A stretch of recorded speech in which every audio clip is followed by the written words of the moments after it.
Thomas Oliver of Oliver Wellness Center. Doctor, what is neuropathy? Peripheral neuropathy is actually nerve damage to the feet and legs. And what are the symptoms? The major symptoms are pain, numbness, tingling, burning, muscle cramps, coldness in the hands and feet, and problems with balance. Is neuropathy treatable? It is absolutely treatable, and we can get great results. Call 856-347-0032 today to schedule a nerve damage screening. Your nerve damage screening will tell you if you're at risk for serious complications and if you're a candidate for our innovative treatment program. Don't wait until your symptoms are so severe there's nothing that can be done. End-stage neuropathy leaves people confined to walkers, wheelchairs, and even with amputations. Call 856-347-0032. The first 25 callers will receive a free nerve damage screening. Call 856-347-0032. If you're one of the millions of Americans behind on your taxes, if you're afraid to open your mail because IRS collection letters could be coming, listen carefully. The IRS is cracking down, taking paychecks, freezing bank accounts, revoking passports. That's a fact. But here's what most people don't know. There are official tax relief programs designed to help struggling taxpayers. Programs that could save you thousands if you qualify. No one knows these programs better than the experts at Optima Tax Relief. Optima's award-winning team will fight to protect your paycheck, your passport, and your property. Their tax attorneys and licensed tax professionals will work tirelessly to get you the best deal possible with the IRS. Every day, penalties and interest keep piling up, so don't wait. Call Optima now for a free consultation. Call 800-354-2840. 800-354-2840. 800-354-2840. Optima Tax Relief. Some restrictions apply. For complete details, please visit OptimaTaxRelief.com. See Joe Conklin with the City Rhythm Orchestra on the story of Philly sports put to music at the Broadway Theater in Pittman, New Jersey, February 21st. He does a lot of parodies of different songs. To see it all come together was just awesome. And then the whole family. There's just so much talent on that stage. Joe Conklin's really funny. And I love the Frank Sinatra guy. And I thought the drummer was fabulous. Go Joe, go Birds. It was awesome. That's Conklin with City Rhythm and Philly sports put to music at the Broadway Theater in Pittman, New Jersey on February 21st. For tickets, go to joeconklin.com. JoeConklin.com! Oh! Hey, it's Dom Giordano. Recently had a chance to chat with some Navy veterans at a watch party for the Army-Navy game hosted by Navy League Philly. Here's my conversation with Commander Aaron Walsh. Why did you get into the military? Why serve? So I'm actually fifth generation military. I'm the first generation not to go to the academy, but I am the first female to commission. This is something that I've always wanted. I sought the camaraderie I lacked after doing a bunch of sports growing up, and I really wanted that back in my life again. The Navy has been that exact support network that I needed, and I have absolutely loved it, and I love giving back to what I can in those years. You have the military background, but why would someone maybe be intrigued by the Navy? I think there's definitely a sense of patriotism. I think there's a calling to do more and do better for the community and for the country as a whole. And I think it's everybody just wanting to make the world better for it. You can do your part to support our Sea Service members by becoming a member for just $25 a year. Go to NavyLeaguePhilly.org to join. Hey, this is Larry Steinhaus with Investor Schooling.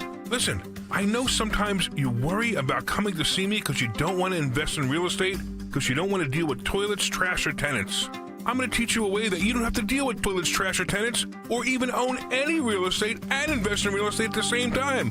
You want to learn this, so go to investorschooling.com. That's investorschooling.com and take a complimentary class this Thursday, and I promise you, no toilets, no trash, no tenants. With so much uncertainty in the world today, you may find yourself wondering, is now even the right time to retire? And so many people are waiting, and those folks are going to be waiting a really long time, I hate to say, because there's no perfect time. The market is always unpredictable and volatile. Fortunately, Jim Cipriotti has been helping get people to, through, and beyond retirement for over 25 years. Each week, he wants to help give you that freedom to retire. Listen to Freedom to Retire with Jim Cipriotti, Saturday mornings at 9 and Sunday afternoons at 5 on Talk Radio 1210 WPHT. What's up, world? It's Von Miller, Super Bowl MVP, chicken farmer, and now host of Free Range.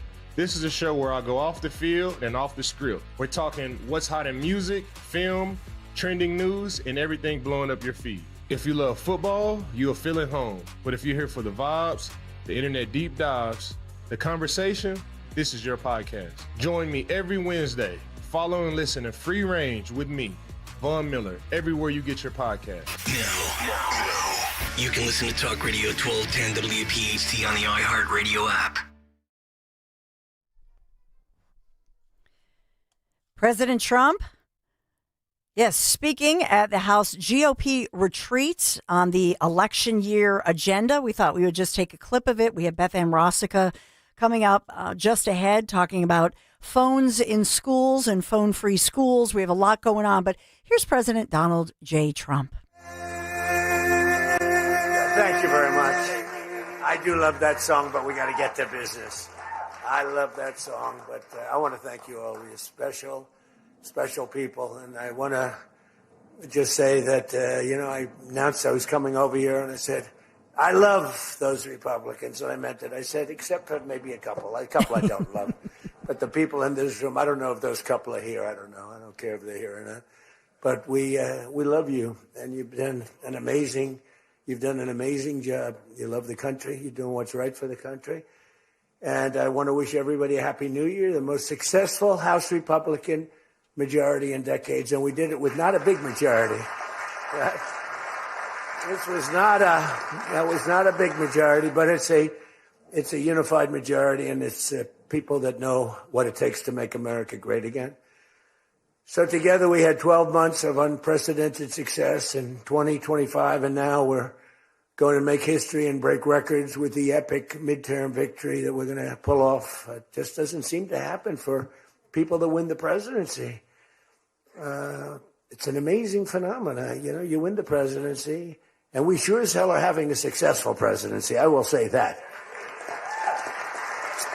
But even if it's a successful presidency, and it's been nothing like what we're doing. We had a very good day 2 days ago, too. But even if it's successful, they don't win. I don't know what it is. There's something psychological, like you vote against. You can win by a lot. We won every swing state. We won the popular vote by millions. We won everything. But they say that when you win the presidency, you lose the midterm. So you're all brilliant people. Most of you are in this business longer than me. That makes me smarter than you. Because look where I am, right? No, it doesn't. But I wish you could explain to me what the hell's going on with the mind of the public, because we have the right policy. They don't. They have horrible policy. They do stick together. They're violent. They're vicious. They're vicious people. And they stick together like glue. They don't have a couple of the people that we have. A couple of people, not too many, really very few. And that's why I want to just say that before we go any further, I want to express our tremendous sorrow at the loss of a great member, a great, great, great member, Congressman Doug LaMalfa, who passed away yesterday, as you probably have heard. And he was the leader of the Western Caucus, a fierce champion on California water issues. He was great on water. He wanted, release the water, he'd scream out. And his wife, Jill, and his entire family. He voted with me 100% of the time. And by the way, he wasn't a 3 o'clock in the morning person. Do you know what I mean by that? Where the speaker goes, sir, could you call up? Could you call? I said, what time is it, speaker? Sir, it's 3 in the morning. Could you make a couple of calls? How many? 9. So I'd start calling 3 in the morning. I said, I shouldn't use any names. I'm just going to create problems. But hi, Jim, and I'm not talking about Jim Jordan. I never had a call 3 in the morning for him. But I said, hi, Jim, how you doing? I just called to say hello, 3 in the morning. Okay, sir. Sir, you haven't spoken to me in 3 years, and it's now 3 in the morning, so I know what you want. You want my vote? And usually almost always they'd give it, but they wanted to be called. And with Doug, I never had a call. He was with us right from the beginning. I love those guys. I must say I probably love them the best, the guys that I don't have to call. They know we're doing the right thing. I have a couple that are going to be with us all the way, but they just want the call. They want love. They need love. They're more insecure than most of you. It's true. No, most of you are secure people. It's like he didn't call me. Laughing. No, most of you are secure people. I had a couple say, look, I could have Trump call me all the time. I just have to break his ass a little bit. And he'll be calling. But I appreciate those. We actually had a little party. We opened up a beautiful section of the White House in the Rose Garden, and we had a party for all of those people that I never speak to and vote for me. And, I spoke to Doug, but I didn't speak to him about, never had a problem. And I was really saddened by his passing and was thinking about not even doing the speech in his honor. But then I decided that I have to do it in his honor. I'll do it in his honor because he would have wanted it that way. He would have wanted it that way. He would have said, do that speech. Are you kidding me? Do the speech, big guy. But he was a fantastic person. Man, that was a quick one. I don't know quite yet what happened, but boy, it's a tough one. He was just with us. He was our friend, all of us, every one of us. And I also want to send our best wishes to Congressman Jim Baird and his wife, who are recovering from a car accident. They're going to be okay, but they had a pretty bad accident. And we're praying that they get out of that hospital very quickly. He's going to be fine. She's going to be fine, but it was a bad accident. And I want to thank the man who has been central to so many of our triumphs. He really has been. He's the guy that would call me to make those calls all the time. He's always working. And he's a nice person. He's he's a high quality person. But I want to tell you, he's a very tough cookie. I've seen both sides. Not often do I have to see the other side because he's just, by nature, he's a very fine, religious. I like that. He's a religious person. I like that. I like religious people. It usually means they're more honest. Sometimes it doesn't happen that way. I've had some real religious ones that did numbers on me, and I said, I'm going to get them someday. They got me by surprise, but it's usually good, okay, right? And his name is Mike Johnson, Speaker Mike Johnson.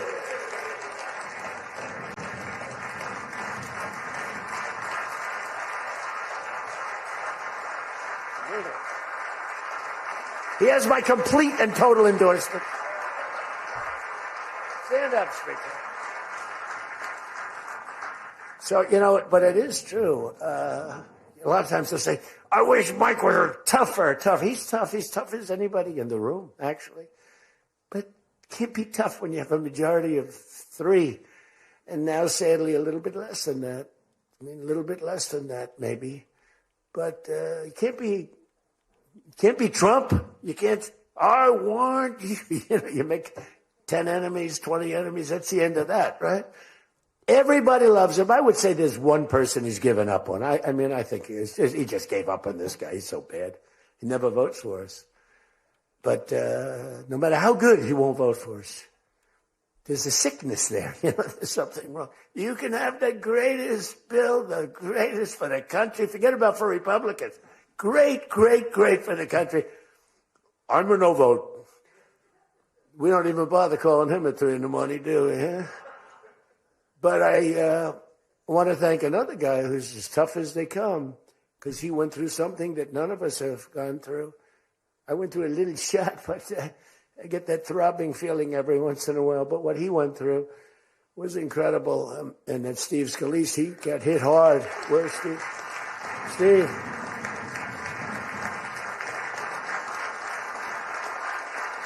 He's a tough cookie.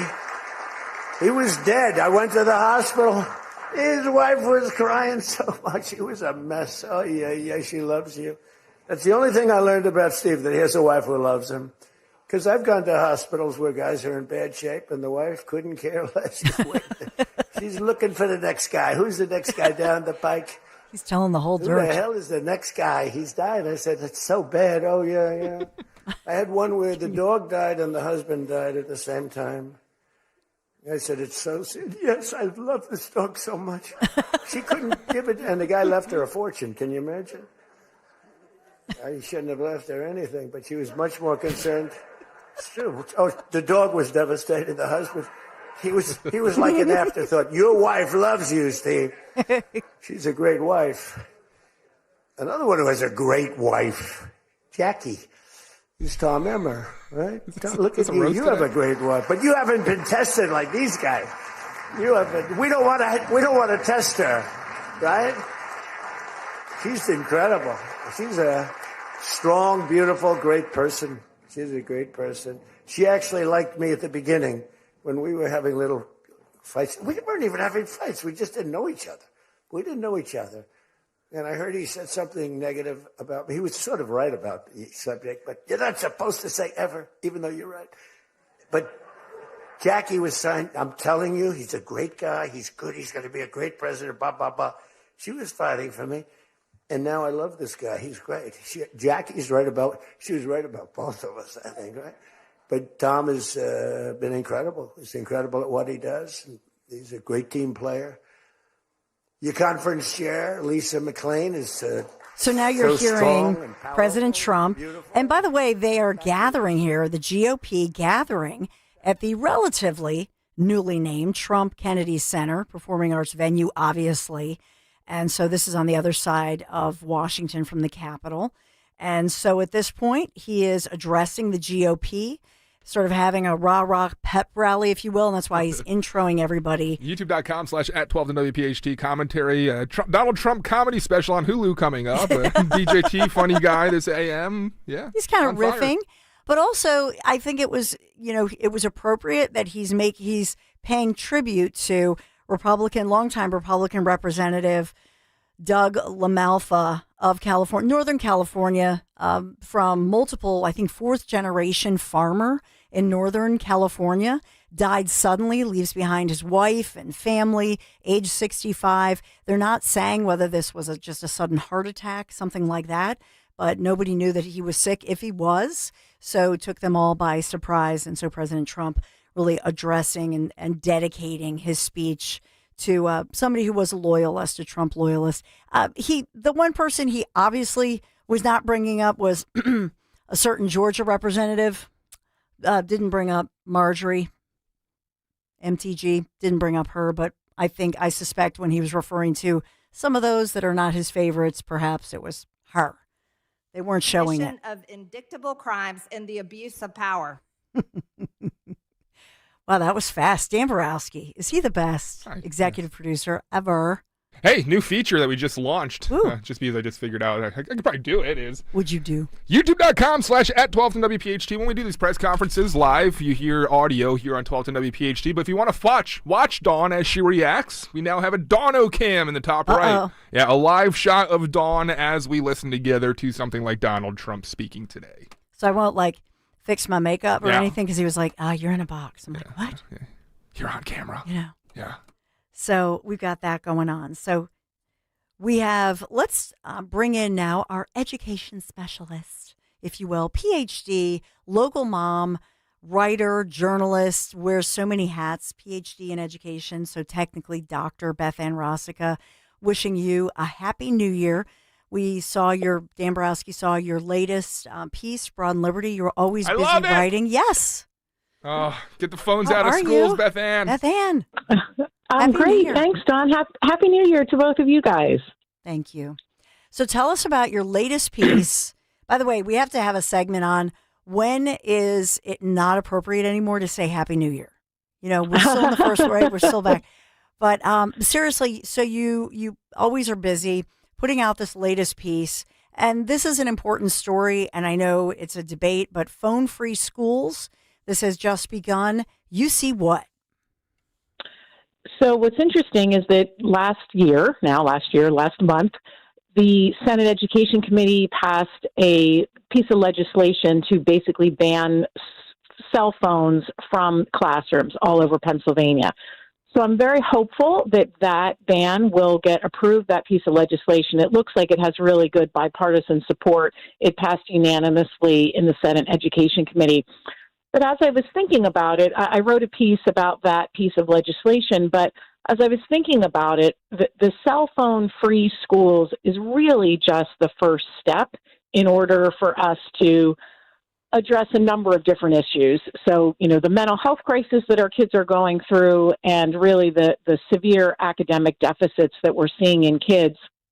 When we look at classrooms now, Dawn, they're very, very different than certainly when you and I went to school. Mm-hmm. But even just, 10 years ago, the way that classrooms look today are very, very different. And my hypothesis is that it's harmful that we've created an environment where our kids are not thriving academically or socially. And I do believe that a lot of this is related to the extreme technology use in the classroom. And so that's what I talked about in today's piece is my wish is that we significantly decrease the amount of screen time in schools.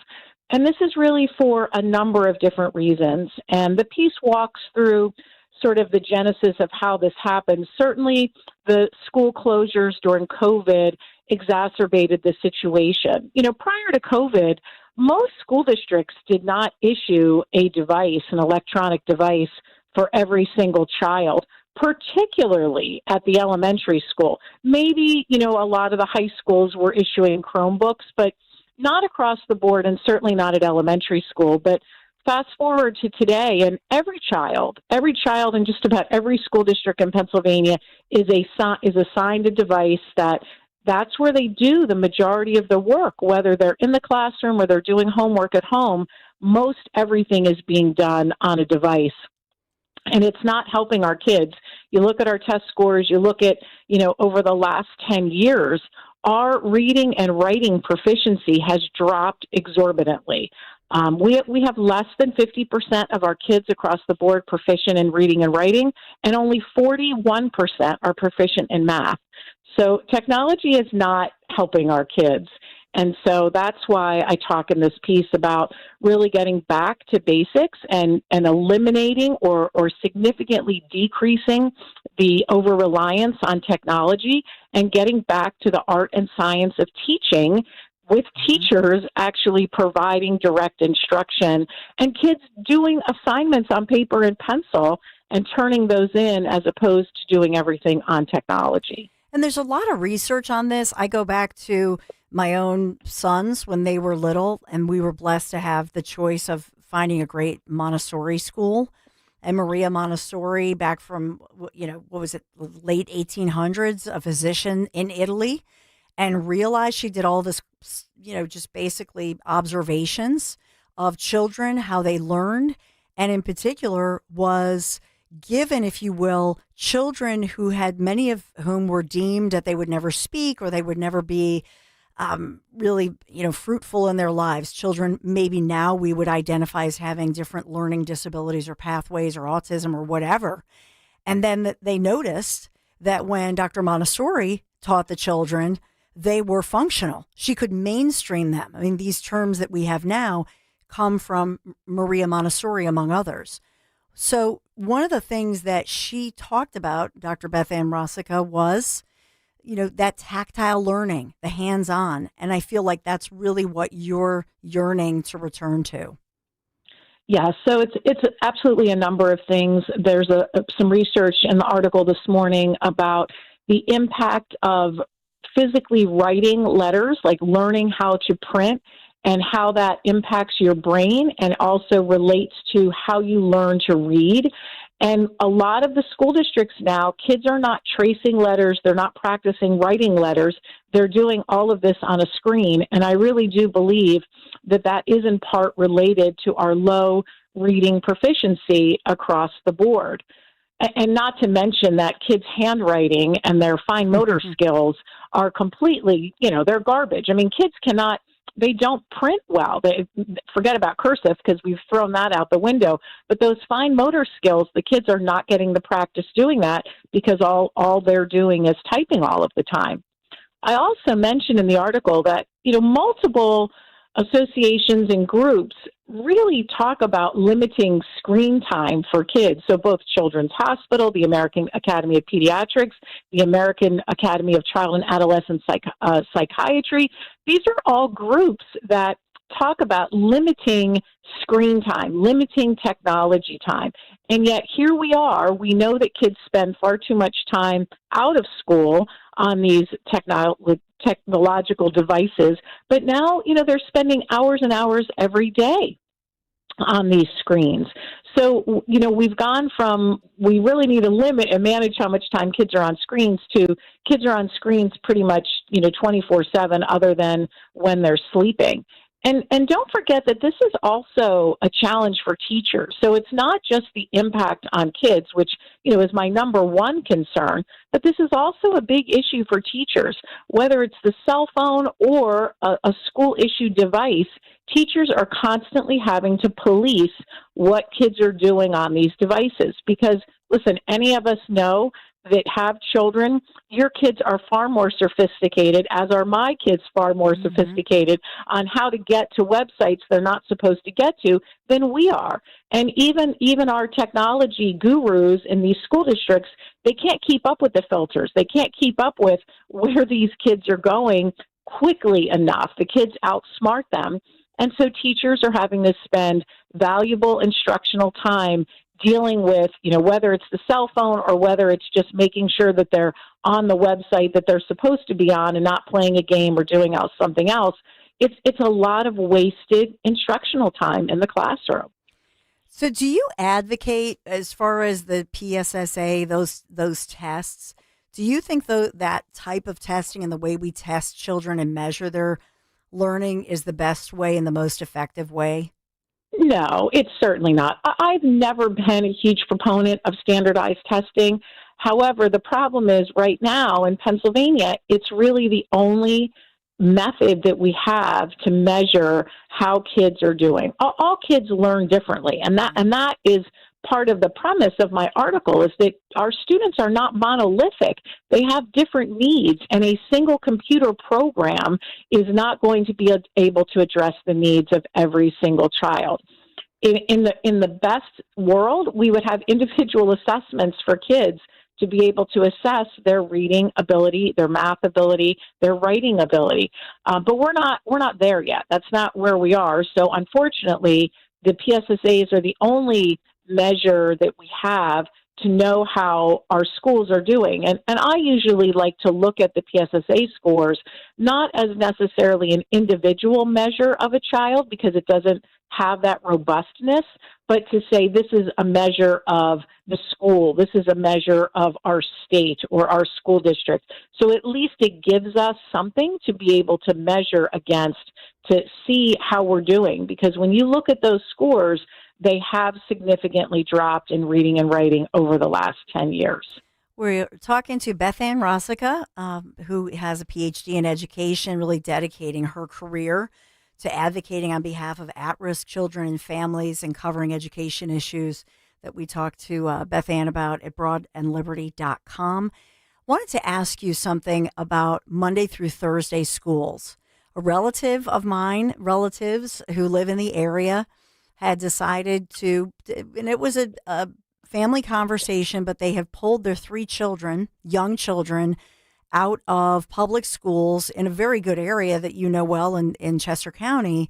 And part of it is because of, unfortunately, some of the woke curriculums and boys in bathrooms or whatever. They just were seeing it, didn't want to deal with it with the oldest child who's in middle school, and made a choice. The new school has a Monday through Thursday curriculum with Fridays where they do at-home learning. If they really need to go to school Friday, you pay extra, and then you could go Friday.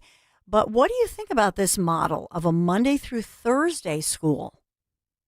Well, I think it's interesting, Dawn. So my youngest son, during COVID, when public schools were closed, attended a small Christian school that had that model.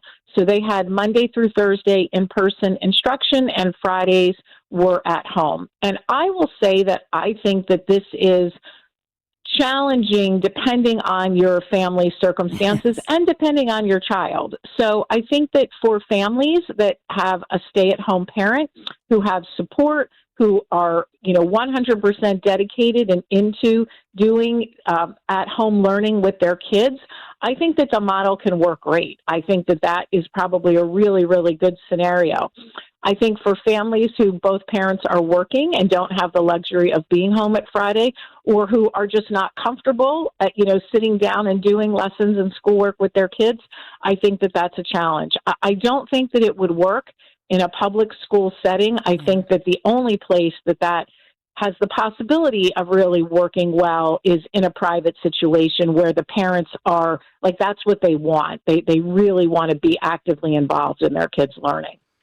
Yeah, because in the case of I don't want to, give up too much information because the whole family knows who I'm talking about. But I was like, whoa, this mom, 3 kids, all under, all under the age of 11 or 10, young kids at home Friday morning, it's a lot. And so Right. if anybody asks her if she works, I will slap them. 'Cause Right. they go, oh, do you work? It's Right. like, No, she's working. Well, Oh. and I think, Dawn, it's similar to parents who do homeschooling. I mean, I know a number of families who have chosen to homeschool, and it's a huge commitment. That is their full-time job to do that. So you're right. That's no joke. I mean, part of why I struggled so much during COVID, I have a PhD in education. I could not do it. I was incapable of sitting with my kids and getting them to engage and do the work. So I have the utmost respect for parents who, A, make that commitment and who are able to do it and actually enjoy it, because I think that there are a lot of parents who that brings them great joy to be able to have that time with their children and be their primary educator. That just wasn't me. So, I have a lot of respect for people who can do that. Me too. I would not. And the thing about it is, you have to have such discipline. Because for me, I would be like, hey, it would be field trip day. Right. I would be just like, hey, we're going to the zoo. We have all these museums. Which, by the way, that brings me to my next question: field trips. The one thing I would say in general, especially for an area like our area with all this history, and I did try, my kids still talk about it, that I went to every museum. But I think part of this is, to your point, of having a kid stuck in a school on a device and never going out and seeing all this incredible history and sites, that we have right here in our own backyards. And I wish we had a budget for that. Right. Well, it's interesting because, again, prior to COVID, there were annual field trips. My kids did do different field trips. They went into Philadelphia. They went to the Constitution Center. So went to the Liberty Bell. So, I feel like that is, again, one of these casualties of the lockdowns, that we came back and everything changed. We never went back to the way that we had been teaching before COVID. I mentioned in the article, my oldest son said to me, and he was in high school at the time, he's like, Mom, when we went back to the classroom full time, it was just like we were still at home. We were still using the devices. The teachers were teaching the same way that they were when we were on Zoom as when we came back into the classroom.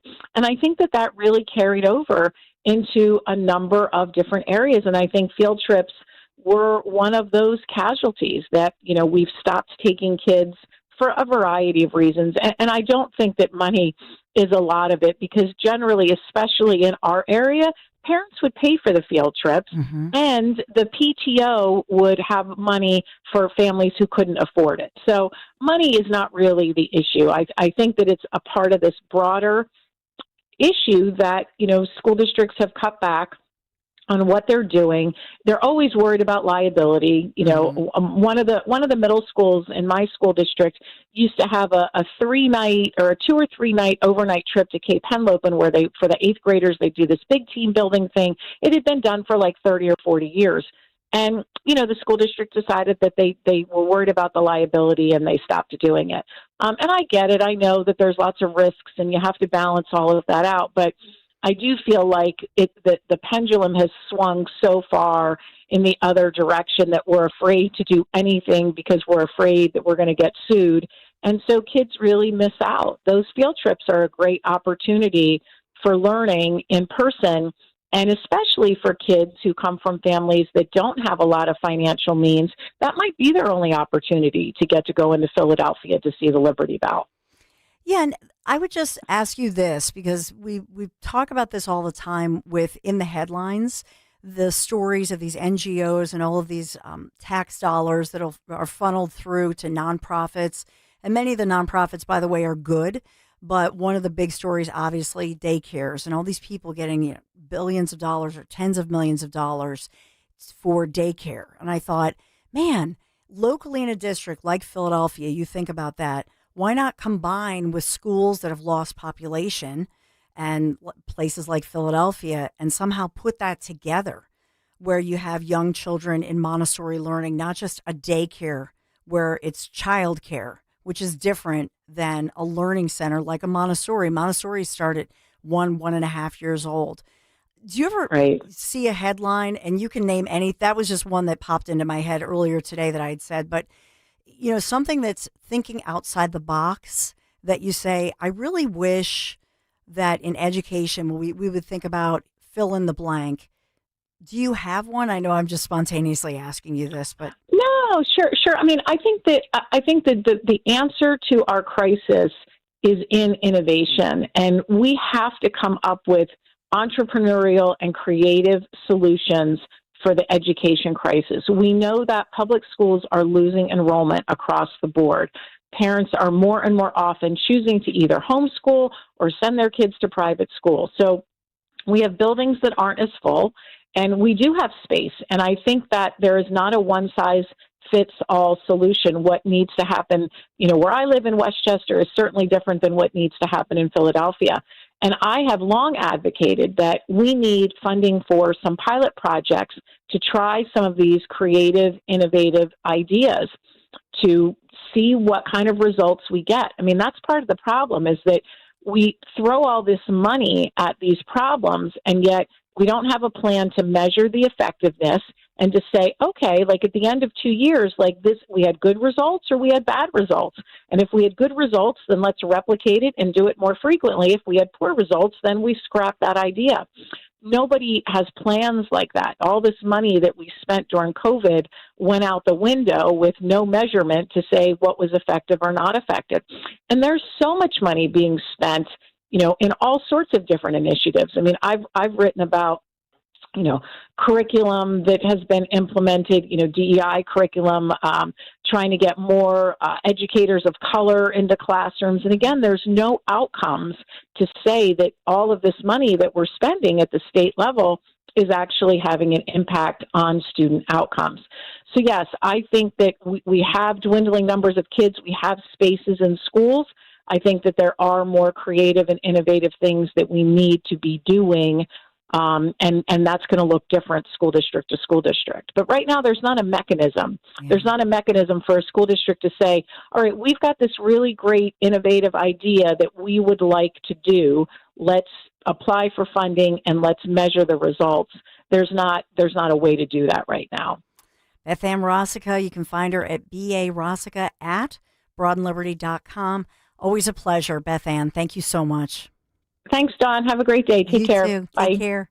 And, just to cap this off, handwriting activities really do launch a network of brain regions.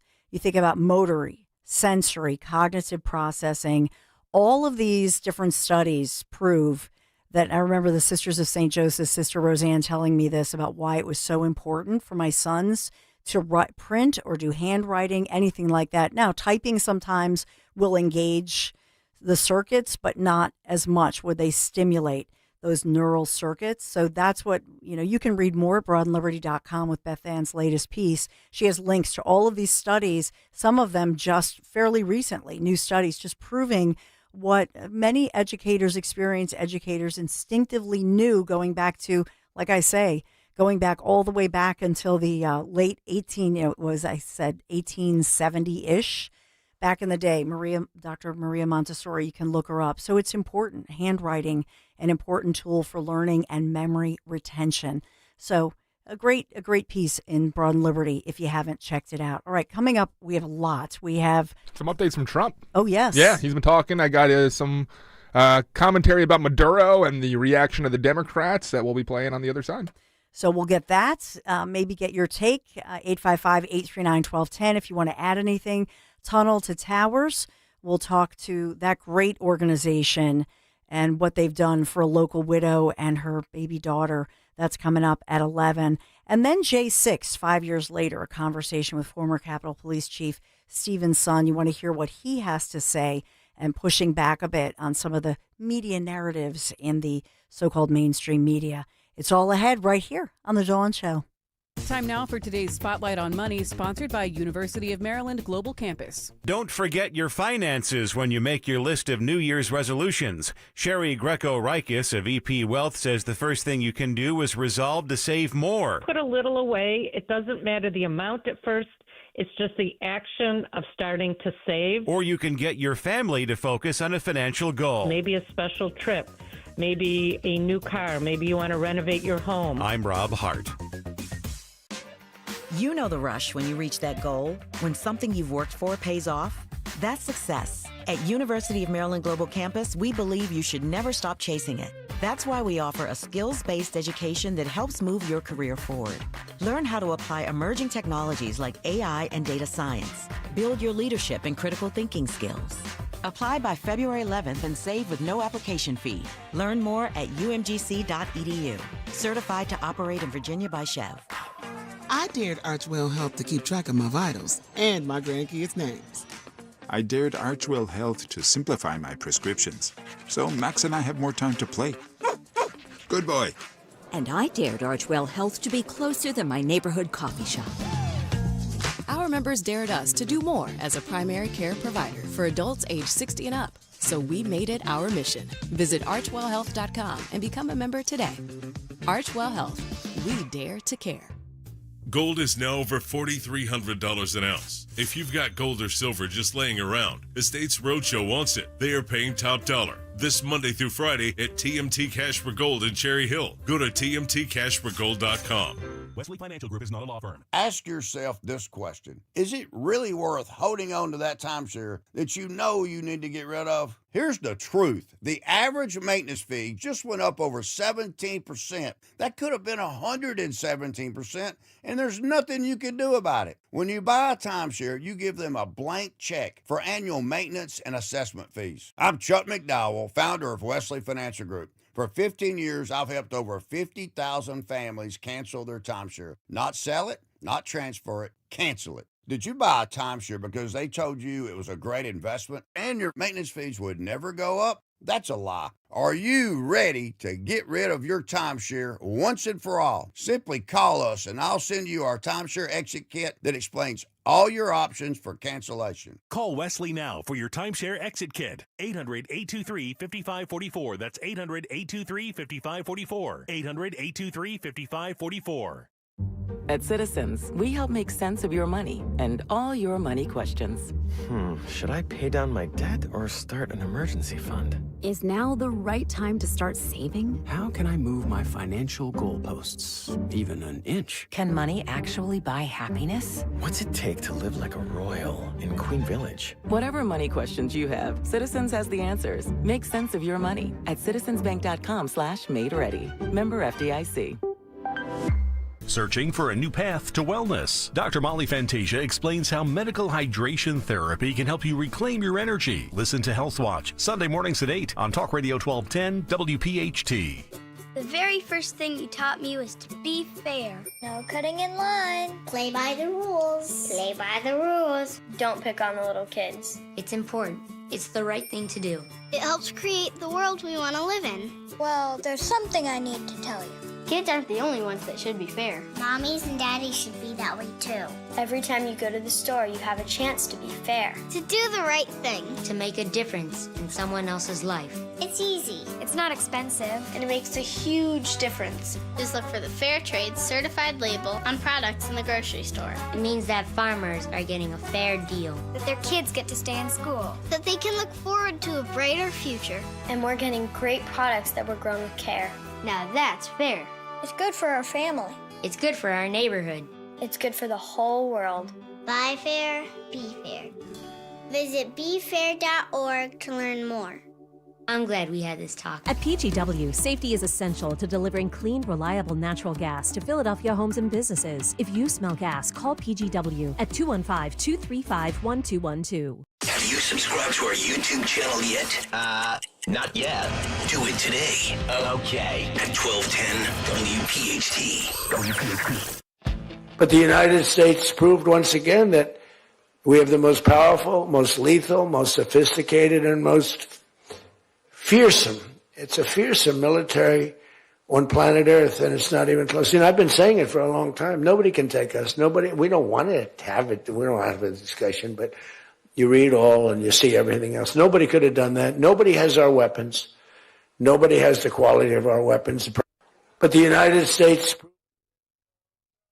President Trump speaking about Maduro, who yesterday even had a heckler as he was. They were doing a bit of a perp walk outside the court. Maduro in court. We'll have all of that. You're not going to miss a thing. And then as well, we had Machado. She was speaking on Hannity last night, speaking about her support of President Trump. When will she return to Venezuela? So much happening. But up ahead, a very special guest with Tunnels to Towers, as it's Tunnels to Towers, an incredible organization, what they have done for a grieving widow, her baby daughter. And you'll learn more about this. Really, truly a wonderful, if there's an angel on earth or angels on earth, I would say T2T. We will be joined by a very special guest and talk about celebrating those who serve and those who are taken from us in the line of duty. The Dawn Stenslin Show continues right after this. My name is Whitney Allen. I am a widow. My husband, Ryan, died. We never thought in a million years we'd have to use life insurance. The unexpected happened. With Ethos, it is so fast and easy. It's 100% online. You can get a quote in seconds, apply in minutes, and get same-day coverage. No medical exams, and you can get up to $3 million worth of coverage through Ethos. Get your free quote at ethos.com/term. That's ethos.com/term. Time spent on application may vary. Online health questions required. You're still grooving, still connecting, still loving, still turning up, still thriving. You still got it, but your immune system, it weakens as you age. That's where vaccines come in. They help train and strengthen your immune response to fight off respiratory illnesses like flu, pneumococcal pneumonia, RSV, or COVID-19. Ask your doctor or pharmacist which vaccines you need. Book in minutes at vaxassist.com. Sponsored by Pfizer. Guys, if you want the greatest night of your life, I mean your best night ever, then you gotta hear this. There's a new ED pill out, and it's from the makers of Viagra. It's their first new ED pill in over 20 years. This new super pill is called Viagra AGV, and it's unbelievable. It works super fast, in only 11 minutes, and lasts up to 14 hours, thanks to its new vasodynamic delivery system. Plus, it's FDA approved and safe. There has never been any ED pill like it. It's unreal what it does to you. In testing, Viagra AGV crushed every other ED pill. It destroyed them all. And now, 9 out of 10 urologists are recommending Viagra AGV over any other ED pill. Every man alive needs to try this new Viagra AGV super pill at least once. Then you'll know why men are going crazy over it. So if you want to have the most incredible night of your life, you can't miss this. Go to scoreblue.com and try it while supplies last. That's scoreblue.com. Attention, have you racked up $10,000 or more in credit card debt? Are you barely getting by making minimum payments? With credit card debt reaching all-time highs, National Debt Relief is notifying consumers about significant debt relief options currently being made available to help those with overwhelming credit card debt. These options may reduce a large portion of credit card debt for those who qualify. You don't need to declare bankruptcy or take out a consolidation loan, and you may only have to pay back a fraction of what you owe, even if you have bad credit. National Debt Relief has already reduced the credit card debt for more than 550,000 consumers, so don't wait. If you owe $10,000, $20,000, or even $100,000 in credit card debt, you can now take advantage of this financial debt relief as the cost of living continues to skyrocket. To check what debt reduction you may qualify for, call 800-358-6868. That's 800-358-6868. Again, 800-358-6868. Dan owed an unbelievable amount of money to the IRS. I got behind on my taxes. It's a horrible feeling. He was in denial. And when I got those letters from the IRS, you wanted to act like they didn't exist. Finally, Dan turned to Optima Tax Relief, the leading tax resolution firm. A-plus rated by the Better Business Bureau, they've resolved over $1 billion for their clients. Optima got me a settlement with the IRS. These people are really people-friendly. It was every bit of a new lease on life for me. The fast action and the great results made Dan's head spin. I felt like I was in a dream, but it's real, and I have paperwork to prove it. They got the job done, and life is good. For tax help you can trust, call Optima now for a free consultation. If you're worried about what's going to happen with the IRS, stop worrying. Make the call now. Call 800-354-2840. 800-354-2840. 800-354-2840. Optima Tax Relief. Testimonial from an actual client. Some restrictions apply. For complete details, please visit OptimaTaxRelief.com. Talk Radio 1210. WPHT, WPHT HD, WOGL HD3. Philadelphia. Always live on the free Odyssey app. From the Piazza Auto Group Studios, experience the power of one with 8 brands and 25 locations. Live and local from Philadelphia. The Dawn Stensland Show on Talk Radio 1210 WPHT. Thanks to the generosity of so many of you, we know that a grieving widow in our region, who's also a young mom of a baby daughter, well, she doesn't have to worry about her house payment, her mortgage. It's a story that I know broke so many of your hearts over the holidays, over the Christmas holidays, when we learned the tragedy that our local Delaware State Trooper, Corporal Matthew Ty Snook, so young, taken away, killed in the line of duty, working at security at a local DMV, earning extra money, leaving behind his beautiful widow, Lauren Snook, his 1-year-old baby daughter, Letty. Well, one of the people who visited her, and this is incredible, is the Tunnel to Towers Foundation CEO Frank Siller, among those, traveling to Delaware to personally meet with Corporal Snook's widow, Lauren, and meeting with her baby daughter. And that's really what touches our hearts with T2Ts, we call it, Tunnel to Towers Foundation, because they're real and they make a real difference in the lives of those grieving and helping those who protect and serve each and every one of us. Just honored to welcome in John Huvane, Vice President with Tunnel to Towers Foundation. They're in line of duty department. John, thanks for being here today. Dawn, thank you for having us and highlighting this amazing hero that lost his life on December 23rd, a couple of days before Christmas. And you're so right. Lauren is an incredible individual. She just went through the services yesterday. One of our other recipients that actually had a service for her husband that was killed, serving his country, did the service at the same location. And she was with her for most of the day in support. And we also had 2 of my team members go down to support her as well. Scott Noakes, who is a double amputee, blind Marine, and the former president of the Detectives Endowment Association in New York City. And like you said, Frank went down to visit his family. And what a beautiful, beautiful family. And it was a very tough one. You're 100% right, Dawn. It touched us all. I unfortunately go through 320 cases a year of firefighters and cops that are killed in the line of duty. And we try to help as many as we can if they have young children and a few other qualifications. But this individual, this trooper, was working in the DMV. He wasn't executing a warrant. He wasn't doing a traffic stop. He wasn't at a scene of an accident. He was in an office.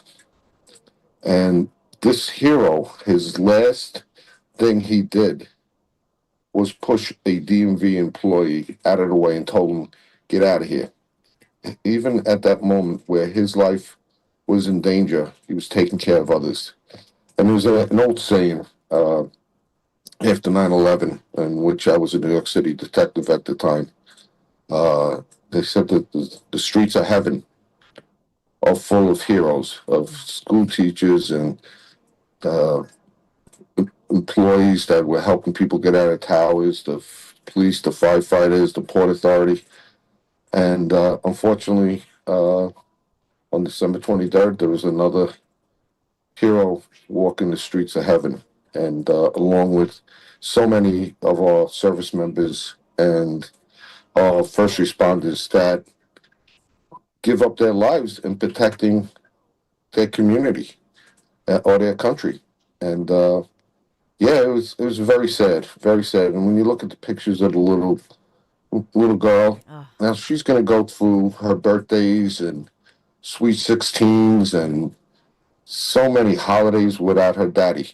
And Lauren is just this amazing, strong individual. And I always say that the survivors are the heroes. Yeah. Because it takes so much for them to get out of bed in the morning and move forward. And they have to do it. They have to do it for their children. And that takes so much. It's emotional just to realize your partner's never coming home. And that's it.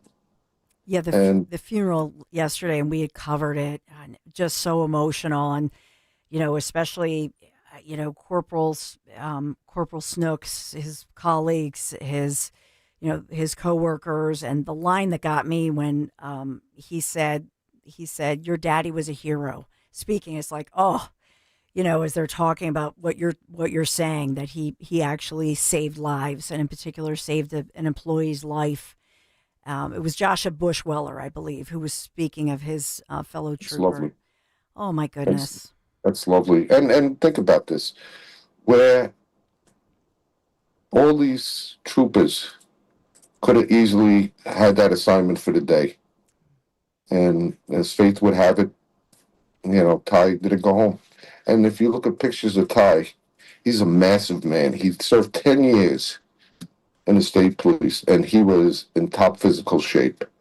And, it's just awful. We can never replace him. But what we do at Tunnel of Towers is we ensure that his daughter doesn't have to move from where she was going to go to school and from, Lauren and Ty's forever home. And she won't have to switch doctors or neighborhoods or her little friends. She'll have that house forever. And Frank, when he was speaking to me, he said, John, I want to make sure that the Snook family's mortgage is the first one we're paying off this year. Because we're doing 343 payoffs this year. Wow. We did over 200 last year. And of that 343, which is symbolic for the 25th anniversary of 343 firefighters that we lost. And one that was lost that day was Stephen Siller. That's Frank Siller's youngest brother. And he wasn't just a sibling. He was almost like a child to them because their parents died very young. And they raised Stephen. And he went to work, and 25 years ago, he didn't come home. He was going to meet his brothers to play golf after working a midnight shift, and he had the scanner on, and he went back to his firehouse once he heard the plane hit the tower, got his bunker gear, the tunnel was closed, and he ran through the tunnel, and it was never recovered. And those siblings, Mary, Russell, George, Rita, they all sat together at the kitchen table and decided they wanted to do good. And when you think about this, the thousands of mortgages that we've paid off since 25 years, we owe those people that, as far as those people being the survivors, because their loved one went out to work to protect us, and they didn't come home. And it's something that Tunnel of Towers takes very seriously. And when I tell you, Frank Siller spent most of Christmas Eve and Christmas Day speaking with me to arrange to go see Lauren and setting that up and calling her and letting her know that we're here for you.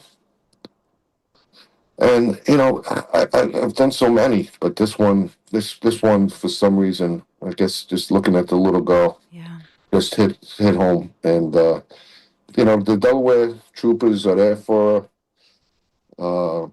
She has the trooper family, and now she has the Tunnel to Tower family. And the ironic part is, when Stephen Settle lost his life, he had a son that was 9 months old. And now Stephen Settle Jr. works for me. And he reaches out to families like this and gets them into the program.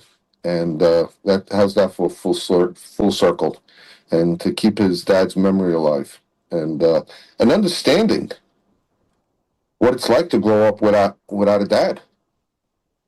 And there's a lot of good people in this world, and that's how we're able to exist. And so it's T2T. So I'm sorry, John. I'm sorry. It's T2T.org. I just wanted to give the website if you don't have it already. Many of you watching on YouTube and listening, I know that you're already donors because I've been getting messages. People, our YouTube chat's going crazy right now with love for T2T. Yeah. So I can't emphasize enough how important it is to donate for T2T because you're a 501c3 nonprofit. And it's the real deal. And every dollar, every time that you donate goes to help these local heroes among us. I would imagine, John, I can see the pain in your face. I can hear the pain in your voice as you talk about this.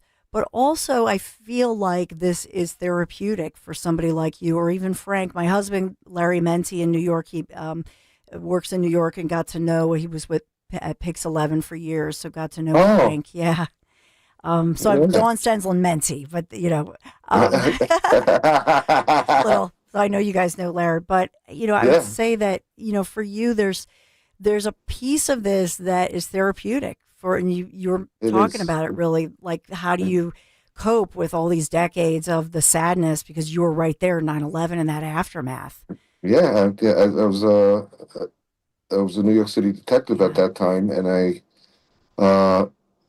was assigned to the Maze detail, and I had gone to over 100 wakes and funerals of our firefighters and police officers that died, and the reunion every year with Cantor Fitzgerald, just the window washers, the construction workers. And Dawn, the sad part is that day hasn't ended. We lose so many of our first responders to 9/11 illnesses that we take care of those families, and 95 cents out of every dollar that we collect goes to our recipients, and we're very proud of that. We're very proud of that because this is with T2T right now, but we started off as the Stephen Siller Foundation, and we've become an organization that is in every state in the union. We've helped somebody in every one. As we just paid off Season of Hope to finish up the year, we paid off, I would say, close to 40 mortgages during that time. And we've built 60 smart homes. So what a smart home is it gives back the independence to catastrophically injured military and first responders. Now it's custom made for them. So we go out, we purchase the land, we do everything from A to Z until the day we do ribbon cutting, and we let them get a little bit of an independence back. They can use the restroom, they can shower, the counters go up and down so they can cook, and it gives them back a sense of independence, and that is amazing that we're able to do that. But we have so many great supporters around the country, and I can assure you, every dime that we can put to our recipients that's what we do. When I first joined, I sat on the board for many years, and then I did a little bit of a career change, and Frank goes, I can't pay you what you're getting paid. He goes, if you come here, he goes, if you come here and make money, he goes, you come to the wrong place. I says, Frank, you called me, and I know what I'm walking into. And, it's very therapeutic because I've lost partners in gun battles and 9/11. And, occasionally a few of them do hit home. And I see other recipients in this family that, the Snook family, like, Lauren's not a very big woman.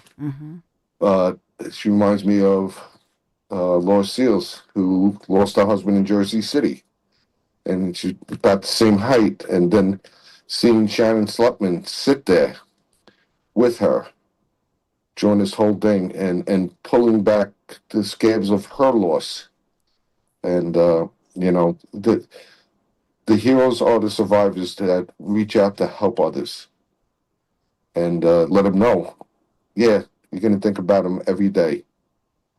And Shannon gave me one of the best pieces of advice when you're speaking to a person that just lost their loved one.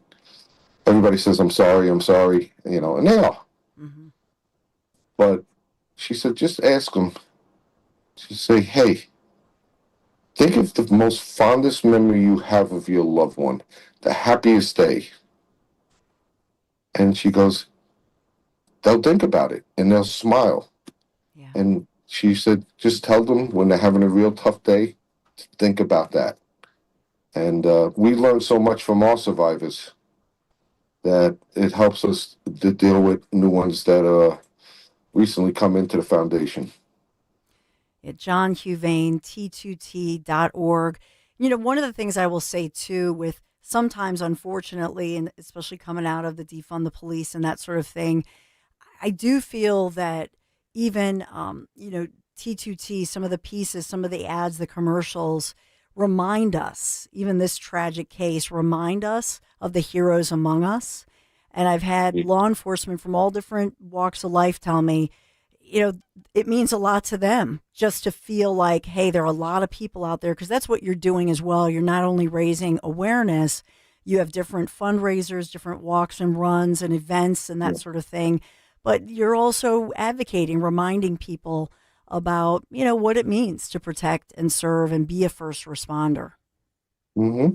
And think about this. We just started a program a little over 18 months ago, and it was for homeless vets. And when Frank came up with this idea, I'm like, oh my goodness, I think maybe we bit off more than we can chew. And I'm like, no, Frank got that moving. We've got over 10,000 homeless vets off the street. Wow. When you think about a homeless vet, people always think about the man or woman that's sitting in the corner, in the cold. But of that, there's over 1,000 children that we got off the streets too. They have families. They hit a rough patch, and then we put them in. We're building these compounds all around the country, even in Puerto Rico, because a lot of our service members are of Puerto Rican heritage. And what we do is we get old hotels, or we build a complex, and we take these rooms and we make them an apartment where they can cook. They can not sit out in the cold. Their families can be together. Then we work on their resumes and we get them mental health if they need it. And we also give them clothing for their interviews. And we get them back. Sure, we'll keep them if they can never, get out of that hole. They'll never be homeless. But the goal is also to have them get a fighting chance to get back into life.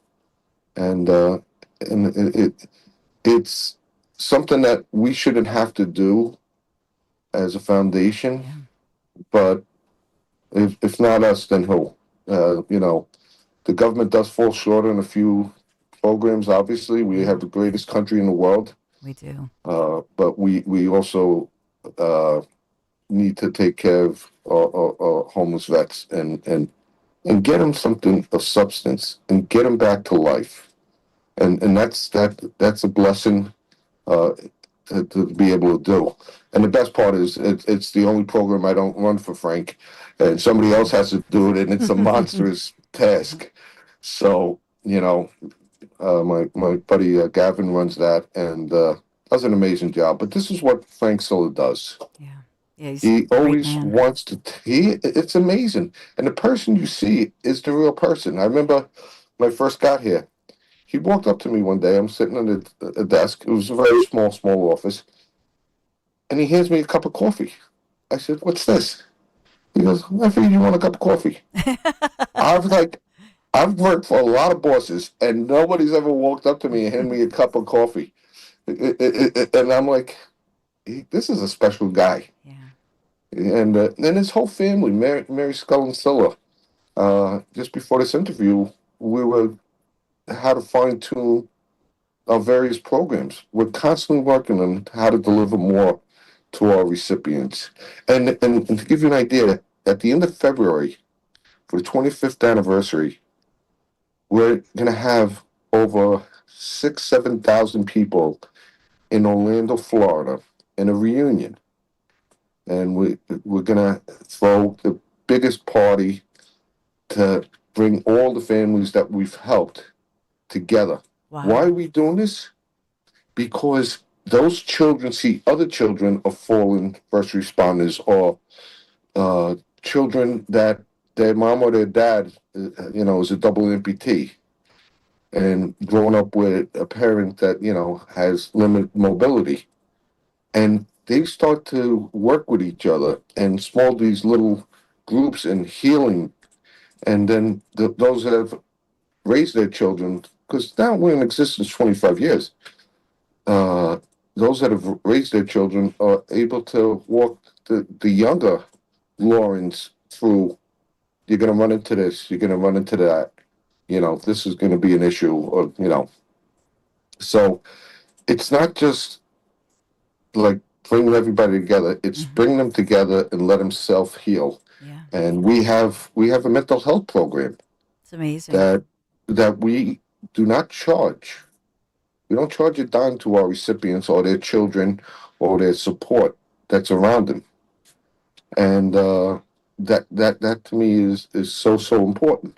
And of course, like Scott Noakes that I talked about, the double amputee Marine that's blind. Yeah, we gave him a house. And then one day I was asking him, I said, "Scott, who cleans your house?" He goes, "I do." I said, "Scott, you can't see." He says, "Yeah, I probably don't do a great job." I said, "Scott, we're going to pay for a cleaner." And when I told Frank that, he goes, Since when do we go house cleaning?" I said, "Frank, I can defend this one all day long. Let's go." and it made that young man, who is one of the nicest people you'll ever meet, and he served his country. And when he left the Marines, he was a firefighter in Jersey. And he's a brother to me. He works for me. He's like a brother, and they heal us more than us helping them. They really heal us inside. John Huvane, it's so good to hear you speak about this. And by the way, if you're watching on YouTube, Dan Borowski, our executive producer, has been showing some of the smart homes and some of the veterans you've been helping. So I'm showing it right now, and there's just this one cool thing that's coming up here. So they're going to show the toilet, which is fantastic. It's incredible that it's just automated as it is. Yeah. YouTube.com/@12NWPHT. But look at this range for them to cook on. So here you have what looks to be, I guess it would be a microwave, but then look at that. You see that? That's a range with like a kettle on top, and he can press a button and it lowers down to his level, so he can actually cook. And just that's wonderful. How wonderful is that? They can cook for themselves and all, and just great stuff you're doing there, sir. Well, we have a wonderful man who, Frank Silla, has a way of bringing people into the foundation that has a big heart.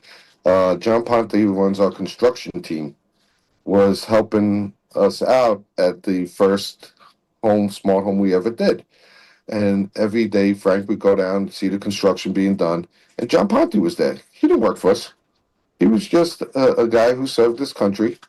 And he says, you can do this to this kitchen, and you can do this to the bathroom, and this and that. After about the 10th day, Frank says, you're my project manager. And he sold a very successful business, and he is in charge of the construction team. And, the poor guy went down to help, and then Frank convinced him to come and do this all around the country. Well, listen, John Huvane, thank you so much. You've been generous with your time. Thank you, Dawn. Oh, thank you, John. God bless. And it is the 25th anniversary year of, obviously, September 11th, 2001. So this is the year of T2T Foundation. Get involved. They're embarking on their most comprehensive commemoration. That's some of what John has been speaking about. So get involved if you are able to donate. I highly recommend it, t2t.org. And we thank John Huvane for your service. Thank you. Thank you, John. God bless. Be healthy.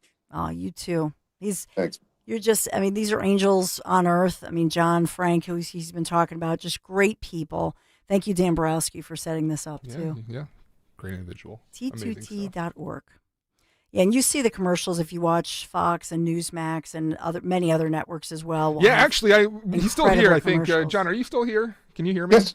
Yes. So, question from YouTube. They love the fact that Jelly Roll's been doing spots for T2T. Is there any plans to incorporate more of Jelly Roll in future Tunnel of Towers? Now, I gotta admit, I love Jelly Roll. I love his music. I love his inspiration. But I also love the fact that he was down on his luck and he turned himself around. There's always hope for humanity.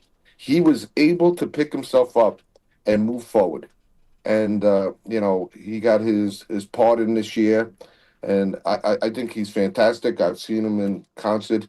And I would, if I have a say with the entertainment part, I'd love to have Jelly Roll do every concert we do, but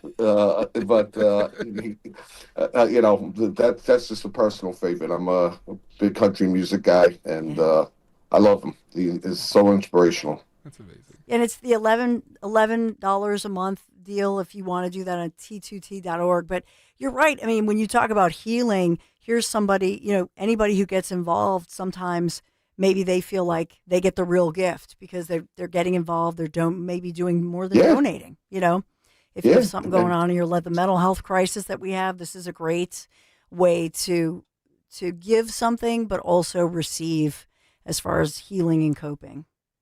It is. Well, thank you again, Dan and Dawn. Take care of yourselves. It's our honor. John Huvane, thank you. So programming note, Dawn, we were supposed to have Chief Stephen's son join us, former Capitol Police Chief, but he's awaiting, I think, a Fox interview or something, Newsmax maybe, where they're waiting for the president to wrap up. And so let's give somebody else. He's still going. Unfortunately. Trump is still speaking. So I'm hoping we hear from Stephen. I just asked him if he wants to hop on while the president's speaking, and maybe we can, wrap things up before his next interview. So we'll see there, but hopefully we have Stephen's son coming up after the break. All right, fabulous. It is J6, 5 years later. And you want to hear what former Chief's son has to say. It's the Dawn Show. Thanks for being here today. Love your interaction. Love what you're saying on the YouTube chat as well. 855-839-1210. Dan and I will be right back.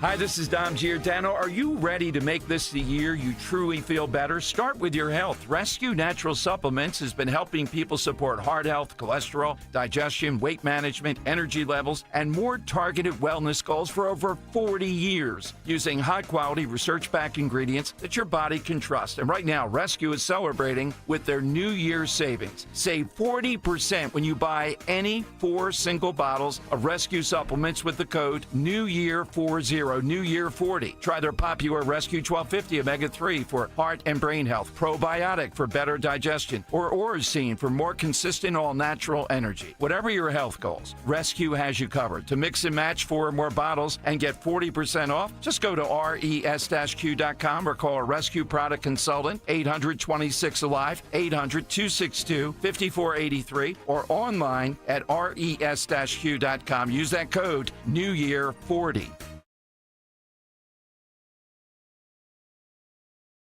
I dared Archwell Health to keep track of my vitals and my grandkids' names. I dared Archwell Health to simplify my prescriptions, so Max and I have more time to play. Good boy. And I dared Archwell Health to be closer than my neighborhood coffee shop. Our members dared us to do more as a primary care provider for adults age 60 and up. So we made it our mission. Visit archwellhealth.com and become a member today. Archwell Health. We dare to care. When you go on vacation, does it make sense to have someone else pack for you? Of course not. The same can be said for your retirement. Your 401k could be packed with things you don't know about or even need.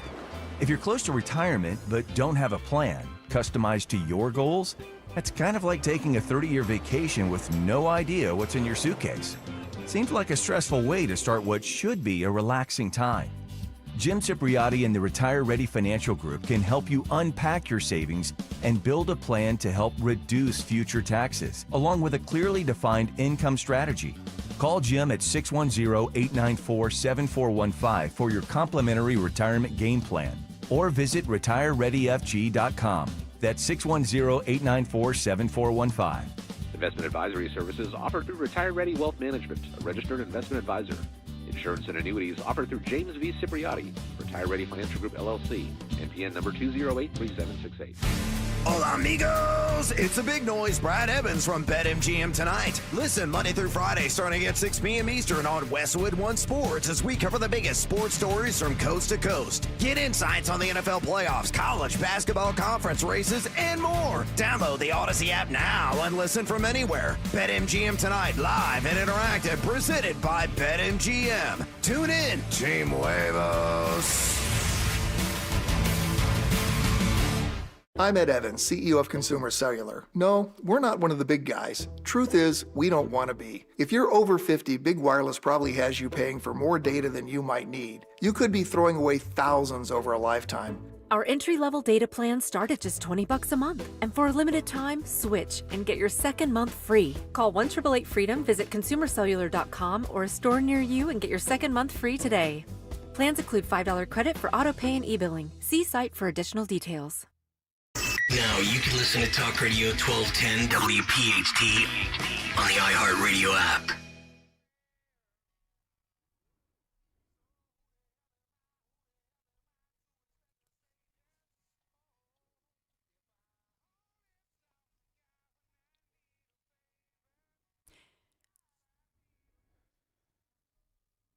Love this song. I need a favor God, right now, I need Dawn. a favor. What's your favor? My favor would be this TV industry that has Steven Sun hooked up to just do the dang interview, or maybe Trump can wrap things up, because Trump's been going like the Energizer Bunny today, and he's sitting there waiting one interview before ours. So let's do this. I need a favor. So Trump is. Who could talk longer? Because I go 30 hours a week. We just wrapped but it's up. not. Yeah, so Trump just wrapped up, so hopefully they go to Sun quickly and we hear from him by 40-ish or so. If not, we'll try to get him on with Dom or something like that. So that's the beauty of being live and local, and we want to bring it to you. So do you have a little more of Trump that you want to hear from? Yeah, some highlights. Trump talked about Maduro, Dawn. Had some comments on that whole situation. Here you go. At some point they should say, you did a great job. Thank you. Congratulations. Wouldn't it be good? I would say that if they did a good job, their philosophies are so different, but if they did a good job, I'd be happy for the country. They've been after this guy for years and years and years. And, he's a violent guy. He gets up there and he tries to imitate my dance a little bit. But he's a violent guy, and he's killed millions of people. He's tortured. They have a torture chamber in the middle of Caracas that they're closing up. But he's tortured people, and And now what they do, the radical left, they actually have people, and it's hard to get them. They're all paid people. Most of these people are paid. You know they're paid when they have brand new, beautiful printed signs by like the highest quality printer, and you have a woman, free Maduro, and the sign is before we even did the attack. You know, free Maduro. Why do you want him freed? I don't know, but he should be free. Oh, she reads the sign. What does it say? It says free. Well, that's what I believe. He's on fire today. I know, he is on fire. It's amazing. The guy I think he's energized and supersized, if you will, by everything that's happening. It's kind of, he loves his job, making America great again, greatest president. So I don't know if you have more of Trump or if you want me to talk about J6. It's 5 years later. I'm getting Machado, so if you want to vamp for like 30 seconds, I can play Machado. So I will vamp. Yeah. So sorry for the behind the scenes there. One thing I will say to you is we tried to get, because I was looking at Insta, saw the messages from one Zachary Real, local U.S. Marine father, and I was looking at his Instagram feed and just thinking about his life in the past year. Obviously, we had reported that President Trump, as you well know, had pardoned these individuals. And so many of them denied due process and et cetera. So I was looking at his Instagram feed, and if you saw it, you would just not even know. Like, he's a local dad, living in the Northeast with his wife, young daughter, barbecuing over 4th of July over the summer in a little baby pool with his daughter with the Barbies and just normal dad life stuff.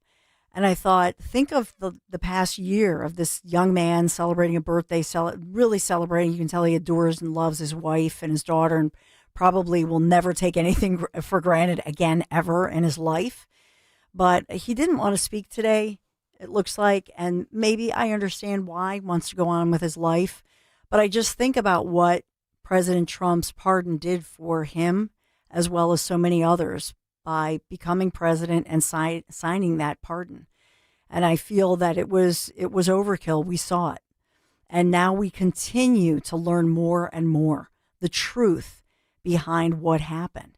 And so that's why, as far as former Chief Stephen's son, who was there, J6, and then, in fact, we later learned, as he resigned, but he talked about the problems, and he's testified before Congress, but he has a new book. This is what he had to say in front of Congress. So on the morning of the 3rd at 9:24 a.m., I specifically went to see him because I know what a big deal it is to have National Guard come and assist us on the Hill.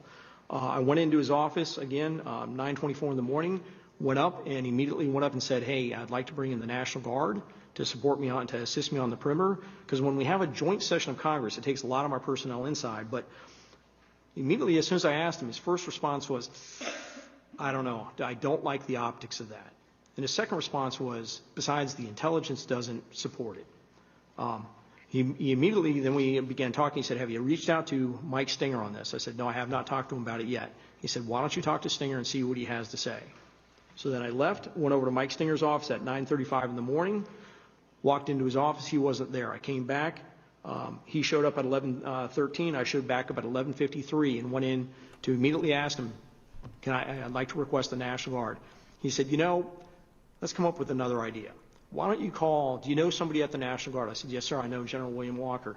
He said, why don't you call Walker and see if we need them, how quickly could they get here, and how many people could they send us? Guy fascinates me, Don, because he really was the one that was coordinating with Pelosi, or was trying to coordinate with Pelosi. Some kind of response here, and then this video was famous that came out, and here we go. We have responsibility, Terry. We did not have any accountability for what was going on there, and we should have. This is ridiculous. You're going to ask me in the middle of the thing when they've already breached the inaugural stuff. She's got a mask on. Yeah. Remember this? Should we call the Capitol Police? I mean, the National Guard? Why weren't the National Guard there to begin with? Yeah, so they had sufficient Stephen has those answers. So he does. So his book, I believe, comes out. It's just coming out. So it's Courage Under Fire. No, it's been out for a while now. Oh, it has? Yeah. Oh, fastest delivery by tomorrow. Yeah. I'm looking at my Amazon feed. Sorry. Amazon always, they do a good job of saying, you can have this by tomorrow, January 7th. But yeah, it has been out. Yeah, it's been about 3 years that he had that book. Yeah. But yeah, he details in that book when he released that. That's really where the whole launch of, Pelosi blame came from, was signed. And it kind of developed into something that's now being spoke about today. Trump mentioned January 6th in his speech, in his remarks. And can we play what he had to say? Sure. I'd much rather do live television than do non-live because, when they say, as an example in my speech, peacefully and patriotically to the Capitol, peacefully and patriotically. Do you know that the Unselect Committee didn't report it, that I said those words? Do you know that the news never reported the words walk or march peacefully and patriotically to the Capitol? Do you know they never reported it? It's a scandal. The Unselect Committee never reported that. They never reported that Nancy Pelosi was offered 10,000 soldiers, National Guard soldiers, whatever you want. No, I don't want them. And the mayor. The mayors were in writing. She was more honorable about it. But Nancy got caught when her daughter did a documentary. She's a documentariist. And she has her mother saying, it's my fault. I should have taken the soldiers or something. I saw that in the documentary. I said, whoa, this was a major story. Has she spoken to her daughter since that, But they just, they are vicious people. So President Trump, and you may remember that story that I told you that even I had the debate with family members, even my husband, Larry Menti. I mean, we're news junkies. And I said, because I watched the whole thing, so I said, no, he said march peacefully. And Larry says, where is that clip? Where is it? He didn't say it. I said, yes, he did. And to their credit, you know where I found it? Newsweek at the time. And so I sent it to everybody I knew. Did you guys see this? I just want to make sure, because he absolutely said that. And it's not easy to find. But to the credit, it was a site from Newsweek. But Courage Under Fire, the book by Stephen A. Sun, somebody who's a credible figure, who was the chief at that point and could give some truth and some insights and talk about there were multiple things that went wrong. But it was a book that I believe it came out in late December of 2024. I believe that's when that book came out.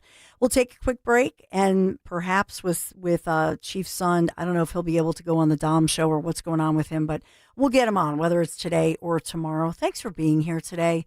It's just an incredible day as we think about celebrating our peace, our prosperity, and I loved the interview with John Huvane. Thank you for because it's positive energy and what we can all do. It's not just a Dawny Downer day, because that's what Greg accuses me of. Don't be Dawny Downer.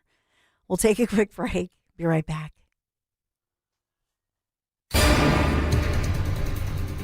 A milder air mass builds into the Delaware Valley today and sticks around through the rest of the week. It'll be mostly cloudy with a high temperature up around 46.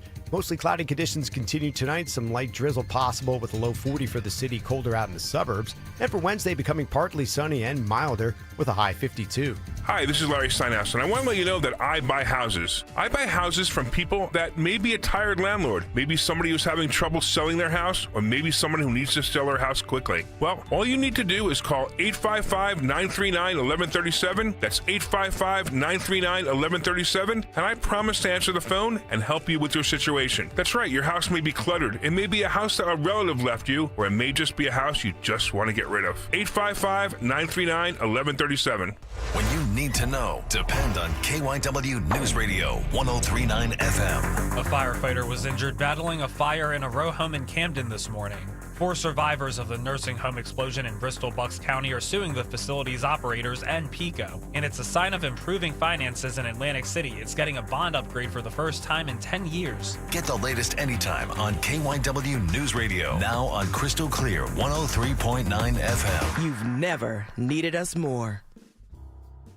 Al Butticus. I've been with Crash Proof Retirement since 2007. Today, inflation is taking a big chunk out of whatever money you have. Every time you look at the TV, whether it's eggs, gas, vehicles, something else is going up. Money's just trickling away, but at Crash Proof, it doesn't. Crash Proof Retirement is an inflation fighter. Any money I made, I'll never lose it. you could take out what you need to take care of your financial needs, to cover the cost of inflation, and your money's still growing. There's nothing better than that. Since 2007, I have no fees, don't pay for anything. My money's safe, always was safe, always there, always growing. Thank you, Crash Proof Retirement.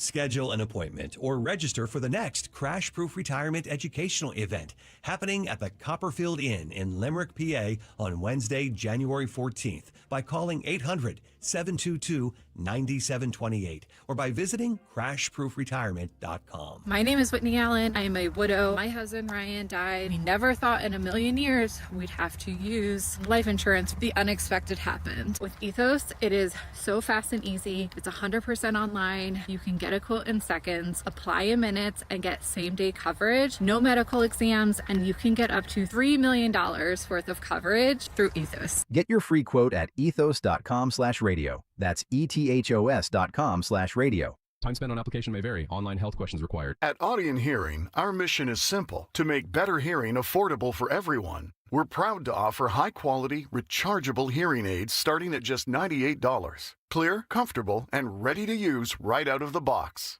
And here's a study worth hearing. Research shows that wearing hearing aids can reduce your risk of dementia by up to 61%. Join over 1 million happy customers and hear the difference today by going to audionhearing.com. That's AUDIEN hearing.com. When you need to know, depend on KYW News Radio 103.9 FM. A firefighter was injured battling a fire in a row home in Camden this morning. 4 survivors of the nursing home explosion in Bristol Bucks County are suing the facility's operators and PICO. And it's a sign of improving finances in Atlantic City. It's getting a bond upgrade for the first time in 10 years. Get the latest anytime on KYW News Radio. Now on Crystal Clear 103.9 FM. You've never needed us more. If you're suffering from burning, tingling, or numb feet, you need to pay special attention as we discuss neuropathy with Dr. Thomas Oliver of Oliver Wellness Center. Doctor, what is neuropathy? Peripheral neuropathy is actually nerve damage to the feet and legs. And what are the symptoms? The major symptoms are pain, numbness, tingling, burning, muscle cramps, coldness in the hands and feet, and problems with balance. Is neuropathy treatable? It is absolutely treatable, and we can get great results. Call 856-347-0032 today to schedule a nerve damage screening. Your nerve damage screening will tell you if you're at risk for serious complications and if you're a candidate for our innovative treatment program. Don't wait until your symptoms are so severe there's nothing that can be done. End-stage neuropathy leaves people confined to walkers, wheelchairs, and even with amputations. Call 856-347-0032. The first 25 callers will receive a free nerve damage screening. Call 856-347-0032. Yo, Doylestown. We know your favorite station is 1210 WPHT.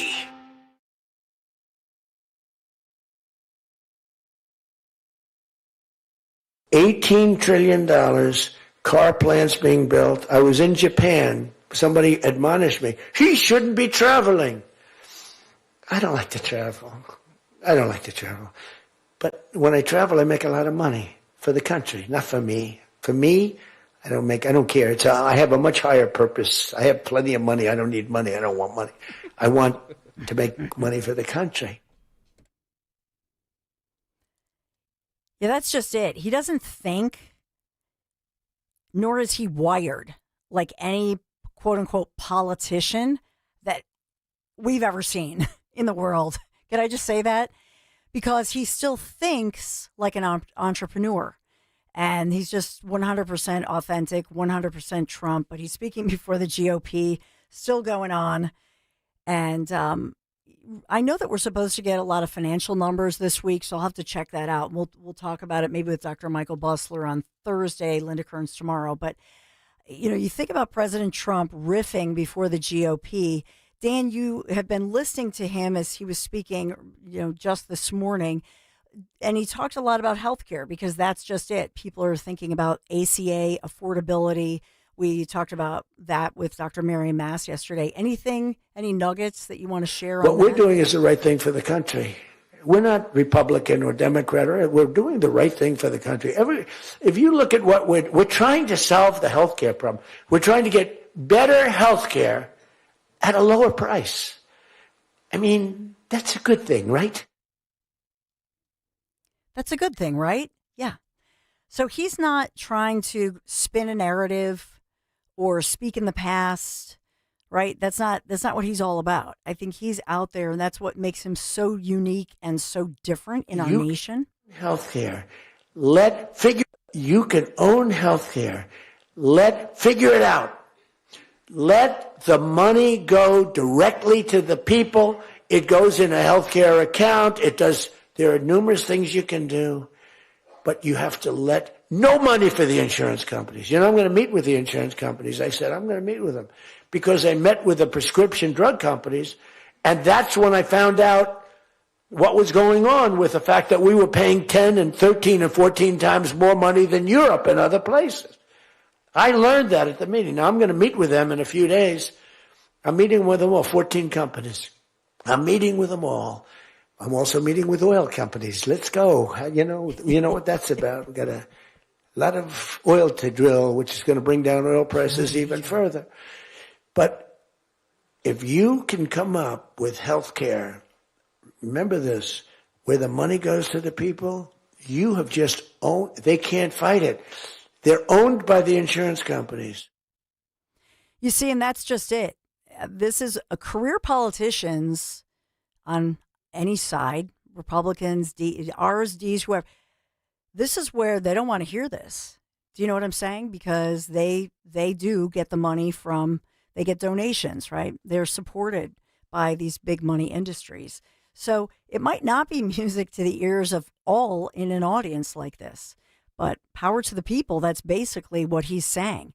And think about even when he talks about lowering the price of fuel and Venezuela, whatever, drill, baby, drill. What does that mean? So it means that places like Russia, because a lot of people say, well, Russia doesn't need the oil. Russia has oil. Yeah, but it lowers the price, right? So in other words, they're not getting rich, right? If it's cheap and it's easy and it's accessible everywhere in the world, what does that mean? Peace and prosperity. It means it depowers places like Russia because Russia has the oil. So it takes away the ability to make all that profit, you see. He always thinks about, peace, prosperity. How do you get there? Well, because you make sure that everybody is doing well. And that, in fact, our adversaries, he talked about Iran. We've talked about this. We've played the clips where Iran, what were they during the previous Trump administration? They were broke. Do we have time really quick for this story about this golden retriever running along the Jersey? We do. We have about 3 or 4 minutes, yeah. I love this story. Uh-huh. And so this is a dog. I mean, my heart just, this is a beautiful retriever. I think it's a golden retriever named Abby, okay? And it's a happy ending here. They were searching for this dog. So along the Jersey Turnpike, okay, they used drone technology, tracks down the lost dog who ran more than 25 miles along the NJ New Jersey Turnpike. And the Final Victory Animal Rescue says Abby was one of several dogs being taken up north from a shelter in South Carolina to be adopted by a forever family. So I guess they had the family. They knew that they were trying to, it's like, Lassie come home kind of a story. But this dog was just like out of there. Abby, the golden retriever, but they had the air tag on the dog's collar. I kind of feel bad, though. Why? Because I feel like the dog might have had like, I'm free kind of moment. And then a freaking drone tracks him down. Yeah. He's like, he has no chance. That's he has no chance to, be free. It's sad. So Abby I'm kidding, 100%. I know. You guys know he's teasing. Yeah, but Abby was it's caught. It's fantastic when people adopt dogs. With the help of Woodbridge Animal Control and Woodbridge Police Department, careful game plan. So they tracked the dog all these like nearly 30 miles. And Abby is now is perfectly fine, checked out. It's going to get her forever family. I just think, remember when we had that fugitive and the schools had to be shut down? And remember that in Chester County? This is the future, though, with all the drones. And it's not going to be a week because the drones are going to be able to go up in the bushes and the trees and the tough terrain. And the drones are gonna catch people. But I love. Thanks for showing the picture. Yeah, cutie. Oh, cute doggy. Yeah. Oh, boy, let's try to smell some hot dogs. Now I gotta ask. I don't want to bring up the past, but what? Wasn't Buddy a golden retriever? Or? Buddy Boy? No, Buddy looked like more like a white shepherd. Okay. Was a husky. But long-haired, right? Yeah, long-haired. Yeah, I remember the long hair, yeah. Husky. And, I don't know if you heard this, Jimmy Kelly, Uh-huh. his doggy passed away. Oh, I'm sorry, Jimmy. Sorry, Jimmy Kelly. Jim. Yeah, it's always. I was reminded when Trump talked about he went to visit a widow of a Congress member, and the wealthy Congress member died, but the dog did too, and the wife was more bereaved over the dog. Like, Trump is hysterical, isn't he? And you're thinking, please don't say the name, because he's tempted. If something bad comes out about that person, like he's telling the name. Was that where he started with didn't he let slip like Jim or something like that? Yeah, he did. He slipped. I was like, oh, Jace. No, it's not yet. But for Abby the dog, it's a happy ending. What a day. Thanks. Great show today, Dan Borowski, and for all of you, and thanks for your back and forth and YouTube and our chat. Dom Giordano has a very special show as well planned ahead. I don't even know if he knows today. what we're going to drop on him if he wants it. But. Yeah, I mean, it's a gift. Yeah. No, because we had Chief gift. Stephen's son that was joining. Yeah, okay. And he got caught up with some Fox interviews, so because they were waiting for Trump to wrap pass up. him off to you and reschedule for January 6th anniversary. Yeah, that's right. Let Henry know, and we'll see what we can do. Thank you very much. O'Reilly is here, though, right at the top, Dawn. Oh, perfect. Ooh. Well, we look forward to that, and it's amazing what we learn every year, every month. We learn more and more about the truth behind January 6th and the lies and the narrative. So I'll be curious what O'Reilly has to say. Great Dom show just ahead.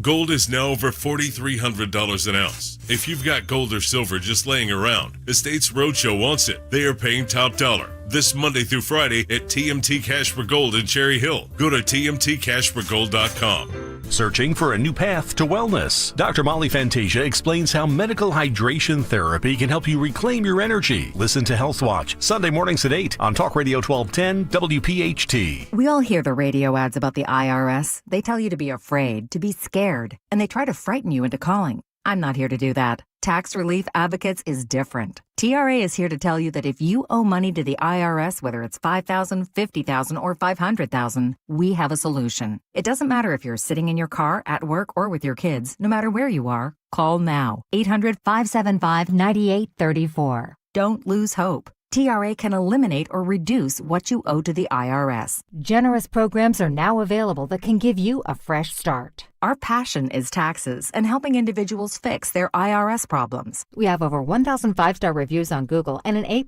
with the Better Business Bureau. You don't need to be afraid of the IRS any longer. End your tax nightmare today by visiting us online at TRA.com or call 800-575-9834. That's 800-575-9834.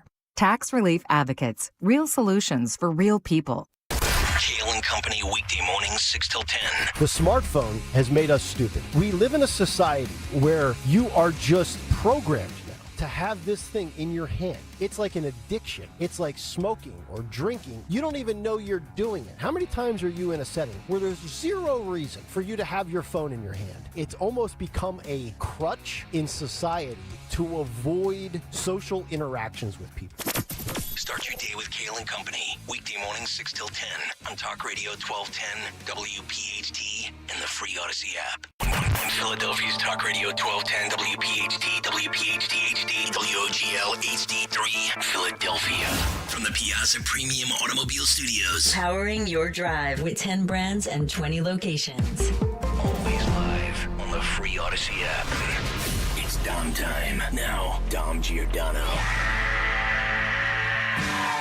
It is Dom time. Welcome in, everyone. We're loaded up today with great people, great side question, and a lot of things intersecting. Of course, today, January 6th, and a couple of things that have developed around that. Now, look, if you've listened over the course of time, you know how I feel about this. There's a lot of stuff here that went wrong, but any number of the people that stormed the Capitol that day should have been prosecuted and kept in jail to the fullest extent of the law. If you don't think that's the case, you can tell me throughout the show, but you know it's the case. But that doesn't excuse a couple of things. Rand Paul, yesterday on the eve of this, released new findings on how a case of mistaken identity under the previous FBI that they refused to correct around January 6th put a Catholic school teacher on the terror watch list and made a big deal for her family, too. They detailed the case of Christine Crowder, Texas Catholic school teacher, traveled to D.C. on January 6th to attend a Trump rally. And that's all that she did. Rand Paul says a free society cannot tolerate a system in which programs and authorities intended to keep the public safe are instead weaponized against them due to mere suspicion. And he's exactly right. She didn't do anything. All sides now say that, yet she went through that. And then today, and this is developing, we have the case of Michael Byrd, who shot Ashley Babbitt, and apparently has a taxpayer-funded daycare in his home run by his wife. Again, is surfacing on January 6th. That's in Maryland, to keep an eye out on that. So, you know, we know some of the backdrop of this whole thing. And again, I've been crystal clear, I think, over the course of time. I'm not in the camp just saying these were patriots or whatever. But like all justice, it should be on a case-by-case basis. And I just read you Rand Paul and this teacher as an example of the overkill of this. Now, the other story on January 6th that we're watching, and we're going to see if they deliver. Walz resigns yesterday in Minnesota. Okay, that's good. I think Walz should be indicted ultimately here. I think they should be developing the case. I'll play you Caroline Levitt in a moment, talking about the president certainly agrees, and she said this from the podium yesterday, that Walz is criminally guilty in this.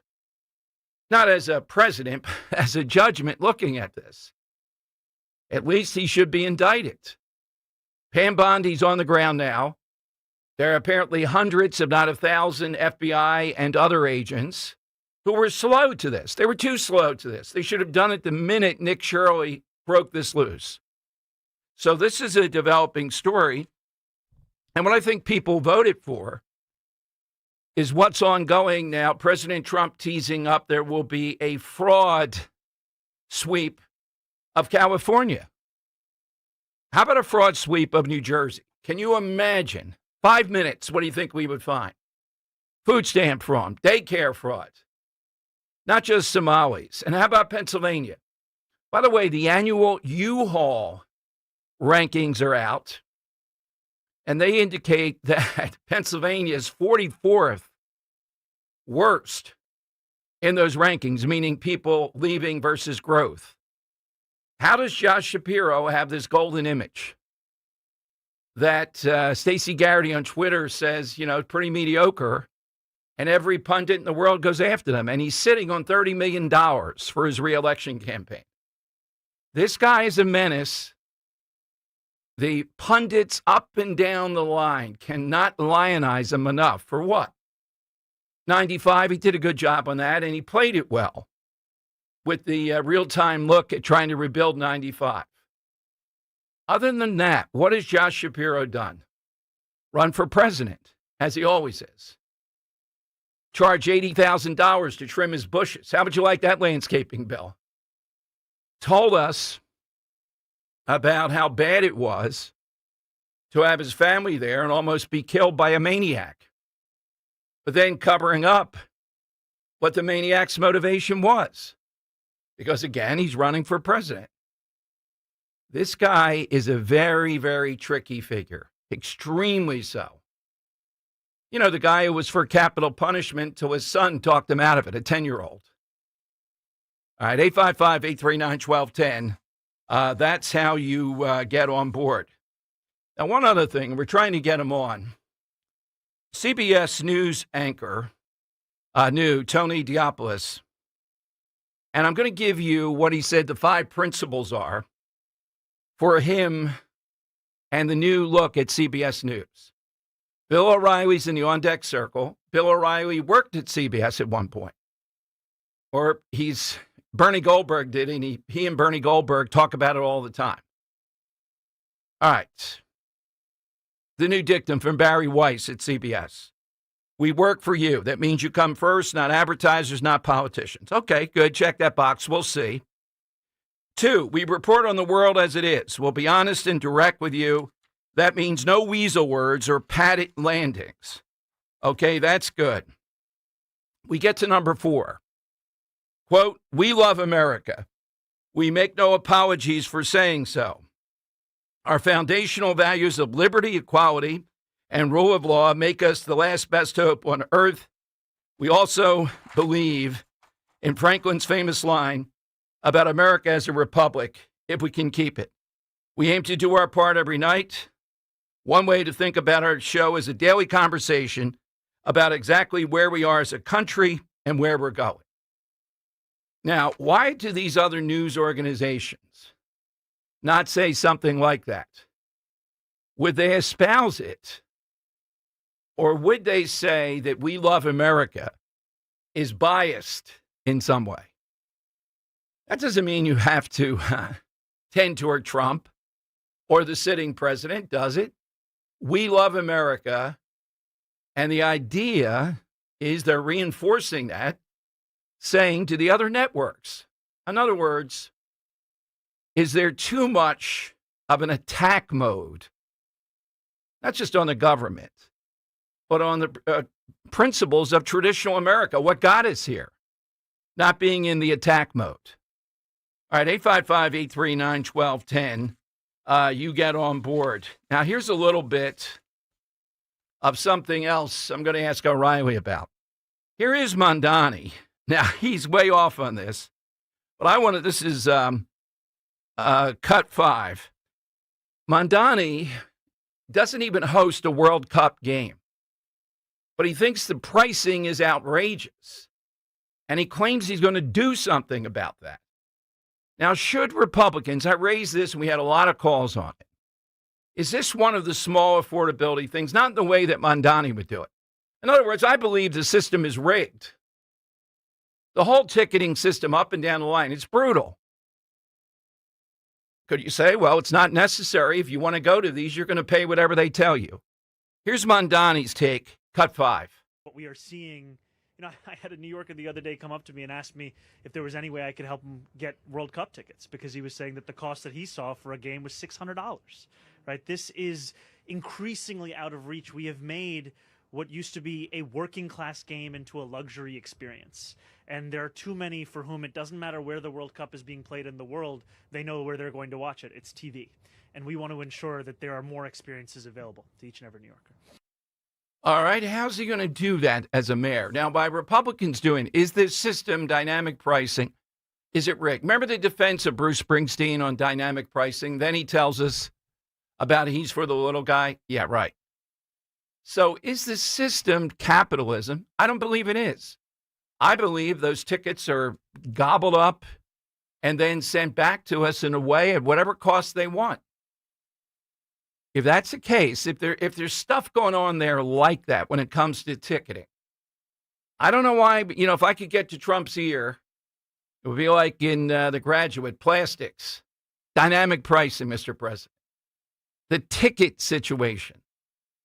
How do those tickets cost so much again, suddenly? Is the system rigged with that? Now, if it's not, it's not. And that's what the price is, and that's it. All right, I'm going to ask Bill O'Reilly all this to kick off the show. I'll give you the side question after O'Reilly. 855-839-1210. Kale and Company, weekday mornings, 6 till 10. So we were all done at the 19th, and we're all back today for the first time. Yeah. It's too long of a vacation. Never too long. 7 days is too I could have gone another 2 weeks, guys. You have another sabbatical coming up in March, probably. We had great guest hosts over the last 2 weeks. Thank you to Sean Farish and Esty and Michael Pelka and Tom Hazelby and everybody and everybody who filled in. And they all did better than Tanner McKee did yesterday. Start your day with Kale and Company, weekday mornings 6 till 10 on Talk Radio 1210, WPHT, and the free Odyssey app. Hey, this is Larry Steinitz with Investor Schooling. I've been talking about myself for all these years. Now it's time for you to hear from one of our great clients. Investor Schooling lives up to the promises. Larry's a great teacher, teaches about the whole new approach to thinking about money. I've taken to heart many of the things that he's taught me, and my financial life has improved. Come to Investor Schooling, and you could be just like Charlie and change your financial life. Go to investorschooling.com. We will see you Thursday. Hey, it's Rich Zioli here with my friend Matt from Emmons Roofing and Siding. If you're like me, your house took a real beating this winter from all the snow, ice, and storms. At Emmons Roofing and Siding, we're here to put it back together. We specialize in storm-resistant roofing and siding systems designed to last no matter what Mother Nature throws at it. Well, Emmons is who I use and recommend, so call Emmons today at 856-556-3229 for a free roof inspection. Or visit us at callemmons.com. Callemmons.com. Emmons, protecting homes, one roof at a time. Julia owed the IRS thousands. I was paralyzed with fear. Then I heard a commercial for Optima Tax Relief. Optima Tax Relief is the leading tax resolution firm. A+ rated by the Better Business Bureau and experts in the Fresh Start Initiative. Optima Tax Relief settled my IRS tax bill. Call Optima now for a free consultation. It was amazing. Call 800-354-2840. 800-354-2840. Optima Tax Relief. Visit OptimaTaxRelief.com for details. Follow Talk Radio 1210 on Instagram and Facebook at 1210 WPHT. Okay, it is down time, 855-839-1210. Bill O'Reilly in the on-deck circle here presently. This will be cut 16. We played you yesterday, the head of the tenant group. This is the cabinet of Mondami. This is the woman yesterday who said, well, private property, we're not going to go with that anymore. Here's what she said about maintaining your building if you're a landlord and what's going to happen if they think you're not maintaining the building. Now, think about it. It's all in the details, I know. But listen to the solution if they deem, no, you're not maintaining Match It headquarters enough. Machette, cut 16. At $5 billion, we hope to be able to set up and staff the agency, but also build new housing across the state, as well as acquire distressed housing across the state. The mechanisms for acquiring distressed housing could look different on a building-by-building basis. In some cases, what happens is tenants form a tenant association, they have a scofflaw landlord or someone who's not making repairs, and they could pressure, using organizing tactics, they could pressure to the Social Housing Development Authority to take over their homes, to buy their homes. In other cases, it might happen through like a legal process. A couple of days ago, one of the most notorious slumlords in the city, his name is Obshalom, he was arrested because he is treating his tenants so badly, hundreds of thousands of open code violations. In cases like that, where the city is actively pursuing already sort of litigation and enforcement mechanisms against the landlord, the SHDA is an option. We can say, hey, you are not maintaining this building, and we are the city of New York. We have an interest in making sure that housing is well maintained, and we're going to take this building away from you. Would you need a host of like a new suite of regulations? No, apparently you wouldn't need a new suite of regulations to do that. This woman is a piece of work, even for the Mondami cabinet here. Yesterday, she talked about, no, it's not private property. Everybody has a share in your house.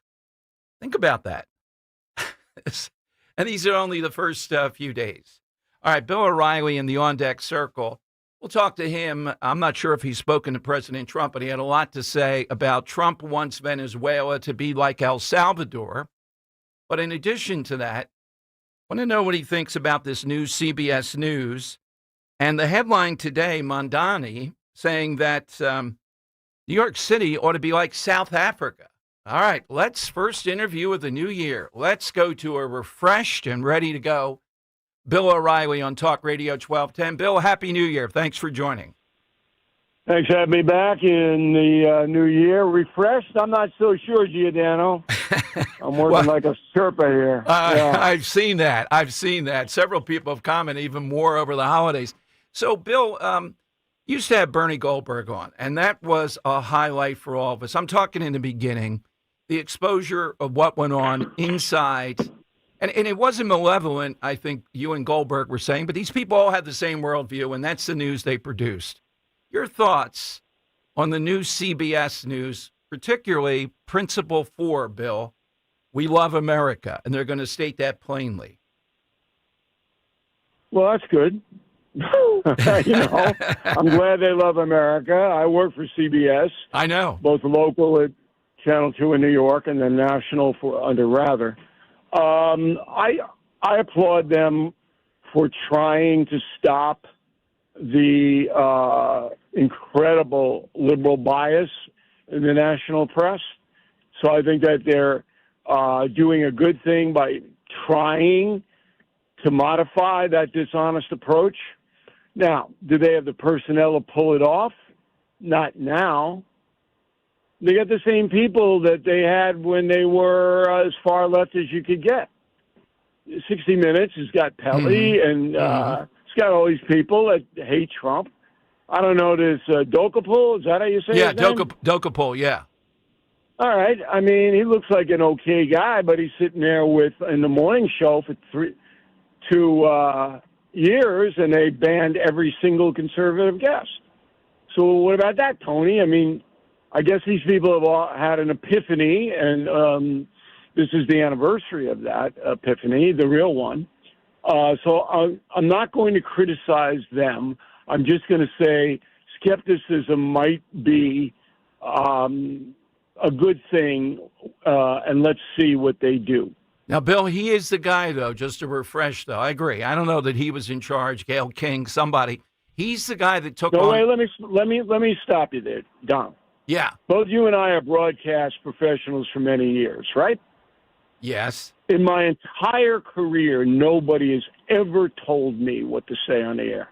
I agree. What I'm saying is, Bill, with the guest, he's the one that took on Coates, if you remember, the race hustler, in my view, that had the book Attacking Israel and all of that. He's the one. Yeah. So I have some hope. Late in the game. Okay. After the big merger, and Tony was shrewd enough to read the cards. Mm-hmm. New management, much more conservative. I better get on board. And it worked for Tony. Absolutely worked, because the others were stubborn. Mm-hmm. And you're not going to see them. Gayle King is toast over there. Exactly. So all I'm saying to you is this. Number one, the network news in America is over. It's not coming back. All right? It caters to viewers over the age of 70. It doesn't really provide much new information about anything. And the people they have there are very mediocre. Let me give an example. When the Maduro thing broke, I got a call from News Nation, which is my linear television outlet, as you know. And I did go on Saturday night. Pain in the butt to do it, but I had good information about the story because that's my job. Now, what happened there, and what I told Leland Vittert, was that the CIA made a deal with the Venezuelan military that they would step aside and allow Maduro to be captured. And that's exactly what happened. Okay? And the Wall Street Journal confirms it today. I was 4 days ahead on the story. No one else reported that. Yet if anybody had taken a hard look at it, it would be impossible for a foreign nation, the USA, to invade with special forces, kidnap a leader without a one shot fired in the leader's defense by police, by military, by anybody. That is impossible, okay, unless a deal was made in advance, which it was. So I reported it. Now, did anybody else report it? No, because they don't know enough. They don't know what happened in Vietnam when the United States took over the South Vietnamese government. They don't know how this works, okay? So they just blather and bubble and this and where's the plan? And, the CIA is not going to tell you the plan, all right, you idiot? They're not going to go and say, yeah, this is what we're going to do in Venezuela. Bill, okay, Bill, that's not how it goes. Let me add one thing to it, too. did you feel, and I know the answer knowing you, but again, what you're saying now, people are going to say, well, that's taken away from the U.S. military. I don't doubt you because I've seen what you've said. I've seen the Wall Street Journal today. But did you have any, I don't want to take away from Delta Force and what they did? No, they were great. Okay. Well, what does it take away from Delta Force? Well, saying Delta Force was a disciplined, right. Disciplined operation. They went in, they executed it flawlessly, and Maduro's in Brooklyn wearing a stupid hat. Okay, there's no denigration of the U.S. military, but the journalistic community in America does not know anything anymore. We used to trust these people to know a lot, to report things. It's gone. It's totally gone. They don't know anything. I mean, I watched CNN just to get a counter on the story, and these people they're idiots. They don't have no frame of reference. They don't know history. They don't know how the governments work. They don't know anything. Oh, where's the plan? Hey, I'm sure they do have a plan. They're not telling you. That's what the CIA does. It's covert. Mm-hmm. So, Bill, in that News Nation interview, you talked about Trump's vision of this, that this is like El Salvador. That's what he wants in Venezuela? Right. Yeah, it was a client state, and he'll get it. But Colombia next door, which is obnoxious and run by drug traffickers too, he can't get it there because it's a much bigger country with an elected president who's got the Army's loyalty. So you're not going to make a deal there, okay? Not at this point. So each situation is different. Greenland, we're not invading Greenland. All right, that would give the midterms to the Democrats if Trump did that. Hand it to them. And every NATO leader would condemn Trump. He's not going to invade Greenland. He wants military bases there. So he throws chaos into Copenhagen. That's how he negotiates. He's always done it that way, and we'll get the military bases. But these people on TV, they don't know anything, Dom. And you know that. Well, I'm not down there. And I took you all the way back to you and Bernie Goldberg talking about how all this is made. And I think particularly the evening news now, particularly the ABC guy, I mean, it is not even an inch deep. It is bad stuff. Bill, wanted to talk. He's a weatherman. Yeah, that's where he is most of the time. What's He's a weatherman. Oh, let's go to our correspondent in Tulsa. How much rain you get there? Come on. What are you going to be doing in 2026? Is there a new book on the horizon? What's happening with UTV, et cetera? What's Bill O'Reilly up to? I'm doing a book called Confronting America, What Has to Change. Mm-hmm. We're writing that right now. It'll be out in September. And that's one big pain in the butt. I'll tell you what. But it's a pretty sensational book. You'll be very interested. Every chapter deals with a problem that the government has not seemed to be able to solve.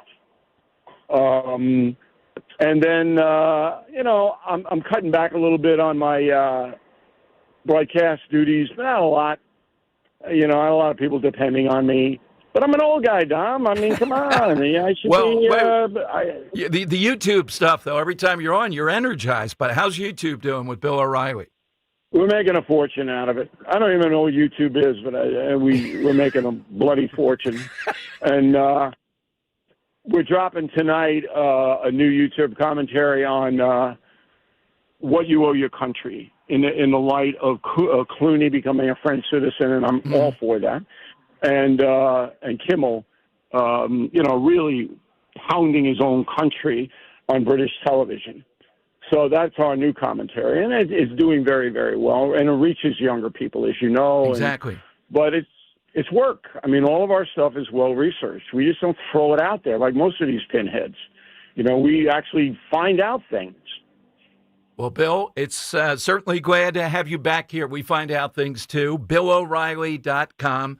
Bill, thank you, and thanks for kicking off 2026.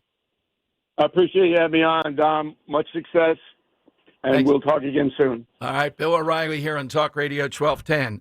Henry, I never even got to Venezuela. I just saw the Tony Dokapol here, who I have high hopes for with CBS. I hear what he's saying. Look, people are not watching even. It's just this love of country thing they put in there. The others can't say that. I don't think it's biased at all. Is it true? We'll see. He's a guy that took on the Coates guy, and I love that interview. It was uncomfortable beyond belief with a guy who is sanctified. All right, phone lines are 855-839-1210. Let me give you the side question. This came up yesterday, all because I had the temerity to say, I have never seen more than, flipping through the TV, I can't get to the remote. Somebody's firing at me. I'm crawling across the floor trying to get to the remote. I've never seen any of Friends, and I don't plan to.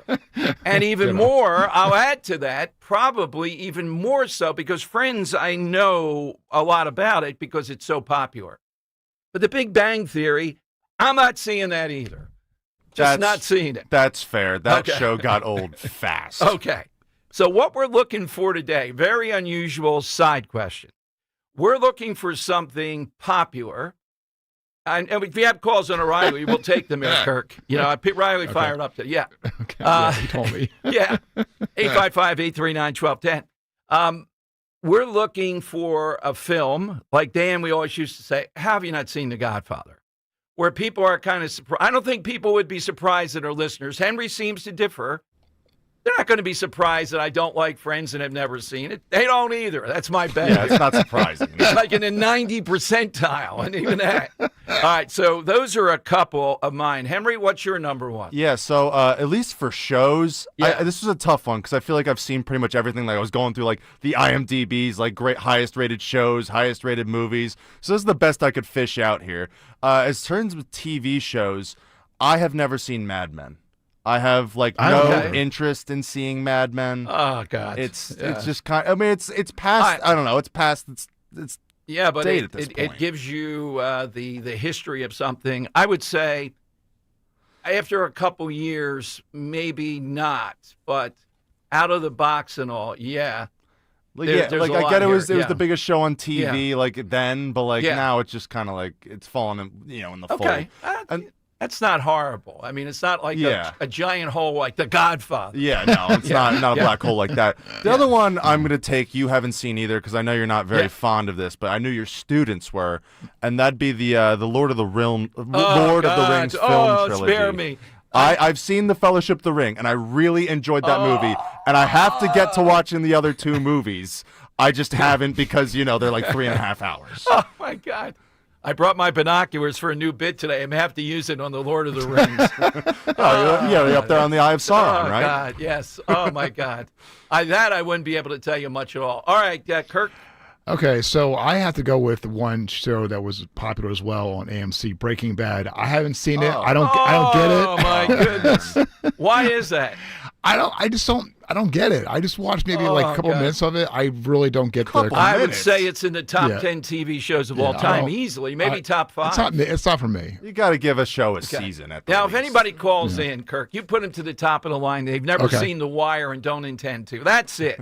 Actually, I do want to see The Wire, though. I haven't seen The Wire? No, I haven't. Oh, my God. I know I'm missing out. Oh, my right goodness. there. That's like two of the top 3 shows ever.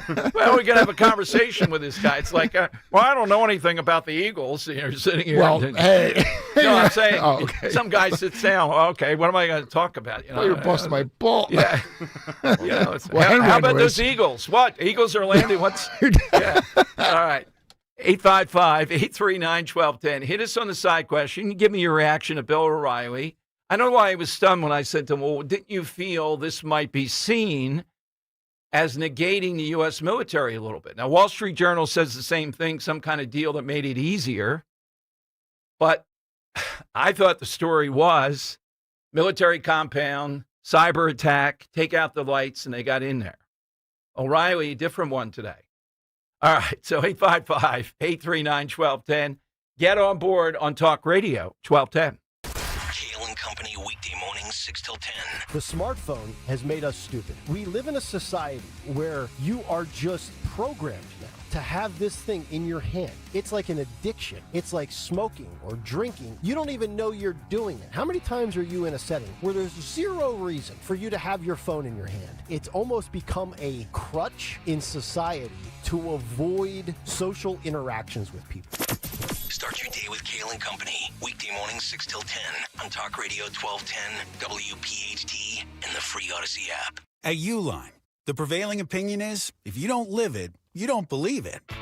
The people at Uline believe in hard work, and they live it by being there 24/7 to answer your call, having 41,000 items in stock, and offering same-day shipping from 12 locations across North America. Business owners, sellers, buyers, shippers, and packers believe it. Uline is the hard-working, dependable source for your shipping and industrial supplies. Visit uline.com. At Audion Hearing, our mission is simple: to make better hearing affordable for everyone. We're proud to offer high-quality, rechargeable hearing aids starting at just $98. Clear, comfortable, and ready to use right out of the box. And here's a study worth hearing. Research shows that wearing hearing aids can reduce your risk of dementia by up to 61%. Join over 1 million happy customers and hear the difference today by going to audionhearing.com. That's AUDIEN hearing.com. Experience casino like never before at Bet365. Spin your way through your favorite games. Check out our awesome table games and face off against a real live dealer. And play exclusive games that you simply can't play anywhere else. New Bet365 players get a 100% deposit match bonus up to $1,000 plus spins. Download the app and see why it's never ordinary at Bet365. Gambling problem? Call or text 1-800-GAMBLER. 21 plus only. Must be physically present in New Jersey and Pennsylvania. T&Cs apply. Tune in to the Crash Proof Retirement Show Saturdays at 11 a.m. to hear Joanne Small-Canella and Tracy Stillman. The Crash Proof Retirement Show, Saturday mornings at 11 on Talk Radio 1210 WPHT. Talk Radio 1210 WPHT from the Piazza Auto Group studios. Experience the power of one with 8 brands and 25 locations. All right, Kirk, you can have that on in the producer's lounge. Breaking Bad. We give an exemption here as a whole and something. Wow, I'm stunned here. Not as bad as Dan and The Godfather, though. All right, I'm not watching Friends. I can see the course taught on Friends, the nuances of this. Ross alone. Oh, my God. I haven't seen the whole seasons either. I've seen a few here and there, but that was it. What are you watching? Yeah. All right. I don't get the appeal. It's 855-839-1210. That's how you can get on with that. Here's a little bit. This is cut 12.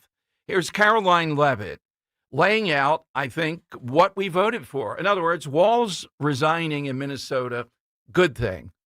But this guy's got to be indicted. It doesn't end with this, and any number have to be indicted. Maybe Kash Patel and Bondi are making up for lost time. They should have been there over the holidays.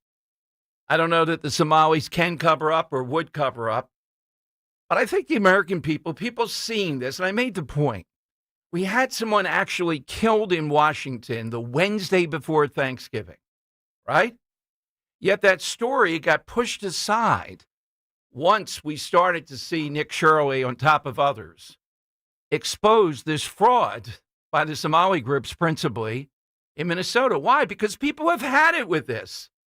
We have a great guest coming on today. She's a Brazilian-American, naturalized citizen. She's the one that we've been playing, talking about how people from Brazil, it's an issue, but maybe more Somalia, where they feel there's no government, there's just all corruption. You just have to make your own way, and that means massive fraud and corruption. And I pulled several other things that she's talked about. Hope to have her on, on a fairly regular basis because it is big on Twitter, TikTok, and the like. And the particular one that we played you around the Somalis not assimilating, that hits what's going on here. I mean, literally, there's thousands of people involved in this that should go to jail. The Trump administration announcing they're going to do their fraud tour of California next. New Jersey and Pennsylvania, rife with it. Here's Caroline Leavitt yesterday making the point of what the Trump administration believes should happen with Walz. First of all, Happy New Year, Caroline. I hope your New Year's Eve was better than Maduro's. The situation in that Minnesota, I can assure you, Jesse. Does it surprise you what's happening with Tim Walz? Unfortunately, it doesn't. The scale of the fraud that the Trump administration, with the help of great independent journalists like Nick Shirley, is uncovering right now is surely shocking. But President Trump has been calling out Tim Walz for his incompetence and corrupt leadership for a very long time. And Trump was right about everything. This is another example of that, which is why Governor Walz is dropping out of the race for re-election today. This is a man who can no longer even win the support of the voters within his home state because his policies have failed them. And now the great people of Minnesota, a state that was once known as the land of 10,000 lakes, has been turned into the land of 10,000 Somali schemes because of their governor. And don't forget, this is a guy who was at the top of the Democrat Party's ticket, the number 2. He was Kamala Harris's running mate just about a year ago until President Trump crushed them last November. And it was in large part because the president was calling out this fraud. And so this has been a day one priority for the Trump administration, Jesse. The Department of Justice has convicted and prosecuted nearly 100 defendants in Minnesota. And because of these new details and this new reporting that has come to light, this is a all hands on deck across the entire government effort. We are surging resources. You saw today the Department of Homeland Security announced we have nearly 2,000 agents from the Homeland Security Investigations Team. The FBI is on the ground, and we're freezing money. HHS cut off funding for child care centers and for daycares. USDA Secretary Rollins has been asking Governor Walz to see the recipients of SNAP in his state. So this is all hands on deck, rest assured. It's a top priority for President Trump, and he believes that Governor Walz is criminally liable, and I think the Department of Justice is going to find out. All right, there's the part. Now, Trump putting that out there publicly through Levitt believes is criminally liable. That's like a directive. Yeah, that's why Pam Bondi's there now. And that's what we want. Why? Because this is the type of stuff. Our guest, the Brazilian woman, Mackenzie, that we were playing, says, people look at this. We made this point throughout the holidays. They look at this and say, why get up every day? Why go to work? Why support the country? Why pay taxes and all the rest of it when you have just massive fraud, not just in one state, but billions upon billions across the country? And little, if anything, is done about it. So that's what people voted for. Nail them. Every single one of them up and down the line. No excuses. If Walz is not criminally indicted on this, that'd be shocking to me. That's one of the reasons he stepped down, maybe to try to get away from that. Because the bottom line is, this is so massive, so blatant, not even clever what they were up to here, and they were catered to do this. And they don't want to assimilate. They're ungrateful, by and large. Not every single person. How would we know that? But vast numbers. And that's why we have this problem. And I guess they represent a significant enough voting bloc that people still cater to them constantly and try to lionize the Somali group in Minnesota. All righty, 855-839-1210. Hit us with that movie or TV show that you never got, never wanted to. Something happened with it. It's all in the call on this one. You heard ours. I think everybody has one. Some people have significantly more. And make it as interesting as you can. Tell us your rationale. Maybe get your name into the hat today. 855-839-1210. You get on board. Of course, the other big story that we're looking at is the vaccine story. We've gone now from 17 childhood diseases to be vaccinated against. Now, I don't know how these people on Twitter got that means 72 jabs. I'm not exactly sure about that, but this is delivering. I have one objection to it, to 11 now, from 17 to 11.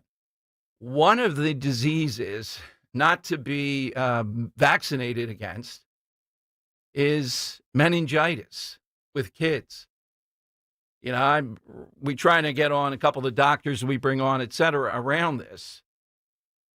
The other side, though, several people don't like Kennedy, don't like Trump, saying this is going to be an issue in the midterms. How in the world is relieving the vaccination rate? You know, intuitively, there's a sense that, particularly in a place like Jersey, too many things are being vaccinated against. You're raising the odds of some kind of difficulty that incurs, and everybody knows there can be a side effect, if you will. And doing them in those multiple doses is another issue people are concerned about. I just can't see not vaccinating against meningitis, though. So I'm going to tell you honestly what I'm seeing. This Smaha stuff, some of it is ridiculous. Some of it I give Kennedy credit for what he's been able to do already. But the idea people are going to hold this against Republicans, several spins out there today saying you're going to see what happens. Now, nobody's saying you can't vaccinate your kid if you want to do it with the 17 diseases multiplied. They're using Denmark as the model. Now, in fairness, looking at Denmark as the model, it is a country different than ours, certainly. And I'm not sure that it works out. The last time we looked at Scandinavia, though, Sweden had a much better policy, it turned out, when it came to masking and COVID and going back to school and everything else. So is the Denmark model what we ought to be doing? Well, we'll see. Are we going to see the media now telling us about an uptick in all these childhood diseases? Because parents can still get their child vaccinated, and according to the directives, the insurance companies are still supposed to cover this. Now, we'll see if that's the case, because if they don't, then there's a chink in the armor here as far as dealing with this. By the way, the president today, speaking to Republicans, and I have to admit, I'm tired of this stuff on the healthcare thing, started going off against the insurance companies. Okay, that's fine. We want to just put it in the hands of the average American. I'm in complete agreement with that. But are you thinking we are going to get there anytime soon on that? Meaning the midterms are what I'm thinking about. You got to win the midterms. And to me, winning the midterms means coming up with some Republican plan that people think makes sense to them. And I'm just not seeing any directions at the Republic. I'll be shocked if next week when they take this up again, if the Republicans have any guidance of what to rally around. And if they don't, you think you want to go into the midterms just attacking the insurance companies? I don't think that's a plan. I'm in agreement. They're out of control. Make that case. But in the meantime, people are saying, okay, as that's being wrangled over, what's the health care plan here? I don't see it. And Trump just doesn't seem to want to be on board with any one of these things. Okay, so is our plan just attack the insurance companies? Because if it is, these midterms are going to be very difficult. All right, phone lines 855-839-1210. Coming up, we're going to talk with Mackenzie, the common sense dose. Is that her TikTok or is that her Twitter? That's her Instagram, TikTok, the whole social media. The whole social media. Yeah. She's a Brazilian-American woman, naturalized citizen, who talked about the Somalis and talked about it through a Brazilian lens that was really intriguing. But she's saying a lot about Venezuela and a lot about phony feminists. I just found it to be exactly where I think a lot of people are, articulated in a really clever way. She's next on Talk Radio 1210. Kale and Company, weekday mornings, 6 till 10. So we were all done at the 19th, and we're all back today for the first time? Yeah. It's too long. Too long of a vacation. Never too long. 7 days is too I could have gone another 2 weeks, guys. You have another sabbatical coming up in March, probably. We had great guest hosts over the last 2 weeks. Thank you to Sean Farish and Esty and Michael Pelka and Tom Hazelby and everybody and everybody who filled in. And they all did better than Tanner McKee did yesterday. Start your day with Kale and Company, weekday mornings 6 till 10 on Talk Radio 1210, WPHT, and the free Odyssey app. If you're one of the millions of Americans behind on your taxes, if you're afraid to open your mail because IRS collection letters could be coming, listen carefully. The IRS is cracking down, taking paychecks, freezing bank accounts, revoking passports. That's a fact. But here's what most people don't know. There are official tax relief programs designed to help struggling taxpayers. Programs that could save you thousands if you qualify. No one knows these programs better than the experts at Optima Tax Relief. safe. Optima's award-winning team will fight to protect your paycheck, your passport, and your property. Their tax attorneys and licensed tax professionals will work tirelessly to get you the best deal possible with the IRS. Every day, penalties and interest keep piling up, so don't wait. Call Optima now for a free consultation. Call 800-354-2840. 800-354-2840. 800-354-2840. Optima Tax Relief.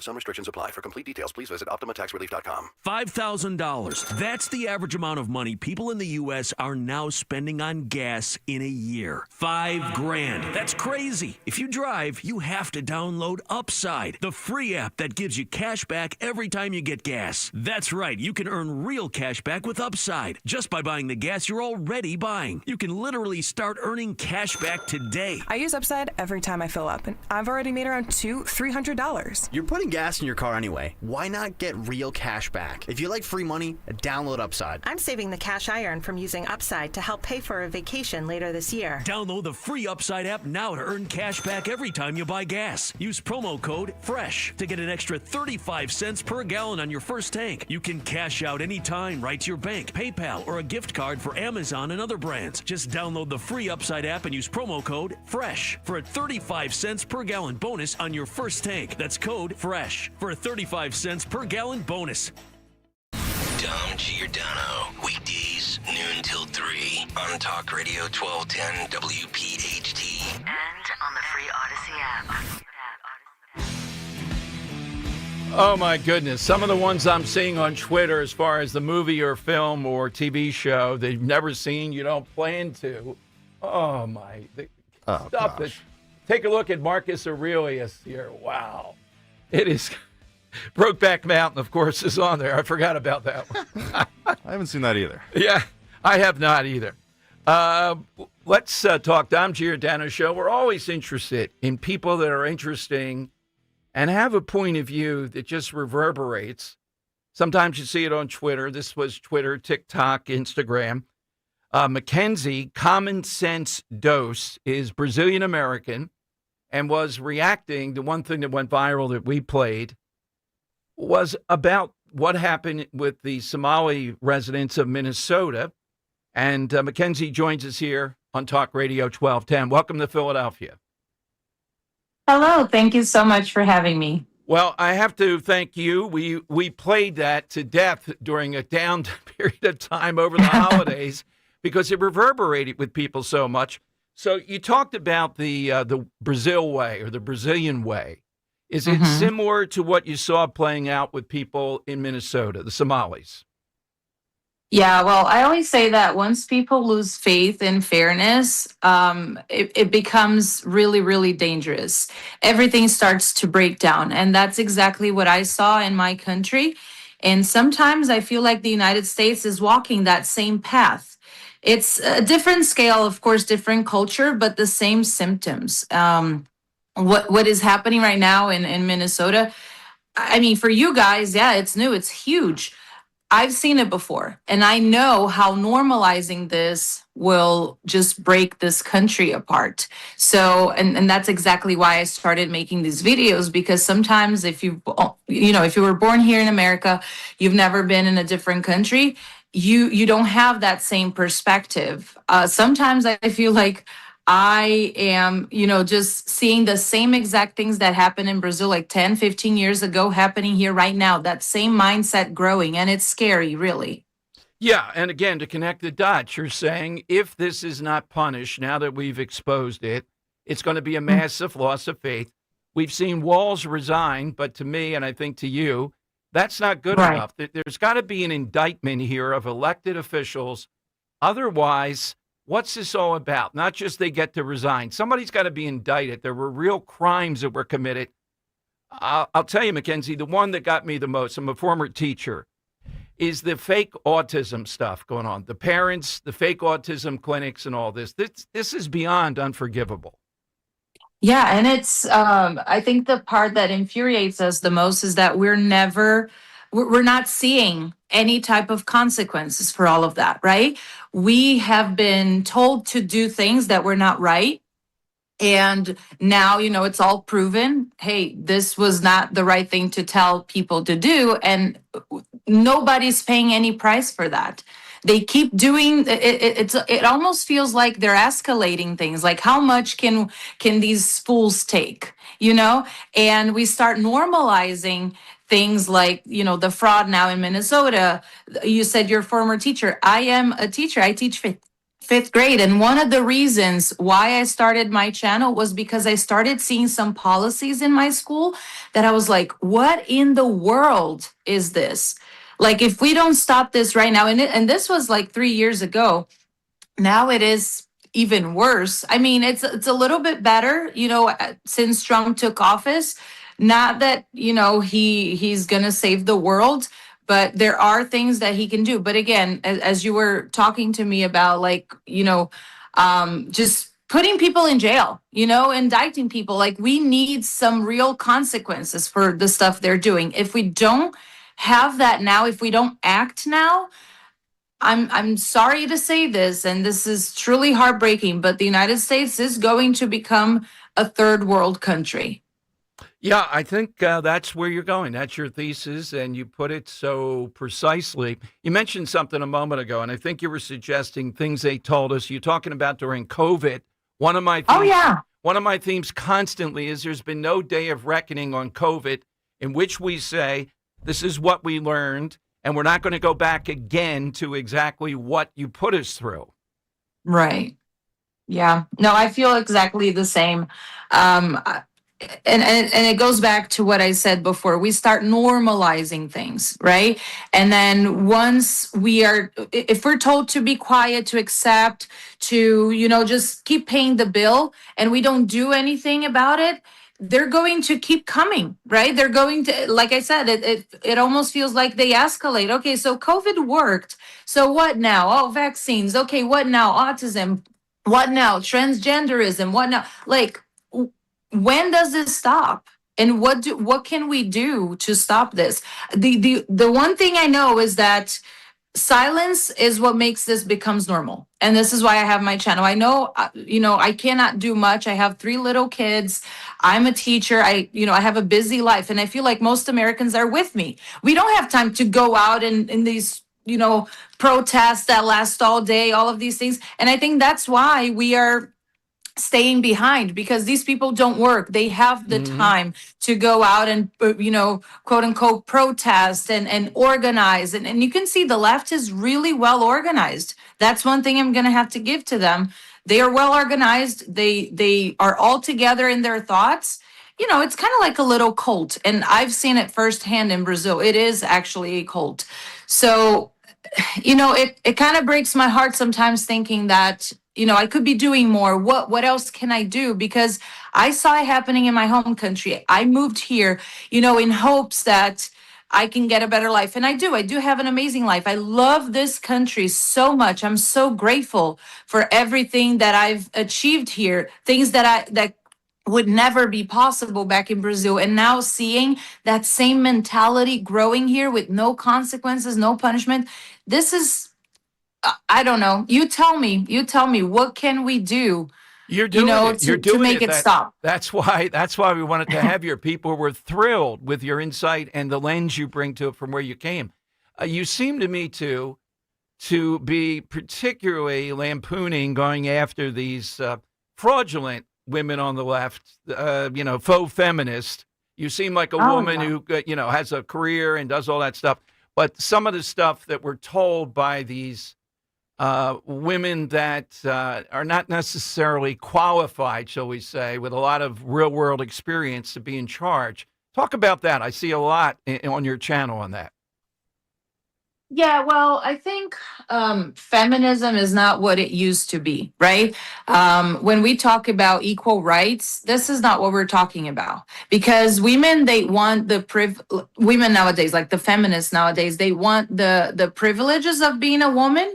But then when it's time to kind of like pay the price for that, they don't want it. So like, if you really want equal rights, you have to accept that you need to be evaluated for like a job position, for example. You cannot have privileges like, oh, because I'm a woman. No, you are fighting for equal rights. So let's have it. It's just like most, even like some now ex-friends, right? But I had friends who were all about like, being empowered and this and that. But then when they went on a date with the guy and the guy wanted to to split the bill, they were like, "Oh my gosh, that is so awful." Like, well, you can't have it both ways, You were Exactly. so independent and empowered. So okay, split the bill. Right. But no, they want that special treatment.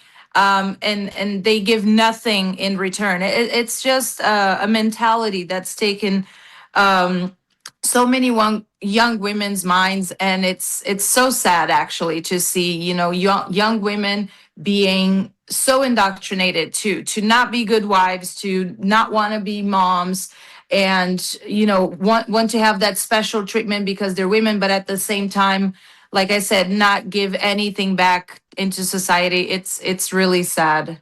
Well, we are so glad we found you. We're so glad that went viral. We invite you back in the future. Now, where do people go to follow you on social media? Where do they go, Mackenzie?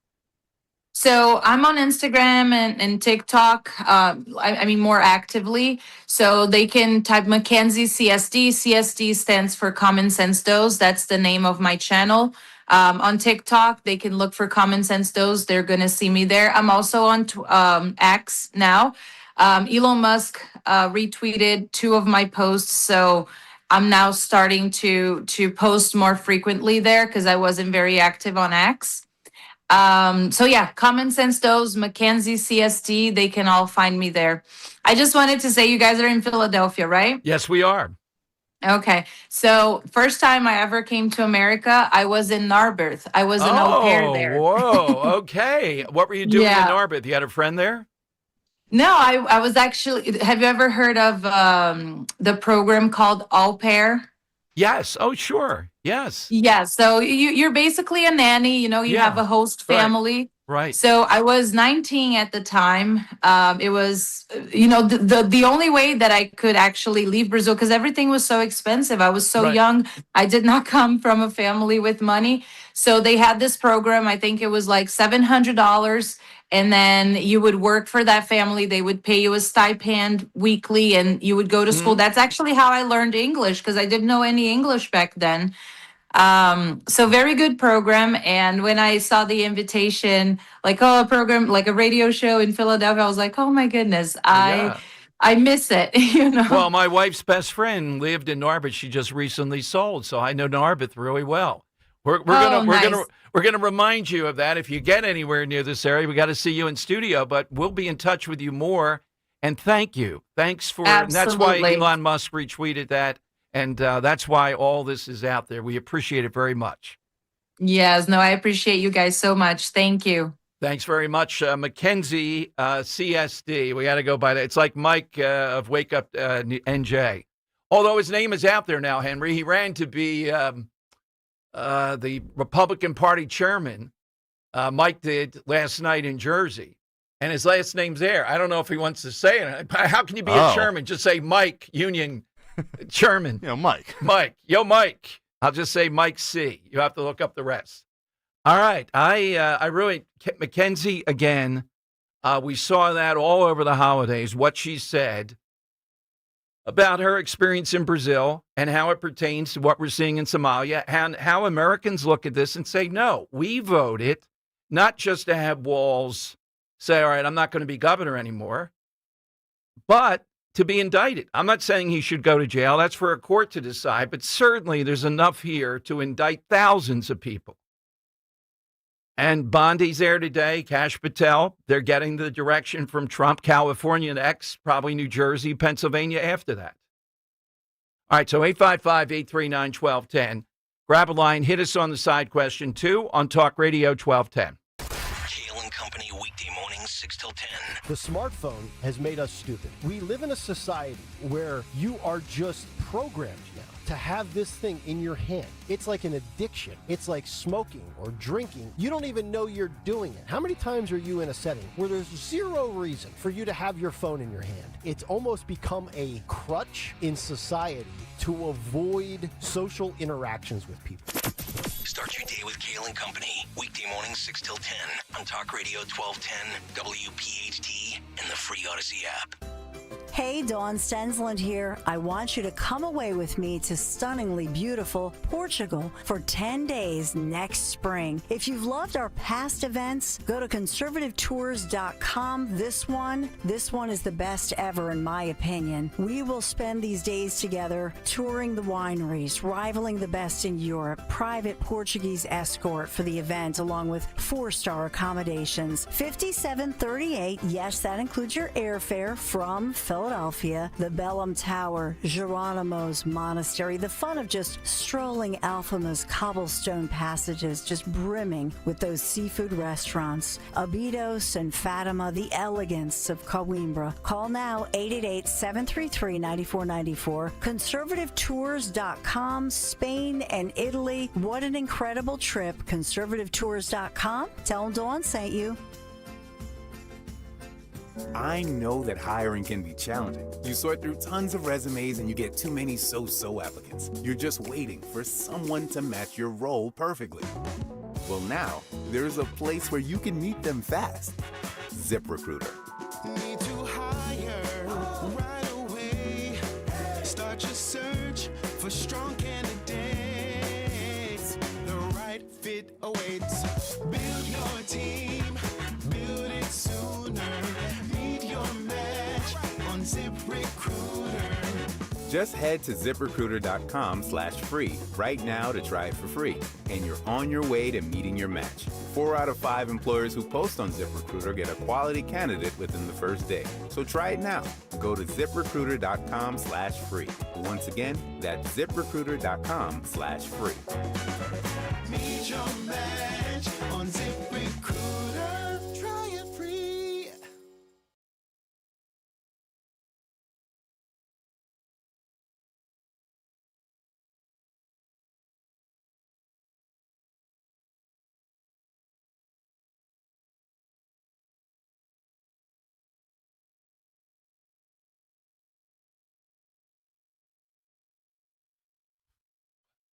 It is Dom time. Welcome in 855-839-1210. That's the way to get on board this January 6th. 5 years. For some reason, I thought it was even more than that. You know how you lose calculation. The anniversary of this, of course, Democrats opening up with the usual stuff around this. And again, there's nothing wrong with saying any number of those people should have been stopped, arrested, but also pointing out the excesses of this, and Rand Paul out there pointing out some of them today, and the kangaroo court that sat in judgment of this, and the lack of consistency. Our buddy Chris Tremaglia column up today with what happened with Black Lives Matter when they did bill that as an insurrection, and the damage that was done, and no reckoning on that pretty much either. Think guys like Larry Krasner. And that did play into some of the politics of ratcheting up for this with Pelosi. You know the story with our friend of the show, Stephen Son, the former head of the Capitol Police, talking about it in a book. All right. Really enjoyed Mackenzie, the Common Sense Dose, CSD. We'll have her back as we monitor some of the things she's put out, particularly with that kind of perspective. Why do we get someone who came here from Brazil and is grateful, thrilled to live into this country, adopts, while blending in her own cultural background, what America is all about, and yet you have, as a group, not every single person, I'm so tired of me, how many times, we should put a big, not every single person in front of us, but the Somalis as a group in Minnesota are a huge problem. Huge problem. And thousands of them seem to be dedicated to nothing but one fraud, blatant fraud after another, including fake autism. It doesn't get any worse than that. So 1 year in, Bondi leading the charge today, but Patel and others, we're going to see these fraud tours. California is next. I can hardly wait for New Jersey and then Philadelphia to see exactly what's going on here. and how many of these are getting money they shouldn't get, and up and down the line, the whole deal associated with that. We should make like a concert tour T-shirt for that. Exactly. Dates you know on the what? back. I think we could help them and give it to them. That's exactly right. What should we call the fraud tour here? That was a listener who suggested to one event I did, Huff, Puff, and Cuff. That's a good one. Where you had females complaining the state police test was too rigorous. And we had about 50 women, Henry, who went to Andy's Diner, the one in, I think it was in Conshohocken, pretty sure. And they ran 8 miles. They were runners, too. And then it was a 100-yard dash. We actually had a jumping thing to measure your vertical jump. It had to be just you got off the ground, essentially. Right, yeah. Stuff like that. But Huff, Puff, and Cuff. You can't beat that.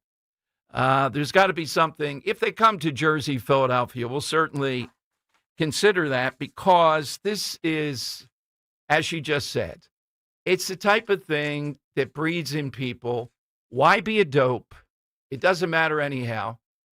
Look at what's going on in New York. Just do what you want. Look what's going on in Minnesota. Sure, Walz had to drop out, and Nick Shirley did that. But is that enough? No, of course not. We're talking $9 billion plus that was aided and abetted here. All right, Bill O'Reilly said something, and I just looked at it during the break. The Wall Street Journal does verify this. I could tell he was a little bit when I said, well, wait a minute. Does that undercut Delta Force? That the claim is that the CIA got the military to stand down, and they had a deal to take Maduro out of there. Now, they still had to execute it, I guess, against some elements who didn't want that. But he was on a military base, and this was flawless. But was there a deal in place behind the scenes to take him out? If they were, that's pretty skillful also, that they were able to get this done. And President Trump, to his credit, has been out there all morning again touting what the military did here and how no one else could do that. And that's exactly right. This will be cut 10, Henry. Here's Tim Walz turning his fire, as he didn't take any questions yesterday, toward President Trump as he announces he won't be a candidate for the governorship. Hang on. I don't know where my cut number 10 went. Sorry. All right, so Walz yesterday finally telling us that it's about Trump, it's about poisoning people against the poor Somalis, and all the rest of it here. All right, we'll get that. Mince words here. Donald Trump and his allies in Washington and in St. Paul and online want to make our state a colder, meaner place. They want to poison our people against each other by attacking our neighbors. And ultimately, they want to take away much of what makes Minnesota the best place in the country to raise a family.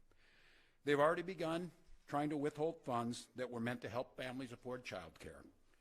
And they have no intention of stopping there. Make no mistake, we should be concerned about fraud in our state government. We cannot effectively deliver programs and services if we can't earn the public's trust. Well, you didn't earn it because you didn't want to earn it. You didn't care about it. What the heck are you talking about here? You don't have the public's. Well, I don't know. I've done Minnesota radio. They're all, oh, well, you don't want to be saying that. No, nobody's preaching hatred against Somalis. But this is a group that's out of control, at least substantial numbers of them, that feel this is what they're going to get away with in America. They're pirates. And when they come up with a scheme of saying we're going to set up fraudulent autism clinics and you're going to say your kid has autism, then yeah, America's going to be outraged. So much so that we quickly forgot about the woman who was killed allegedly by the Afghan refugee in Washington, D.C. And the reason was, as tragic as that was, people started hearing this and saying, no, didn't we vote one side or another? Kamala Harris would have aided and abetted this, and Walz was too. We voted to stop it, to punish this, accountability. We don't want this. And just because it's the Somalis doesn't mean that we're going to have to pull punches because they're going to say you're an Islamophobe or you're a racist or something else. And Walls refused to take questions yesterday after this.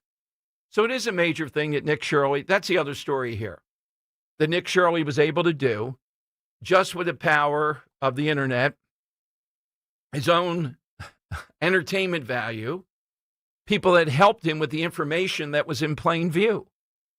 Are they going to find this in California? They're finding it in Ohio, places like that. Absolutely, they're going to find it. All right, get in on the side question, 855-839-1210. Some film or TV show that you just never got to, and the reason why, and you don't regret it. We've heard some on Twitter. It's unbelievable. Twitter's just egregious. Yeah. Some. How can you have that whole, wait a minute. When Dan said, I've never seen The Godfather, and he said it just in a matter-of-fact sentence, stop. I was like, what? We should stop the show. You got to see The Godfather. How can we do a radio show if you haven't seen The Godfather? It's impossible. That might be the most egregious one.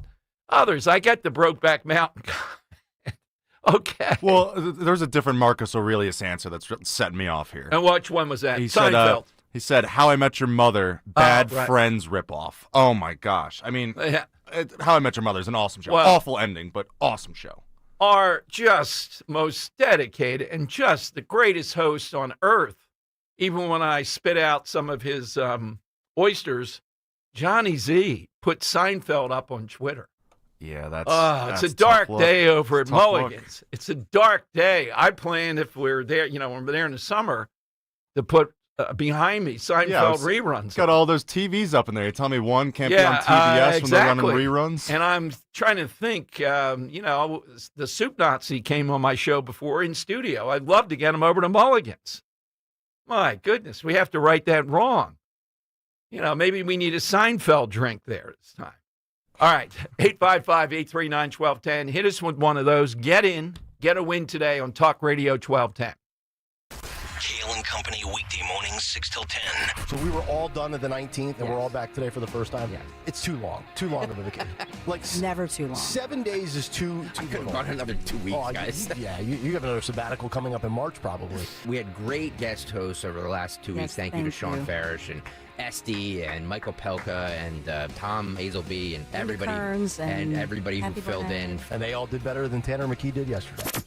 Start your day with Kale and Company, weekday mornings 6 till 10 on Talk Radio 1210, WPHT, and the free Odyssey app. Gold is now over $4,300 an ounce. Did you get some jewelry as a gift that you don't like? Need cash to help pay holiday bills? Go to the Estates Roadshow Monday through Friday and get cash in your hands. Gold and silver, old rings, chains, and even broken jewelry. Don't wait. Cash in while gold is hot by going to the Estates Roadshow. 4 locations this week: Chestnut Hill, Doylestown, Media, and St. David's. Bring your gold, silver, coins, diamonds, and watches, even broken pieces, and get cash on the spot. The price of gold is now around $4,300 an ounce, so there's never been a better time to sell. No appointments, no fees, no pressure, just friendly professional buyers with over 35 years in the business. Go to the Estates Roadshow Monday through Friday in Chestnut Hill at the Chestnut Hill Hotel, Doylestown at the Doylestown Inn, Media at the Hampton Inn, or in St. David's at the Radnor Hotel. Get some cash in your hands today to help pay those holiday bills at the Estates Roadshow. For more info, visit estatesroadshow.com.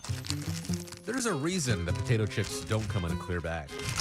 There's only 8 chips in this bag. That's why. It's only about 2/3 full. The rest is air. It's a lot like opening up your 401k at retirement. You get about 2/3 of it, and the rest goes to Uncle Sam. Jim Cipriotti at the Retire Ready Financial Group can help. His tax mapping process can help forecast what your tax bill will be in the future, and that way you can build a strategy now to potentially decrease your tax bill in retirement. In other words, more for you and less for Uncle Sam. Call today for your complimentary retirement tax mapping report, 610-894-7415. That's 610-894-7415, or find them online at retirereadyfg.com. And get Uncle Sam's greedy hands out of your retirement. Hey, you've had enough. With a complimentary tax mapping report from Jim Cipriotti. Investment advisory services offered through Retire Ready Wealth Management, a registered investment advisor. Insurance and annuities offered through James V. Cipriotti, Retire Ready Financial Group, LLC, NPN number 2083768.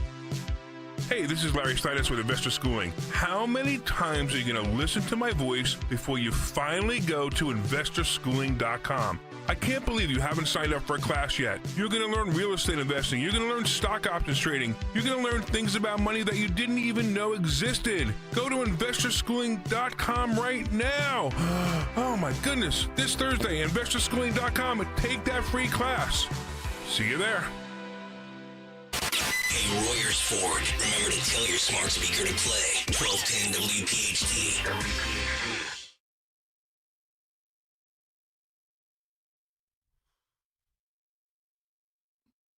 All right, arguably, I'll say that to be charitable, greatest show in the history of TV. I would say it is, but that's a debate. There are several contenders, but a show you have not seen or a film, and you're not going to make that up and go, oh, that's kind of embarrassing. People start talking The Godfather, and I haven't seen it. By the way, another dead whale has washed up at the South Jersey port over in Gloucester City. It was spotted Sunday night on a boat docked in Gloucester City, and we're seeing now there's a group of people that come in, autopsy, et cetera, to find the cause of death. I'm not going to pin it to the windmill project or anything like that. It's kind of dormant as far as I know. But whenever you see this, and what we saw play out over the last 2 or 3 years, you just have they do mention, the people that wrote the commentary on this, Philly Voice, they were stopped by anti-Win and Republican lawmakers. No, they were stopped by common sense and decency. That's what stopped this. And it's one of the great triumphs of people like Robin Schaefer, Mike Donahue, and others at the Jersey Shore, and our listeners who got involved. And the whales started it. If not for the whales, they might have been able to get it through. But there was such outrage, such emotion, and it's just a callous goofball like Phil Murphy involved. And then it swung toward, are we going to let them spoil the Jersey Shore? For what? Which is exactly what they were up to. So, progressives, a lot of times woke stuff, silly, etc. And sometimes it has serious consequences. It gets people killed, in this case, whales and other mammals and the dolphins. Remember all that washing up on the shore? It was shocking. This one, we'll see what it comes out to be. They don't seem to have any theories yet, but a lot of people rallied on this. And it is something to remember the power that's there if people are charged up enough. It really then morphed to, no, we're not going to let them despoil the Jersey Shore. It's a birthright. It's something that we are all connected to, or at least most people, except those that rather go to the mountains and everything else. Okay. But this just brings it all back, seeing this play out. And Jersey elected last night, the GOP, and we're going to try to get her on, a new chair. The others, after what happened, resigned. And I really want to hear her out, what she told the voters. I think there were 42 of them. What's going to be different? How do you deal with a situation in Jersey that is so difficult, given you have enough people there that don't mind the taxation, and then you have enough people that are dependent upon the government for almost everything? You got 100,000s of people that are there illegally. And you just, they're tapping into, I've said this many times, the U-Haul results are out again. These states that have the most people fleeing, and that's what the U-Haul is about. And it seems like California, maybe in raw numbers because it's bigger, is leading. But take a look at California. Why will California, even with all this, not sink? Because a lot of people still want to be in California. It's the weather. It's the glamour. It's a big state with a lot of things up and down that might attract people, particularly when you're younger, but before you have to deal with the family situation. Maybe you'd want to be in California. So they're going to keep on doing it because they're not afraid that the state will be decimated. Now they're in debt. They got all kinds of problems. I get that. but they don't hit rock bottom. Same thing in Jersey. Why do people stay in Jersey? And people will rant and rave. And you're going to see a bit more with Mikey Sherrill. They're already on the march to raise taxes, etc. What did we make of? Here's the one that I don't get. What do we make of the fact that in a state like Pennsylvania, that is more conservative than either California or Jersey, it's a swing state, that any polling and anything I can tell you personally with pundits and others, Josh Shapiro is at a 60% popularity or thereabouts. How's that possible? Based on what? Just think about this guy. Just think of the things that he does. How inauthentic, how transparent he is, how he's not even here to manage business. It went on forever, the state budget, etc. He's got all kinds of things out there. What is it that he's able to do? He's got a staff of 22, 23 people around the clock publicizing him at taxpayer expense. How is this guy magical to these people? What are we missing? We're not missing anything. But this is the battle you face.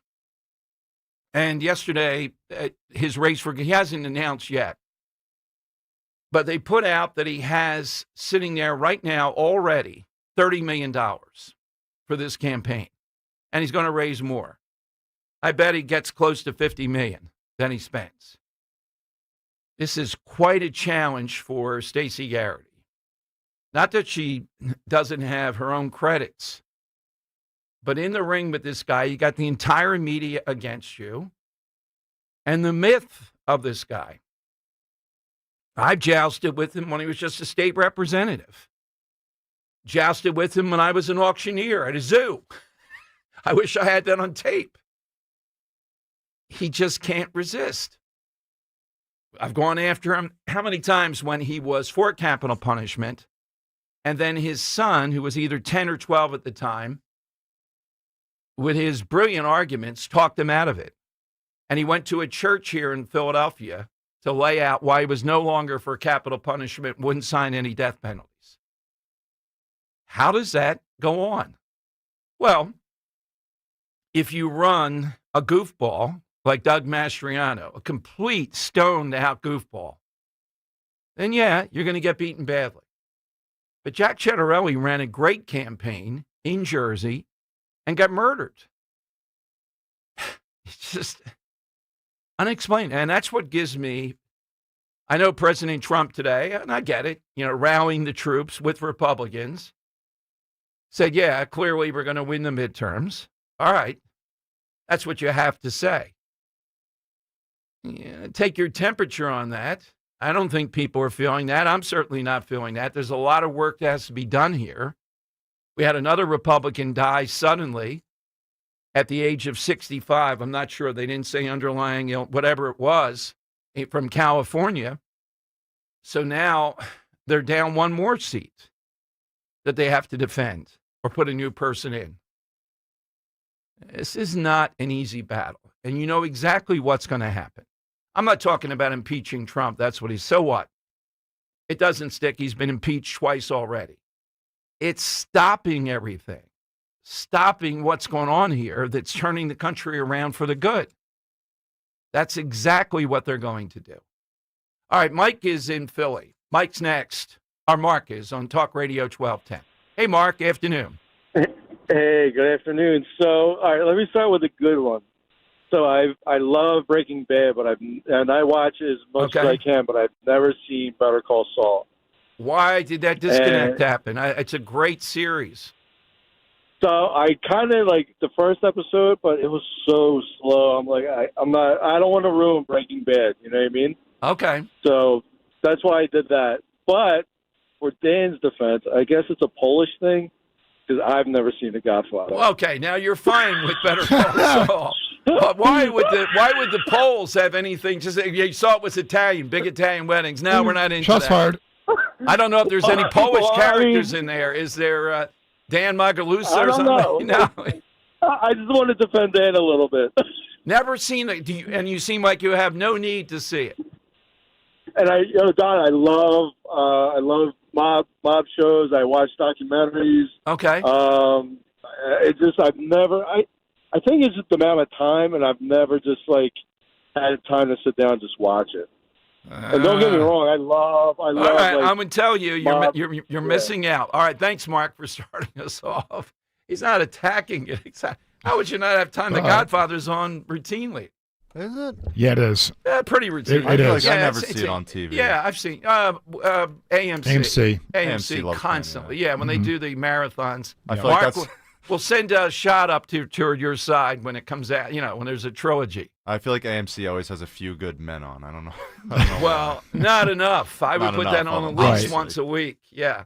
All righty. It's 855-839-1210. That's what we're looking for. A show or film, TV, whatever it might be, and you have no desire to see it. You just have a net, like me with friends. I'm on the docket today. That's that's a misdemeanor. It's not even throwing a cigarette butt around. It's a capital crime not seeing The Godfather, though. That's... That I agree with you 100% on that. That is it. The death penalty that very day, and he said he didn't have time to do it. Well, make time. Make time, right. Yeah, and is it something Polish there? Anybody else that hasn't seen it? You don't want to see it. Italian discrimination. That's right. That's what it is. Joe Colombo will get out there on that. All right. 855-839-1210. That's how you get on board. AT&T and Verizon Wireless. You just push pound 1210. We're going to talk with Paul Perez, interim president of the National Border Patrol, coming on to talk Venezuela a little bit and Venezuelan gangs in this country. Only one, Martha Raddatz, the apartment complex, but also to talk with him. I'm interested his take. How is it we really have made a dent in the Pacific and in the Caribbean in taking out drugs like cocaine coming from Venezuela, bombing them? It's over 100 or so that we've killed. And you got to think they're a bit leery of sending drugs in that way. What is it that still allows this ungodly amount of fentanyl and other drugs to get into that country? You and I can speculate, but this is somebody who actually has to interdict it. And how in the world did they shut down the border? Was it just, hey, we just did it, Biden didn't want to do it, or is there something else? So I'm always intrigued when we get one of these guys on to talk about stuff like that. Side question, though, that film or TV show you never saw, your reason, and you just don't have any drive to do that. Coming up a little bit later, too, I want to talk more about RFK Jr. and how startling this is. And the argument that Republicans, Democrats are making, this is going to cost you in the midterms. What? That people, I think they're thinking insurance companies will not cover vaccinations as much now. 17 diseases cut down to 11. And I really want to get a doctor on, the meningitis, not vaccinating against meningitis, just sitting here, armchair quarterbacking. I don't see that. That's a bridge too far. And we're getting to a point where his goal is, should parents just have the right to say, I'm not going to vaccinate against anything? That's my choice. I looked up the difference in the Pennsylvania, Jersey recommendations. Jersey has more vaccines. Pennsylvania accepts more reasons for not vaccinating. Jersey has only one exception, seems to be religious, and there's a lot of detail with that. So Pennsylvania and New Jersey are similar, but there are differences. 855-839-1210. Kale and Company, weekday mornings, 6 till 10. The smartphone has made us stupid. We live in a society where you are just programmed now to have this thing in your hand. It's like an addiction. It's like smoking or drinking. You don't even know you're doing it. How many times are you in a setting where there's zero reason for you to have your phone in your hand? It's almost become a crutch in society to avoid social interactions with people. Start your day with Kale and Company, weekday mornings 6 till 10 on Talk Radio 1210, WPHT, and the free Odyssey app. Attention. Have you racked up $10,000 or more in credit card debt? Are you barely getting by making minimum payments? With credit card debt reaching all-time highs, National Debt Relief is notifying consumers about significant debt relief options currently being made available to help those with overwhelming credit card debt. These options may reduce a large portion of credit card debt for those who qualify.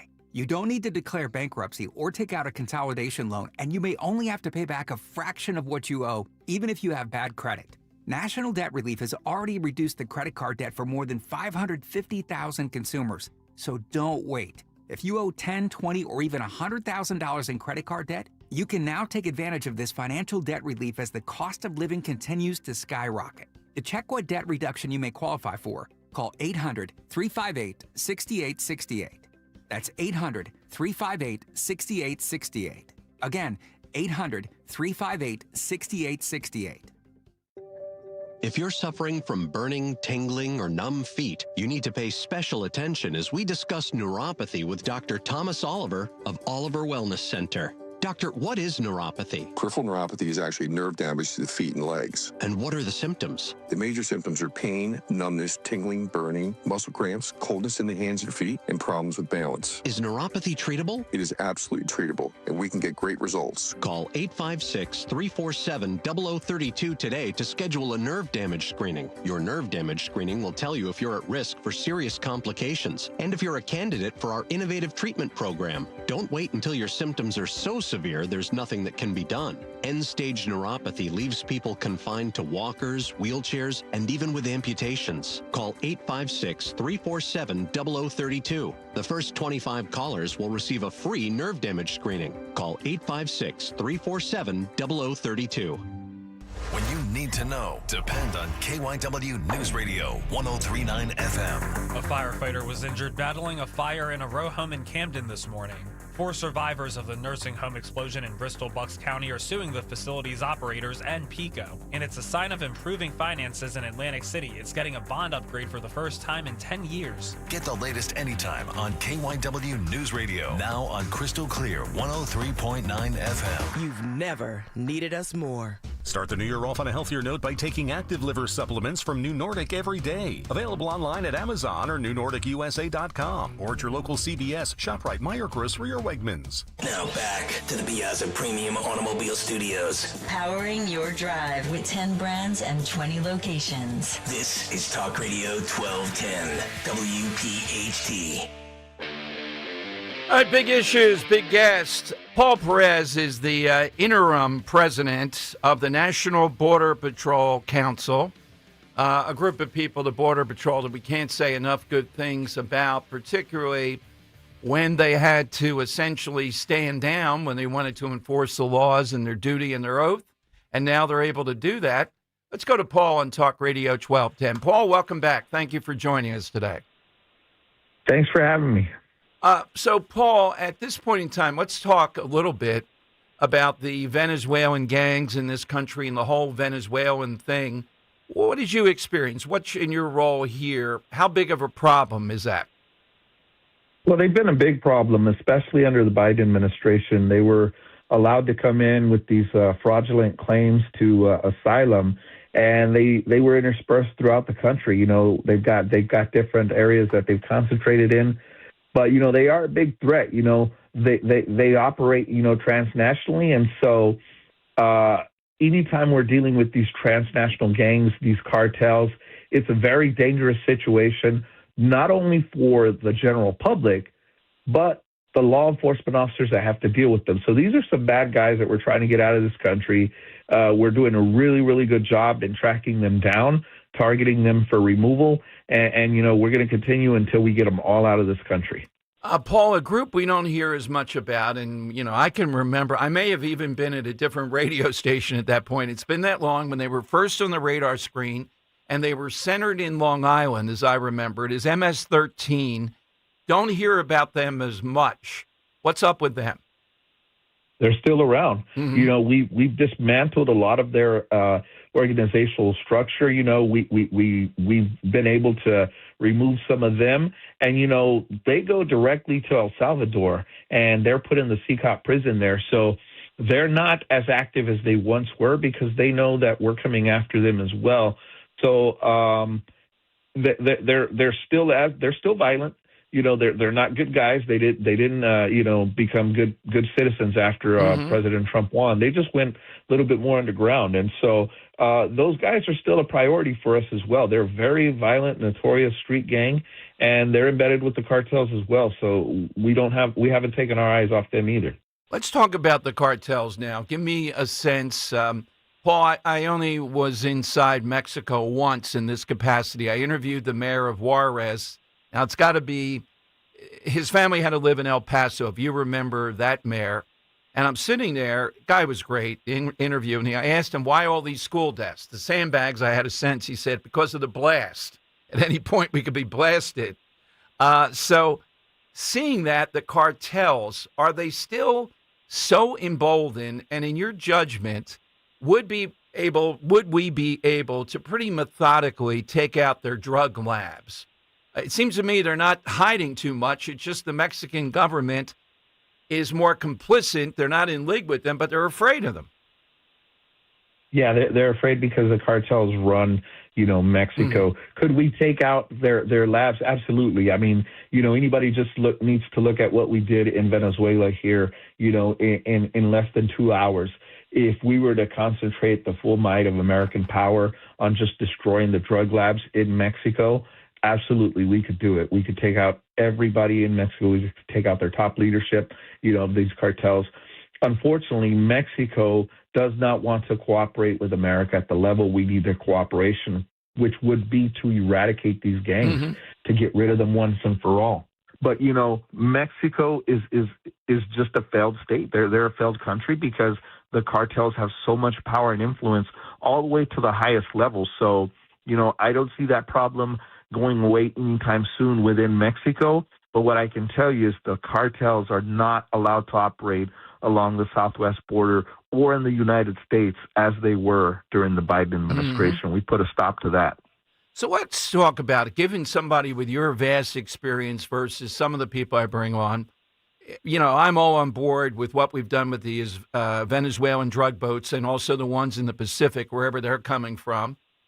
How is it vast amounts of drugs, particularly fentanyl, from Mexico, I guess, how are they able to get into the country? Your guys, the Border Patrol, have shut down that border. It's amazing. I've been there, and I remember during the first Trump term, but it's even better now. How do we get into the country this enormous amount of drugs still? So there are many ways that they do it. They've got tunnels, and don't get me wrong, we're doing everything within our power to stop it 100%. But these cartels, they have unlimited funds. They've got the ability to play the numbers game, and what I mean by that is if you take a look at every port of entry along the southwest border, there are thousands and hundreds of thousands of vehicles that come across every day. To the best of our ability, our officers, the Customs and Border Protection officers that work at the ports of entry, they're doing everything they can with the best technology available to try and screen every single vehicle. But when you have some ports like Laredo, where the traffic is pretty much all commercial 18-wheeler traffic, it's really difficult to not disrupt travel and trade to make sure that we get every single ounce of narcotic coming across. So they play the numbers games. The cartels can afford to do that. They can afford to sacrifice a 1,000-pound load to get a 10,000-pound load across. So they've got unlimited funds. They're going to continue doing what they're doing, and we're going to continue stopping them at every chance that we can. So, Paul, it seems to be then the answer is to take out their drug labs, to take out the cartels more than, yes, I've been there and I've seen the traffic you're talking about, and it could be hours. You're saying it could be half a day if we had to vigorously search every vehicle. Oh, yeah, absolutely. We've got thousands of officers stationed along the southwest border at the ports of entry that are doing a great job out there at the POEs, but you've got the amount of traffic coming into the United States. They also work outbound traffic as well, trying to confiscate money and weapons going into Mexico. But the amount of traffic that is coming in, the cartels have enough money and product to be able to play the numbers game. So what do you think the Border Patrol needs in the future here, Paul? And, new initiatives, whatever. What is it that's needed? So what the Border Patrol needs is what we're getting through the One Big Beautiful Bill. Okay. We're getting more money than we've ever had, which is going to give us more manpower. It's going to give us 3,000 more agents. It's going to modernize our fleet because our fleet's a mess. It's going to give us the technology that we need along the southwest border to be able to monitor areas that we don't have manpower in. So what we're getting from the Trump administration's One Big Beautiful Bill is exactly what we've been asking for years. But a lot of these administrations, they ignored the pleas from the frontline agents who knew exactly what we needed to fully secure the border and gain operational control. And what we've gotten through the One Big Beautiful Bill and the support of this administration is just that. Now, with the border secure, Paul, I would think that human trafficking would be down too. I mean, the cartels before just ran amok. And again, to your point, they don't care who gets killed or what happens as long as they're getting paid to get people through. Is that gone down now? Yeah, it has, because, again, we've made it a lot more difficult for them to be able to move, people and products across the country, across the borders. So, yeah, a lot of the human trafficking has gone down. We've devoted more resources to not only interdicting but investigating, these human traffickers and putting them away. Well, Paul, thank you very much, as always, coming on the great work of the National Border Patrol. And again, with the Trump administration, we're going to see even better things in 2026. Thank you, Paul, very much. Thank you for having me. Appreciate it. Paul Perez, the interim president of the National Border Patrol Council. All right, 855-839-1210. So it comes down to, and Ron DeSantis, has drilled down on this.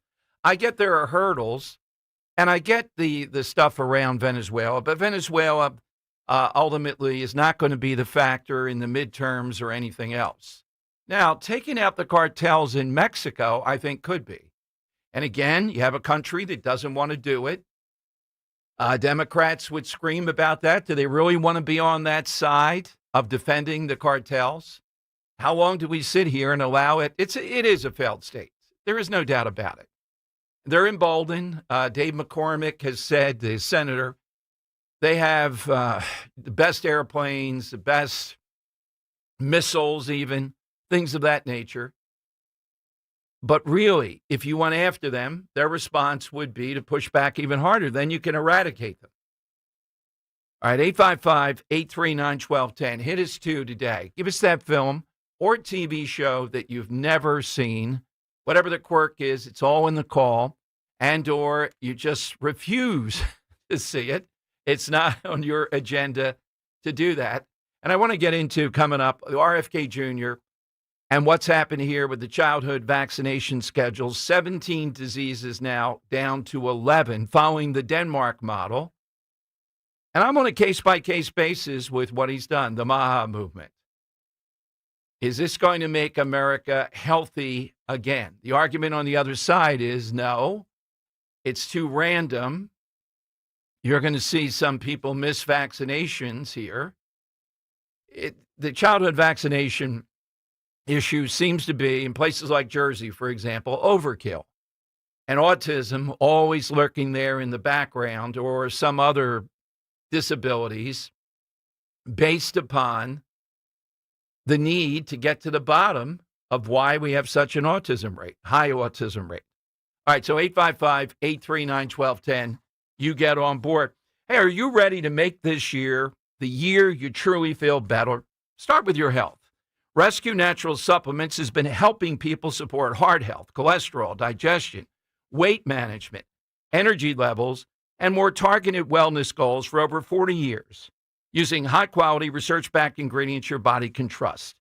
And right now, Rescue is celebrating with their New Year's savings. You can save 40% when you buy any 4 single bottles of Rescue supplements. Use that code NEWYEAR40, New Year 40. Try their popular Rescue 1250 Omega-3 for heart and brain health, Probiotic for better digestion, or Oracine for more consistent, all-natural energy. Whatever your health goals, Rescue has you covered. To mix and match 4 or more bottles and get 40% off, just go to res-q.com or call a Rescue product consultant at 826-ALIVE. Again, that's 800-262-5483. Or online at res-q.com with the code NEWYEAR40. So now's the time to take that smart step toward feeling your best with 40% off any 4 bottles of premium rescue supplements. res-q.com. Use that code, all one word, NEWYEAR40 at checkout. Don't wait. Make 2026 the year you prioritize your wellness with Rescue. Kale and Company weekday mornings 6 till 10. So we were all done at the 19th, and we're all back today for the first time. It's too long of a vacation. Like never too long. 7 days is too I could run another 2 weeks, guys. You have another sabbatical coming up in March, probably. We had great guest hosts over the last 2 weeks. Thank you to Sean Farish and Esty and Michael Pelka and Tom Hazelby and everybody and everybody who filled in. And they all did better than Tanner McKee did yesterday.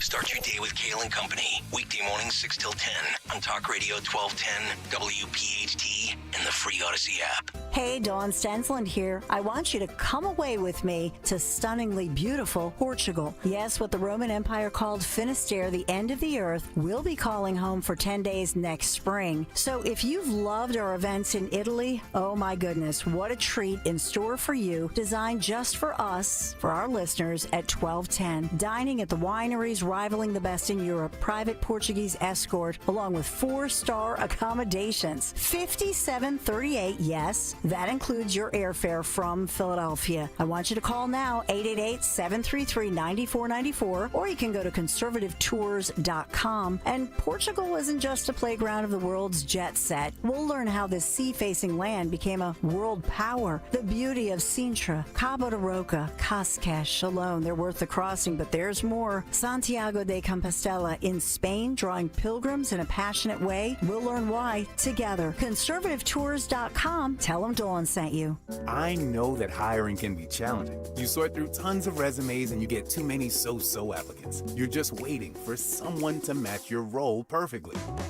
Well, now there's a place where you can meet them fast. ZipRecruiter. Need to hire right away. Start your search for strong candidates. The right fit awaits. Build your team. Build it sooner. Meet your match on ZipRecruiter. Just head to ZipRecruiter.com/free right now to try it for free. And you're on your way to meeting your match. 4 out of 5 employers who post on ZipRecruiter get a quality candidate within the first day. So try it now. Go to ZipRecruiter.com/free. Once again, that's ZipRecruiter.com/free. Meet your match on ZipRecruiter. Try it free. Free speech lives here. With Dawn Stensland, 10 till noon. On Odyssey's #1 talk station, 1210 WPHT. All right, it is Dom time, 855-839-1210. You get on board AT&T and Verizon Wireless.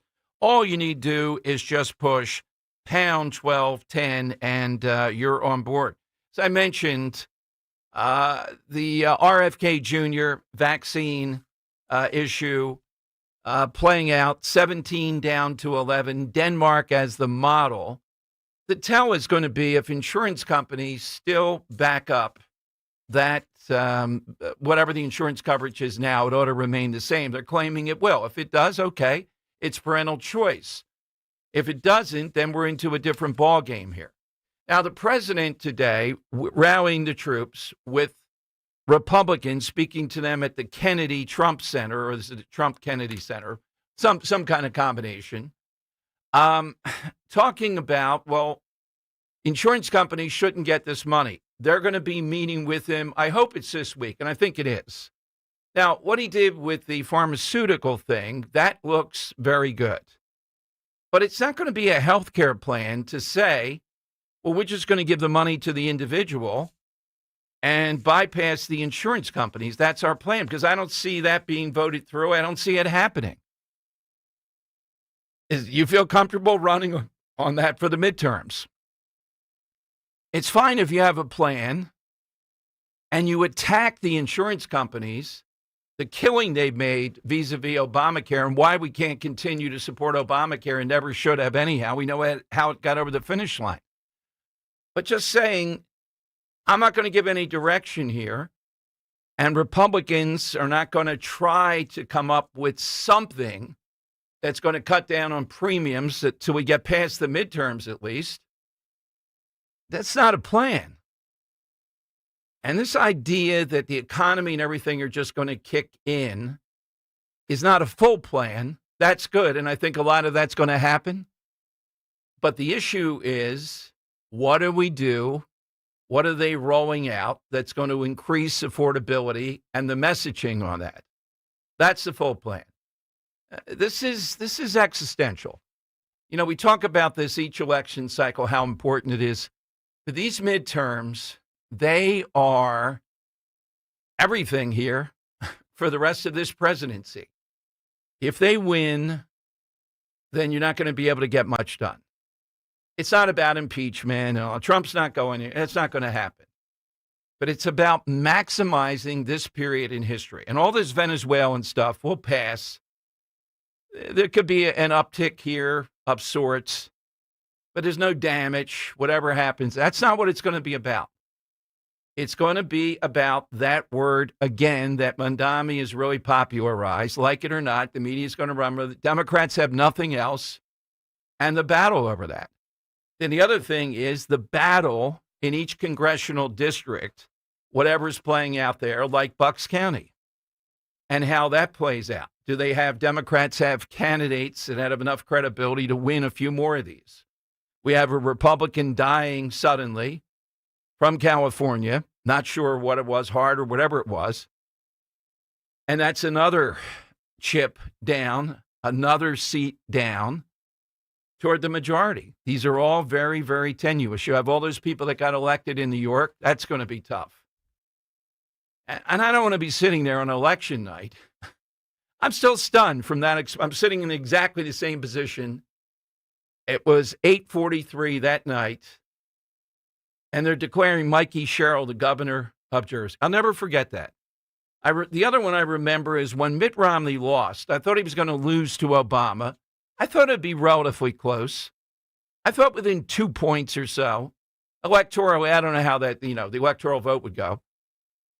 And by 11:30 that night, maybe not even 11:30, myself and another host is no longer here. We're just like, what the heck? 11:30 and this is over?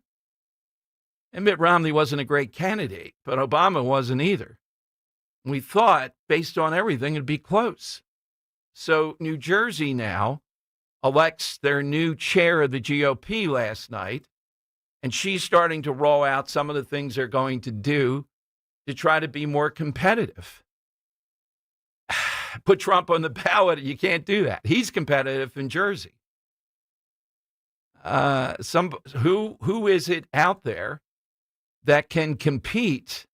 Particularly, they have to defend several congressional seats, and we have 4 here in our area that have to be defended also. All right, let's go to Lisa in Bala on Talk Radio 1210. Hey, Lisa, welcome in. Hey, Dom. Good to be back, and I'm a loyal listener, and I've called in before. Dom, I was channel surfing last night, and on, I believe, whatever channel or, broadcast Tony DeCoppel is now on. CBS. He had Dr. LaPook on. And Dr. LaPook gave a complete 3-tier breakdown of all the vaccinations. And Tony DeCoppel did ask him 3 times. And Dr. LaPook spoke with great confidence that, yes, this was from Dr. LaPook, that the insurance companies would pay for the vaccinations depending on what the parents wanted. Yes, on paper. See, Lisa, that's true. But you know what happens with the insurance companies? My fear is they're going to start finagling here and going to court and litigating and all that. Now, it might help Republicans to run against that, but that's the thing I'm worried about. If they try to avoid this, remember, we only have a short window here for the midterms. Correct. He did say, and he emphasized also, it has to be totally up to the parent. Exactly. So, it's going to be interesting to see how this all ferrets out. Yes, Lisa, thank you for that. Do call us again. Appreciate it very much. Yeah, I know the Trump, and on paper at this point, that's true. But you know what happens with insurance companies, if there's any wiggle room here, because this isn't CDC directed, because they have the ability to skate on this, is that what they're going to do? All right, 855-839-1210. You get in. Hit us on the side question. Also, the vaccine story is huge. RFK Jr., we've said it many times, is the most consequential that we're going to remember of the cabinet. That's where the action is, the stuff that he's churning out constantly. And as we go through a year of him, getting the food companies, seeing some progress on that, that would be an A+. The vaccine thing is a battle here over, I still, layman here, meningitis, not vaccinating against that. That's why I'm trying to get somebody like Dr. Malone or some of these others on to hear what they say, how much danger is in that. But the basics definitively will be covered here. Well, insurance companies covered. The broader thing is this. Republicans have to have a viable health plan that people are going to say, all right, we're in the ballpark with this. You want to attack the insurance companies, that's always good. But just attacking them and allowing Democrats to make the argument they are for health care, Republicans are not. Got to do better in that argument. This is the affordability thing again. This is the only argument they have headed into the midterms. 855-839-1210. Kale and Company, weekday mornings, 6 till 10. The smartphone has made us stupid. We live in a society where you are just programmed now to have this thing in your hand. It's like an addiction. It's like smoking or drinking. You don't even know you're doing it. How many times are you in a setting where there's zero reason for you to have your phone in your hand? It's almost become a crutch in society to avoid social interactions with people. Start your day with Kale and Company, weekday mornings 6 till 10 on Talk Radio 1210, WPHT, and the free Odyssey app. Hi, everyone. It's Tom Giordano. Recently, I had the chance to chat with Christine Ambidi, the executive director for Navy League Philly, to learn about just how much Navy League does to support our sea service members. We help support all of our local sea services, our youth services, our youth groups, our sea cadets, our ROTCs, junior ROTCs, our Coast Guard, our ships commissionings. We help support all of that. We're really there to support what they need, what their groups need, what the students need. So we do a lot of, for Coast Guard, we do the enlisted person of the quarter, we do enlisted person of the year, we award them, which is really nice for the Coast Guard side. And then for the youth groups, we help support them. So if they're going on a trip, so we've sent kids to different events that they're doing, we support their banquets, and we support and we give them awards for the great accomplishments. You can do your part to support our sea service members by becoming a member for just $25 a year. Go to NavyLeaguePhilly.org to join. A simple piece of paper. It's something we use every day.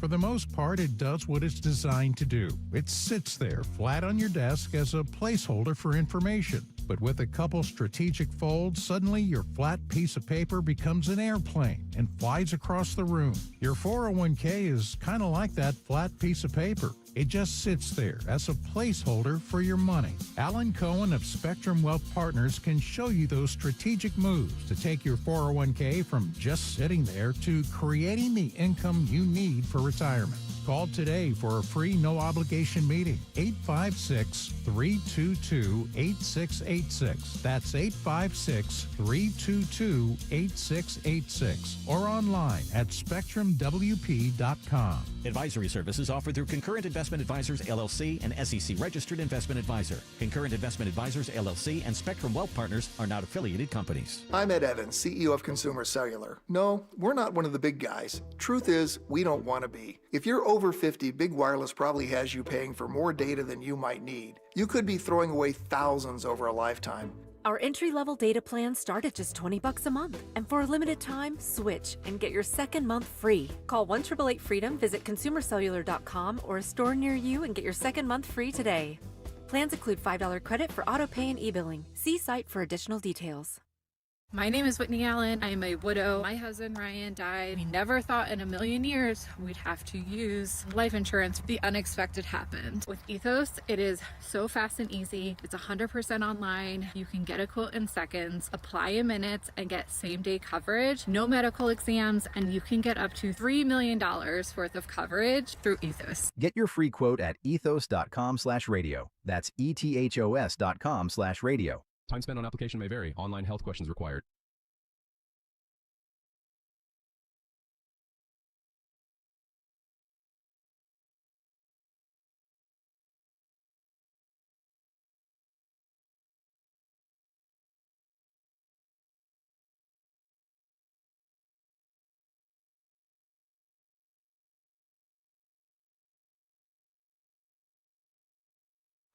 All right, it is Dom time. Welcome in. Happy New Year. We're still saying that after yesterday. Tomorrow is the big day with Larry David. I'm sure where he is, he'll be shushing people with that. Side question today, though.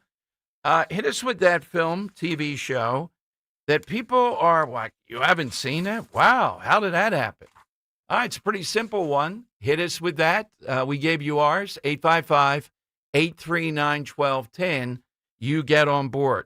Now, probably the best that I've seen talking about what's happened in Minnesota so far, and I realize it's incomplete. People like Walz, people like Ellison, the Attorney General, particularly there, who there's some disturbing tape on him and the Somalis. There's got to be more indictments. There are hundreds, if not thousands, of ICE, FBI, Department of Justice, Pam Bondi there today around all this, ready to go. But here are three big things that have come out of this that I think are solid. One, anger over unchecked immigration, which is growing, not shrinking. The Trump administration proves the Biden White House and Democrats could have effectively shut down migration at any time from 2021 to 2024 and instead allowed, even encouraged it. This coming off the Somalis, coming off the situation that happened there. It's not shrinking. Now, the argument on the other side as we head toward the midterms is going to be interesting. And that is, people say, when you're taking out criminals, we're all on board. When you're taking out more en masse with deportation, then we're not on board. Well, it's still about, in most polling, the majority are on board. And I think the Somali thing in Minnesota just ratchets this stuff up. And you can't shush people to say, well, they're here illegally, legally they're here. They're a protected class and all that.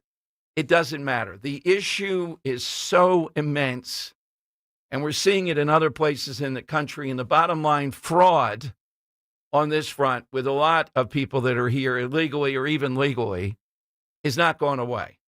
Item two, waste and outright fraud in quasi-welfare programs, particularly those administered by blue states, but backstopped by the federal government, has reached massive levels, even more than most people would have thought.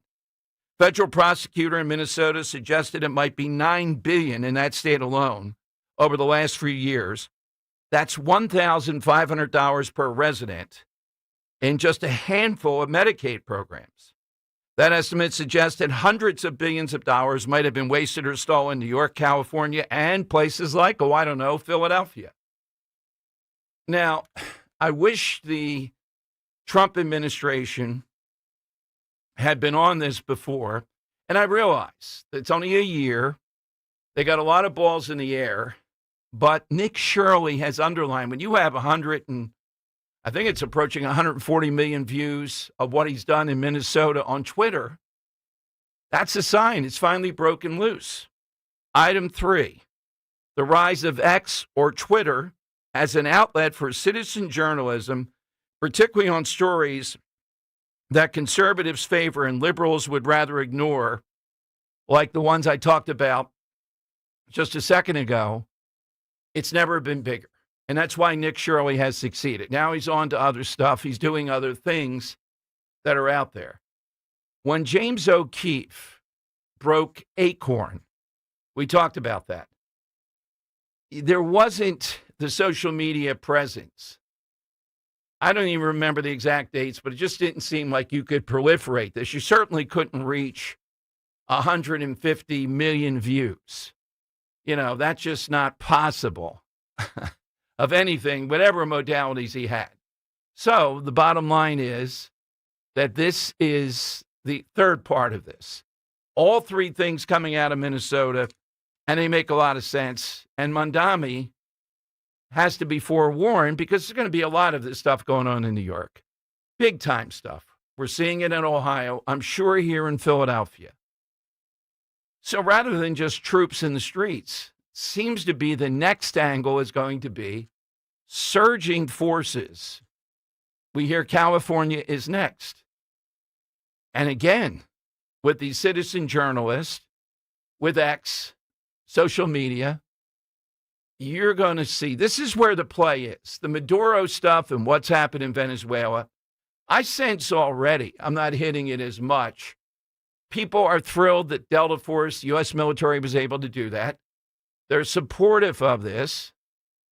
They get the angle with some of the things that have gone on here. They get the geopolitics of it a bit.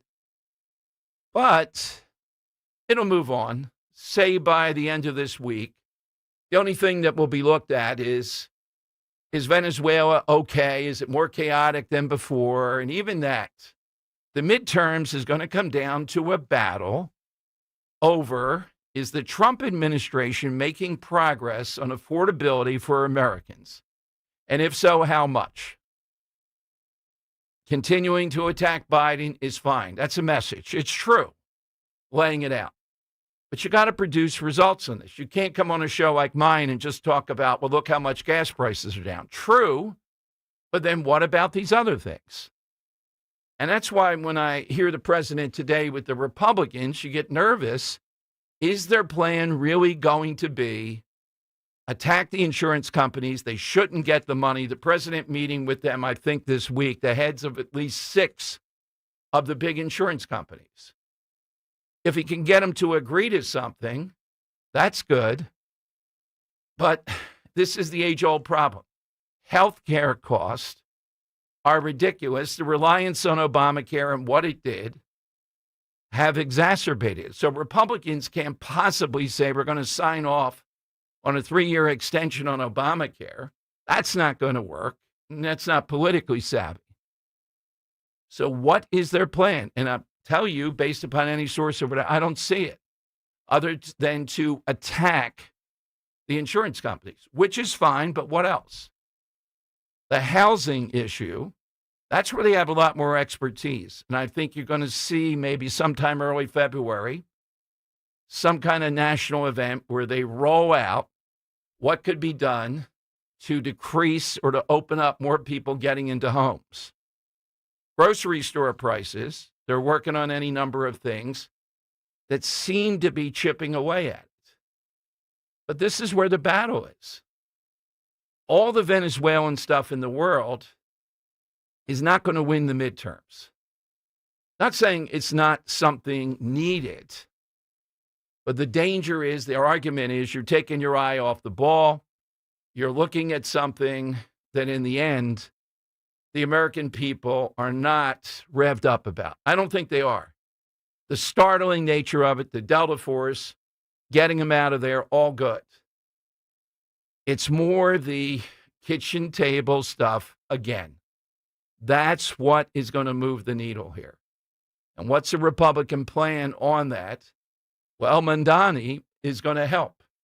I suggested even over the holidays, and we had a lot of response, there were small things that Republicans can do. I read you a list of a bunch of them.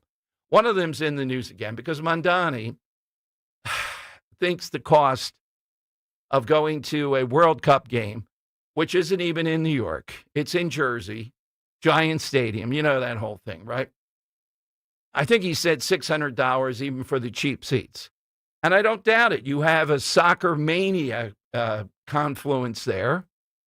And it's something that only happens, once in, however long that you're going to have that opportunity. Maybe never again. Is there anything in the ticketing? How many times have we talked about this? Philadelphia's doing something on its city council about getting a seat in a restaurant. Is there anything that is corrupt about the system that allows people to beat others to the punch, to control this with bots or whatever they do, and then people have to pay a tremendous amount of money for it? One other thing, too, on the drugs thing. Mike Gibson, who listens to the show as much as anybody, but is liberal, critical, saying, well, what about the demand? What about Americans using drugs as an antidote to this rather than worrying about the cartels? I hear that, but with the fentanyl thing, these are often random things where people are not addicted or anything like that we're seeing. So I'm sensitive to that too. But the blatancy right on our border of the cartels in Mexico has to be responded to. That's where the problem is. That's where the fentanyl connection is. Not Venezuela as much. Not that Venezuela, Maduro get a pass. There's a lot of reasons for that. But the bottom line is these cartels in Mexico are the issue. And I believe Ron DeSantis, if president, would take them out. I realize there's difficulties there with Mexico, Trump, etc. I think the American people would cheer that, though, just like they cheer shutting down the border. It is a failed state. It's a country that is afraid of the cartels. All right, so 855-839-1210, you get on board. It's going to be interesting to see very much what President Trump says with these executives. Are they going to offer something that lowers cost? I don't think it's going to be like the pharmaceutical thing, which was a good thing, and something meaningful. Just attacking them without a plan is playing into the Democrats' hand. If the plan is just attack insurance companies, that's not enough. All right, side question today. You can hit us with that, 855-839-1210. First, though, it is time for... It's Dom's Money Melody. Of course, every day, Dom's Money Melody is sponsored by our friends at NavyLeaguePhilly.org, NavyLeaguePhilly.org. For just $25 a year, you're helping to support a great organization and all the events they do that you can be part of. So if you were in the water services, Coast Guard, Navy, Marines, any of those things associated with that, this is I just talked to our sales guy today. They're getting a lot of response from listeners. NavyLeaguePhilly.org is where you want to go. And we're playing for a pair of movie passes to see Sheepdog movie at AMC Chamonix 24 in Bensalem. Sheepdog is a must-see, one of the best films of the year in theaters, January 16th. Rated R. Go to sheepdogthemovie.com for details. All right, Henry, what do you have? Yeah, Dom. So on the side question today, we are asking for that movie or that TV show that you just kind of have refused to watch or you're just not interested, but seemingly everyone's seen it. So this got me thinking a little bit about my own upbringing and about how there was two types of Gen Z kids growing up. There are the ones that watched and repeatedly watched, I should say, and memorized all the famous quotes from the show SpongeBob SquarePants. And then there are the kids that had the parents that didn't allow them to watch it. And you can always tell which people those are when a SpongeBob quote arises, everyone gives a good chuckle, and then there's the one person looking around going, what are you guys laughing at? I don't get it at all. So, frankly, I'm going to play you the SpongeBob SquarePants theme song today. But, of course, it's going to be in a different language. I want to know the language in which this SpongeBob SquarePants theme song is being covered. I'll give you some hints about the country real quick. They love their oil wrestling in this country, of course. Alrighty, that's always a good thing. Yeah, oil wrestling, famous. God. Yeah. Dom, you'll like this. This country has the most amount of tea drinkers per capita. Oh, that's got to be a good country. And then in addition to that, in their hot beverages, back in, centuries ago, they introduced Europe to coffee. But tea and coffee. And it was so popular in this country that if you didn't have enough coffee, your wife would divorce you. Wow. It was a That's a justifiable hell of a reason for country. getting divorced. You didn't have enough coffee. So I want to know this tea and coffee loving country covering the SpongeBob SquarePants theme here.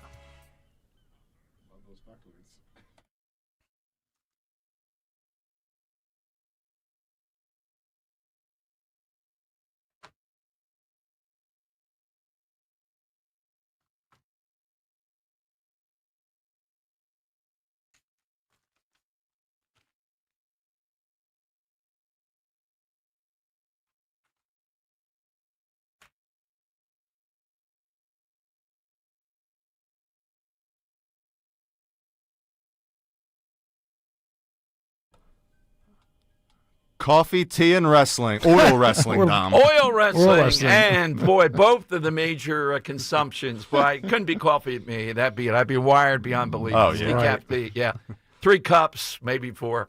855, giant cup too. 855-839-1210. Hit us with that. You're off to the movies. We'll get your answer on the side. And again, things like Venezuela, important beyond belief. A coup here, not a coup in the sense of overthrowing a government, but a coup in the sense of a great achievement. Okay, use that power to get Republicans together. What's their health care plan? What can they do if you just want to say, well, nothing but attack insurance companies? And I'm all on board with attacking, and who wouldn't be attacking insurance companies? Maybe I'm wrong. Maybe you think just an all-out attack morning, noon, and night on insurance companies for the midterm, that's the winner. Let them have it. Nuggets every day. Is it? All right, let's get an answer here. 855-839-1210. Kale and Company, weekday mornings, 6 till 10. So we were all done at the 19th, and we're all back today for the first time. Yeah. It's too long. Too long of a vacation. Never too long. 7 days is too Could have gone another 2 weeks, guys. You have another sabbatical coming up in March, probably. We had great guest hosts over the last 2 weeks. Thank you to Sean Farish and Esty and Michael Pelka and Tom Hazelby and everybody and everybody who filled in. And they all did better than Tanner McKee did yesterday. Start your day with Kale and Company, weekday mornings, 6 till 10 on Talk Radio 1210, WPHT, and the free Odyssey app.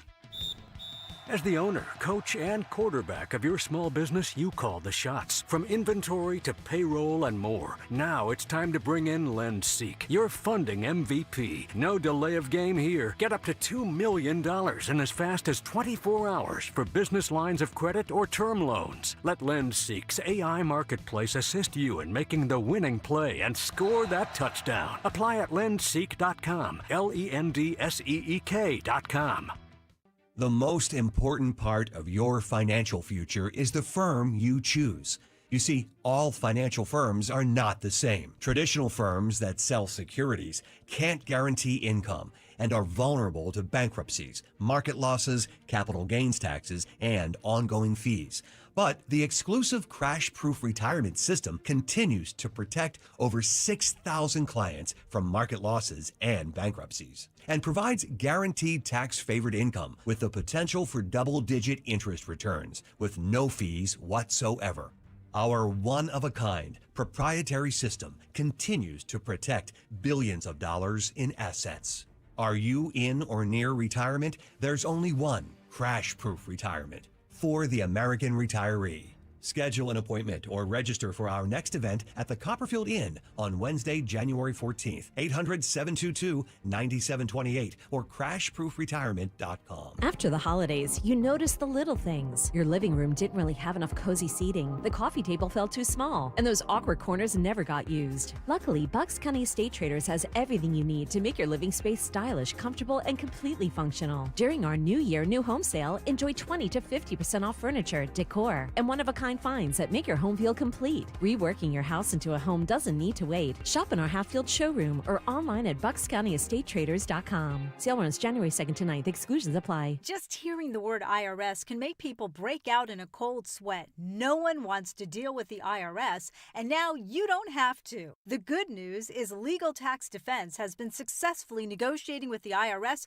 for more than 15 years. It doesn't matter how much you owe, whether it's $5,000 or $5 million. million. You deserve the best in the business on your side, and that is legal tax defense. Even if you're working with someone else and just want a second opinion, there is no cost or obligation to call. They can prevent levies, liens, wage garnishments, even file back tax returns. And the best news about legal tax defense is they won't take your case unless they know they will reduce or eliminate your tax debt. Call Legal Tax Defense right now for a free no-risk consultation. 800-284-1238. 800-284-1238. You have nothing to lose but everything to gain. 800-284-1238. When you need to know, depend on KYW News Radio 103.9 FM. A firefighter was injured battling a fire in a row home in Camden this morning.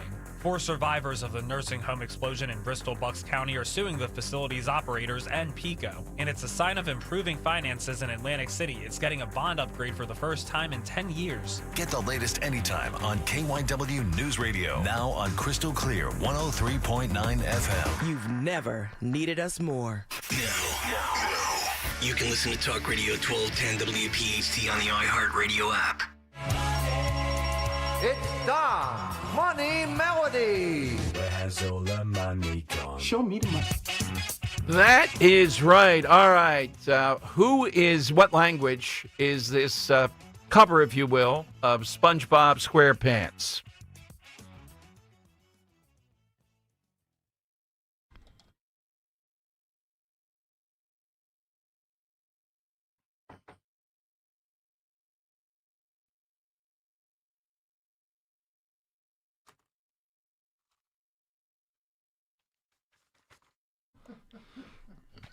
Oil wrestling, coffee and tea. All right, big stuff here. Let's go to Annie in South Philly. All right, Annie, what's your answer today? Hi, could it be Japanese? Ooh. Not quite. No, they might have coffee and tea. I could see. But not oil wrestling. But yeah. I don't know about the oil, Right. the geisha commentary there in Annie's mind. John in Voorhees. All right, John, what's the language or country here? It's Turkish. Nicely done. Ah, all right. The hookah, too, might be something that, it does seem vaguely Turkish to me. Yeah, I don't know. They gave it, definitely a Turkish flavor to the theme. By the way, a little Maduro connection to that. That's where they offered him a gilded life. Head to Turkey. They were going to take him in or something, man.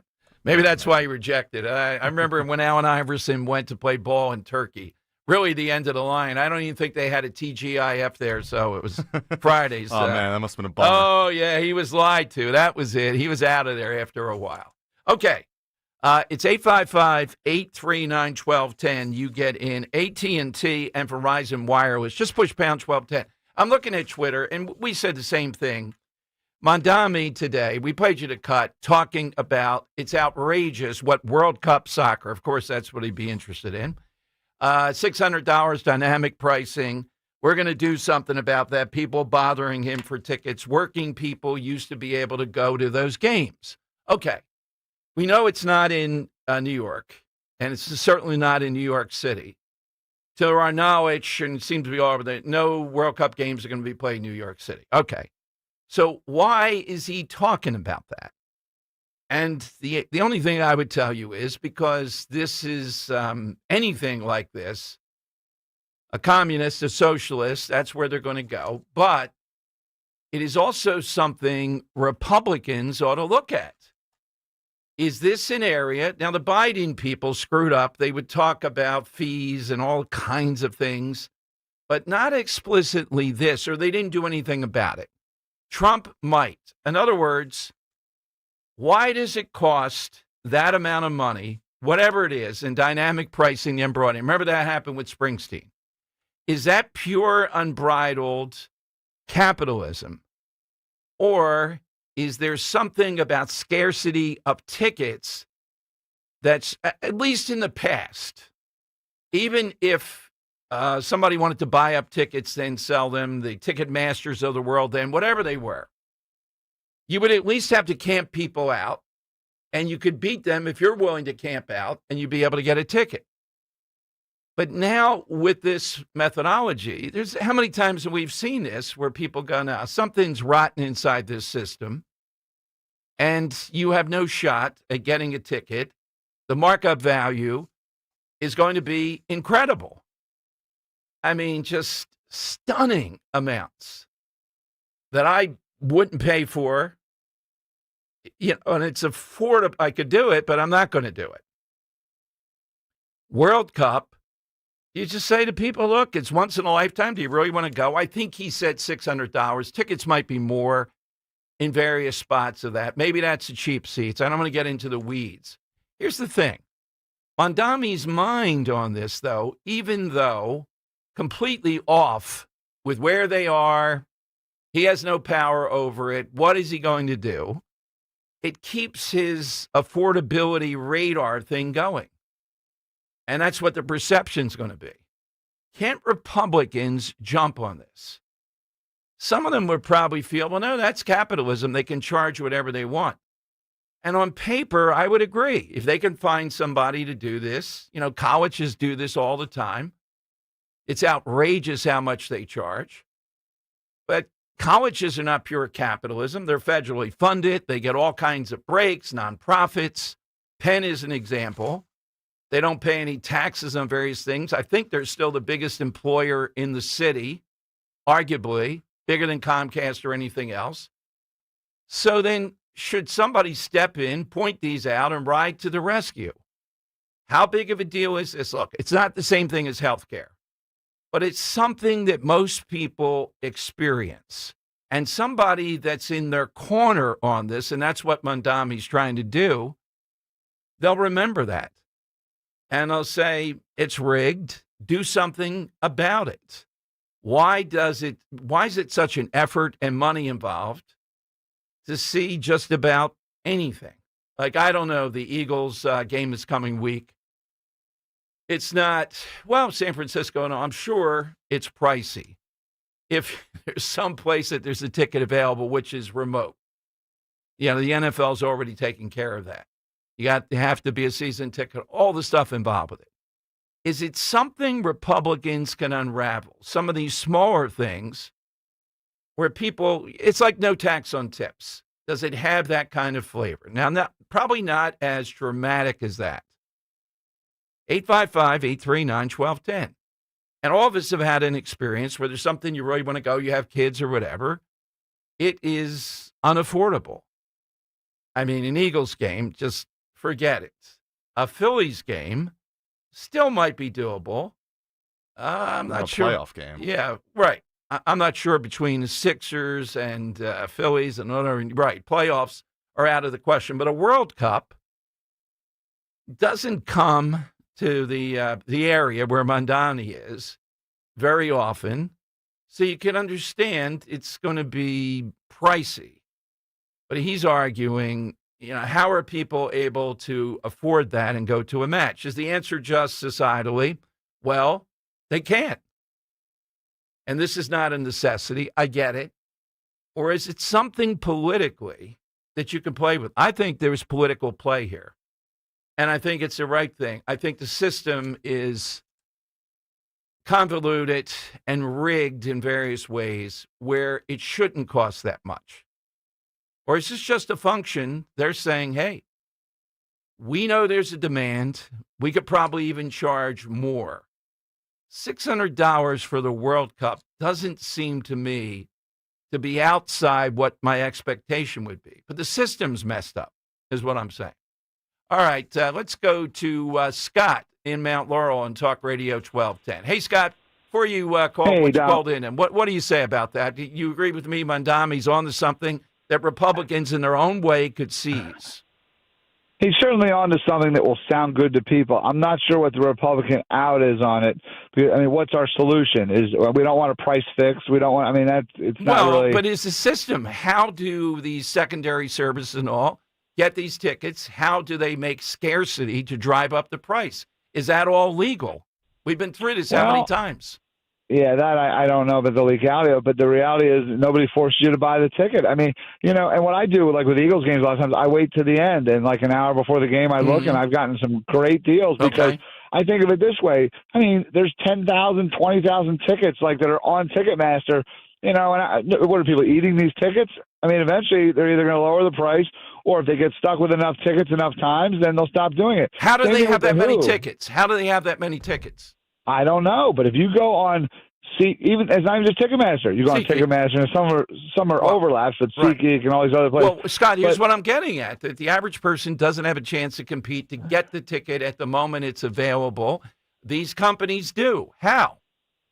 I don't know, and I don't know how you're filling all the seats when anyone could buy tickets up to 10 minutes before kickoff, and there's you can buy any section in the stadium, and it somehow, I mean, not all filled. Sometimes you do see empty seats, but it feels like somehow they must decide that they're getting enough extra money on the ones they sell that if they end up with some extra seats, that they don't care. The other thing I'll point out about these algorithms, and that's part of kind of where you're going with this, probably with the dynamic pricing.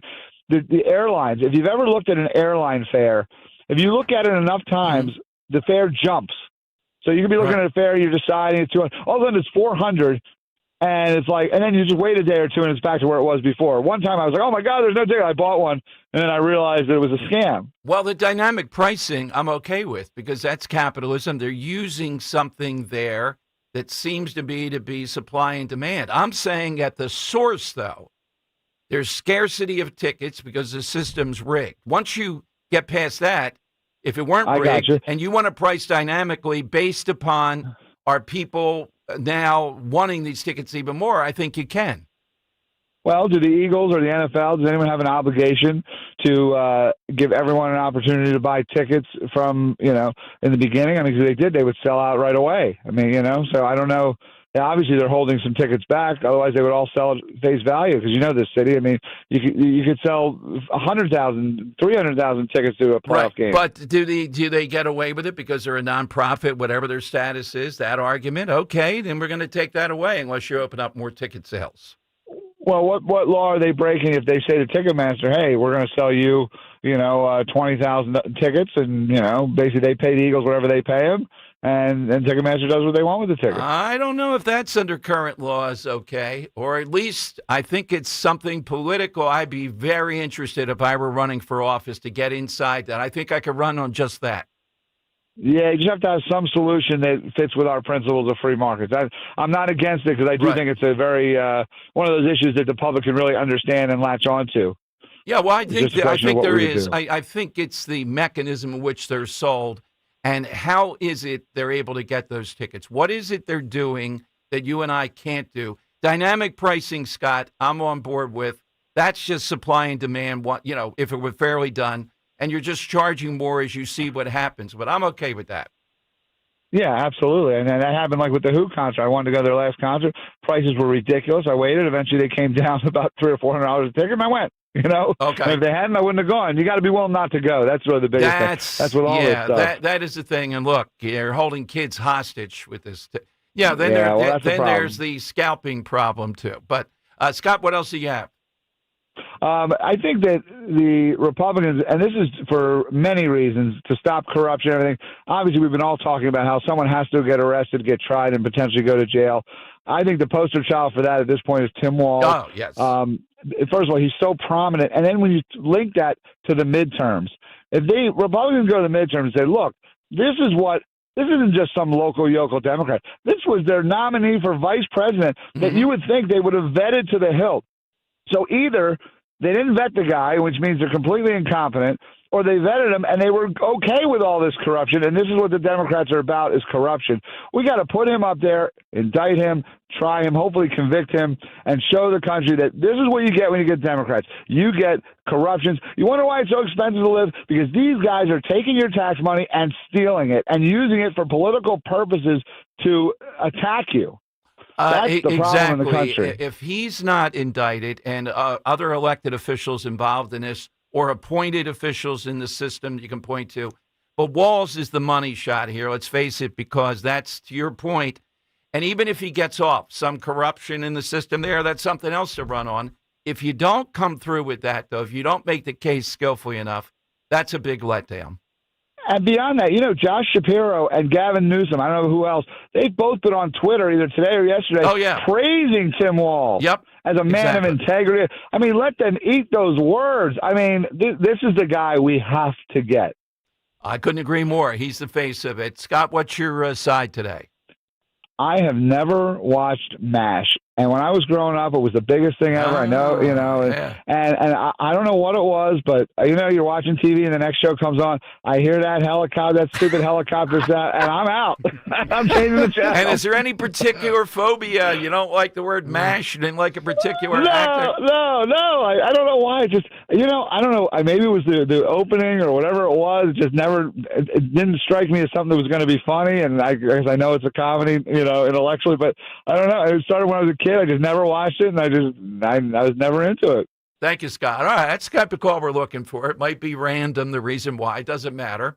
855-839-1210. Is this, look, Mondani is going to fire all over the place. It's just a communist outlook on something. He doesn't have any real power here. There's nothing he's going to do. But raising that, particularly with an audience that's crazed over soccer, it could be anything, any ticket. Is there anything, how many times have there been hearings? And I remember when they had hearings, they just seemed to be unaware, technically, how this all was done. How does Ticketmaster operate? You heard what Scott said. Can the team just say, well, we're going to give them and let them sell? I don't know if that's what they do, what the deal is. Is that something? I think it's not small ball. I think people look at this and go, yeah, dynamic pricing, that's something different. That's for Springsteen to answer for. But once you put the tickets out there and some of them are, they see what the pricing is going to be, dynamic pricing then, okay. In other words, you sell the tickets, they don't all get sold out. Let's just say that's the case. And then you see the demand is unbelievable, so you raise the price. Yeah, I think you could do it. I don't think that's illegal. But it's the system of how do you get that ticket early on? Because once the secondary market has it, I don't even know if we call it the secondary market anymore, you know what's going to happen. 855-839-1210. You can get in, hit us on the side question on Talk Radio 1210. Just hearing the word IRS can make people break out in a cold sweat. No one wants to deal with the IRS, and now you don't have to. The good news is Legal Tax Defense has been successfully negotiating with the IRS for more than 15 years. It doesn't matter how much you owe, whether it's $5,000 or $5 million. You deserve the best in the business on your side, and that is Legal Tax Defense. Even if you're working with someone else and just want a second opinion, there is no cost or obligation to call. They can prevent levies, liens, wage garnishments, even file back tax returns. And the best news about Legal Tax Defense is they won't take your case unless they know they will reduce or eliminate your tax debt. Call Legal Tax Defense right now for a free no-risk consultation. 800-323-8922. 800-323-8922. You have nothing to lose but everything to gain. 800-323-8922.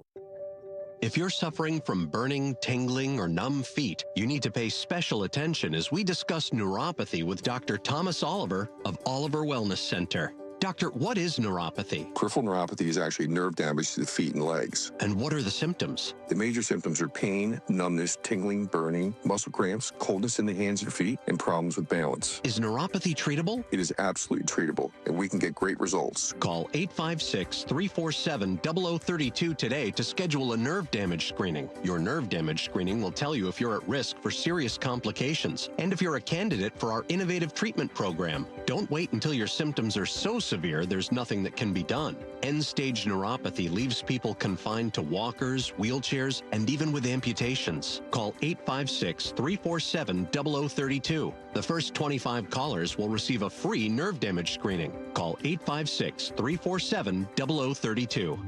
Download to see if you qualify for Albert Instant Advance. Not all customers will qualify. Transfer fees may apply. No Albert subscription is required for Instant Advance. Please see the Albert app or albert.com for subscription pricing. Subscriptions can be canceled at any time. Kylie, what's wrong? I just got hit with a car repair bill. I'm behind on rent, and I feel like I can never save any money. Have you tried the Albert app? You can get up to a $1,000 advance fast to pay for car repairs, bills, rent, groceries, whatever you need. Plus, Albert can help you find ways to save and give you a custom budget to actually grow your money. Albert can get me up to $1,000? Exactly. Exactly. But they do more than get you up to $1,000. Albert is your financial assistant, helping you budget, save, and spotting you money in a pinch. I'm downloading Albert right now. Download the Albert app and use promo code SAVE to get up to $1,000 for your bills, rent, groceries, and more. The Albert app helps you budget better and save more money so you reach your financial goals faster. Download the Albert app right now and use promo code SAVE to get up to $1,000. Use code SAVE to get up to $1,000. See Joe Conklin with the City Rhythm Orchestra on Philly Sports Put to Music at the Broadway Theater in Pittman, New Jersey, February 21st. For tickets, go to joeconklin.com. JoeConklin.com! Oh!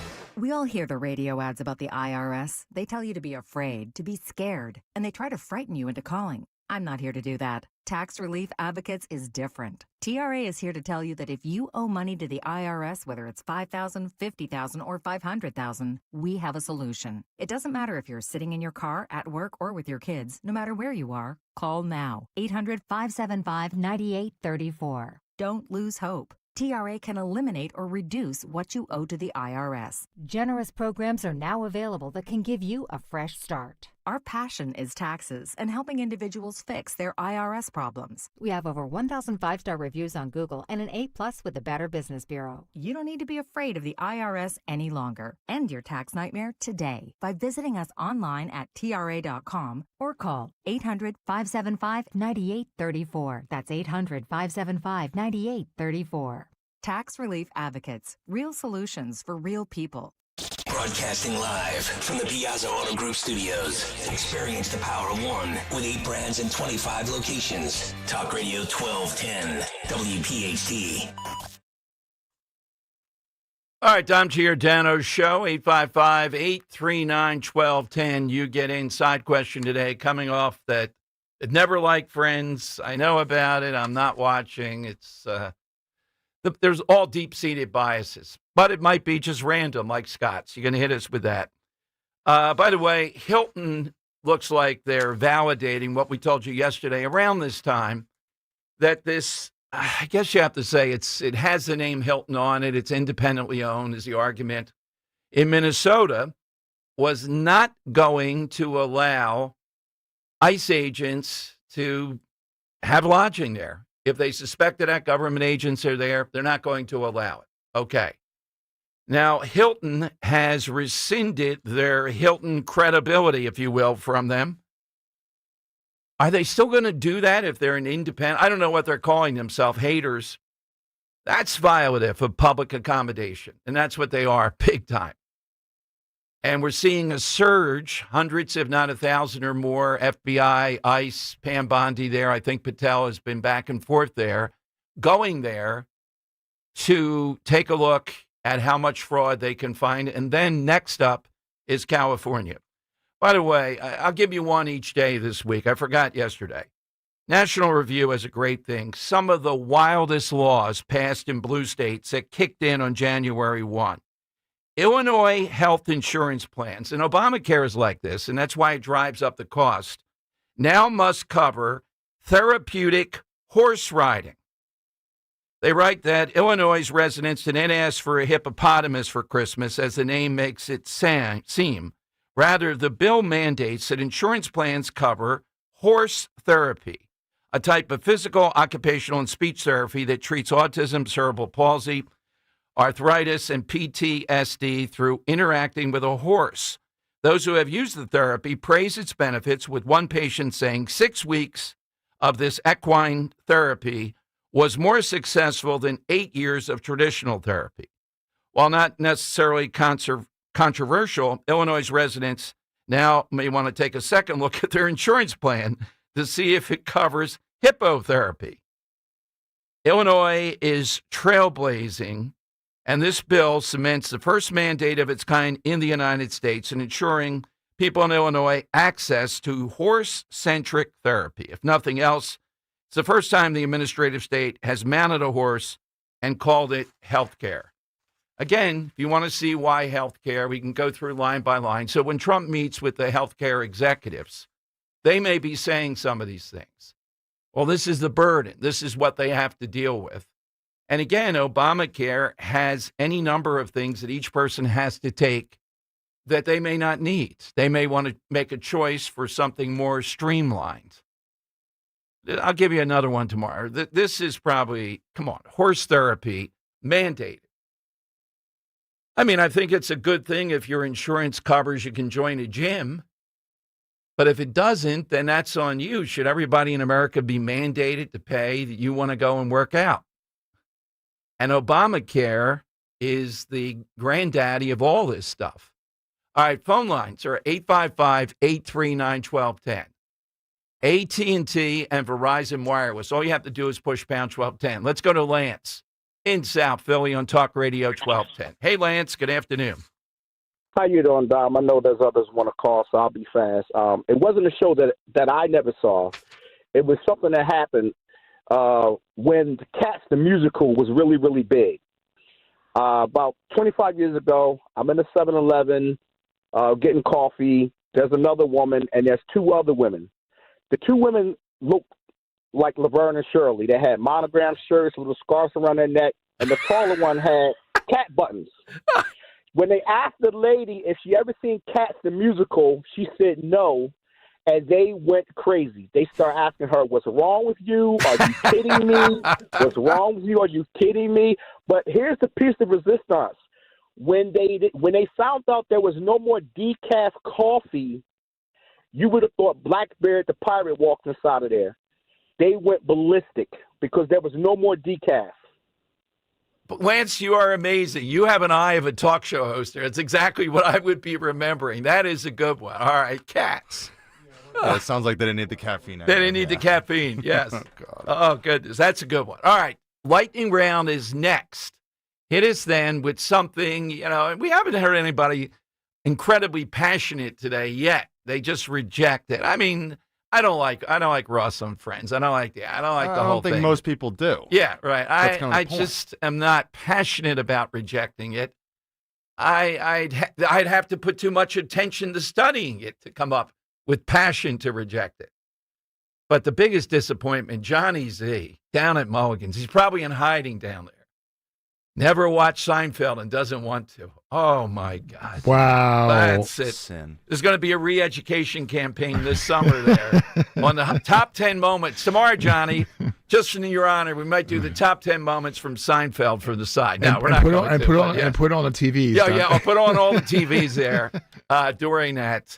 And we're going to mimic every big Seinfeld thing they did that we could put on the air, just in homage to you, Johnny. Oh, my goodness. Submitting that, too. All right, 855-839-1210. Kale and Company, weekday mornings, 6 till 10.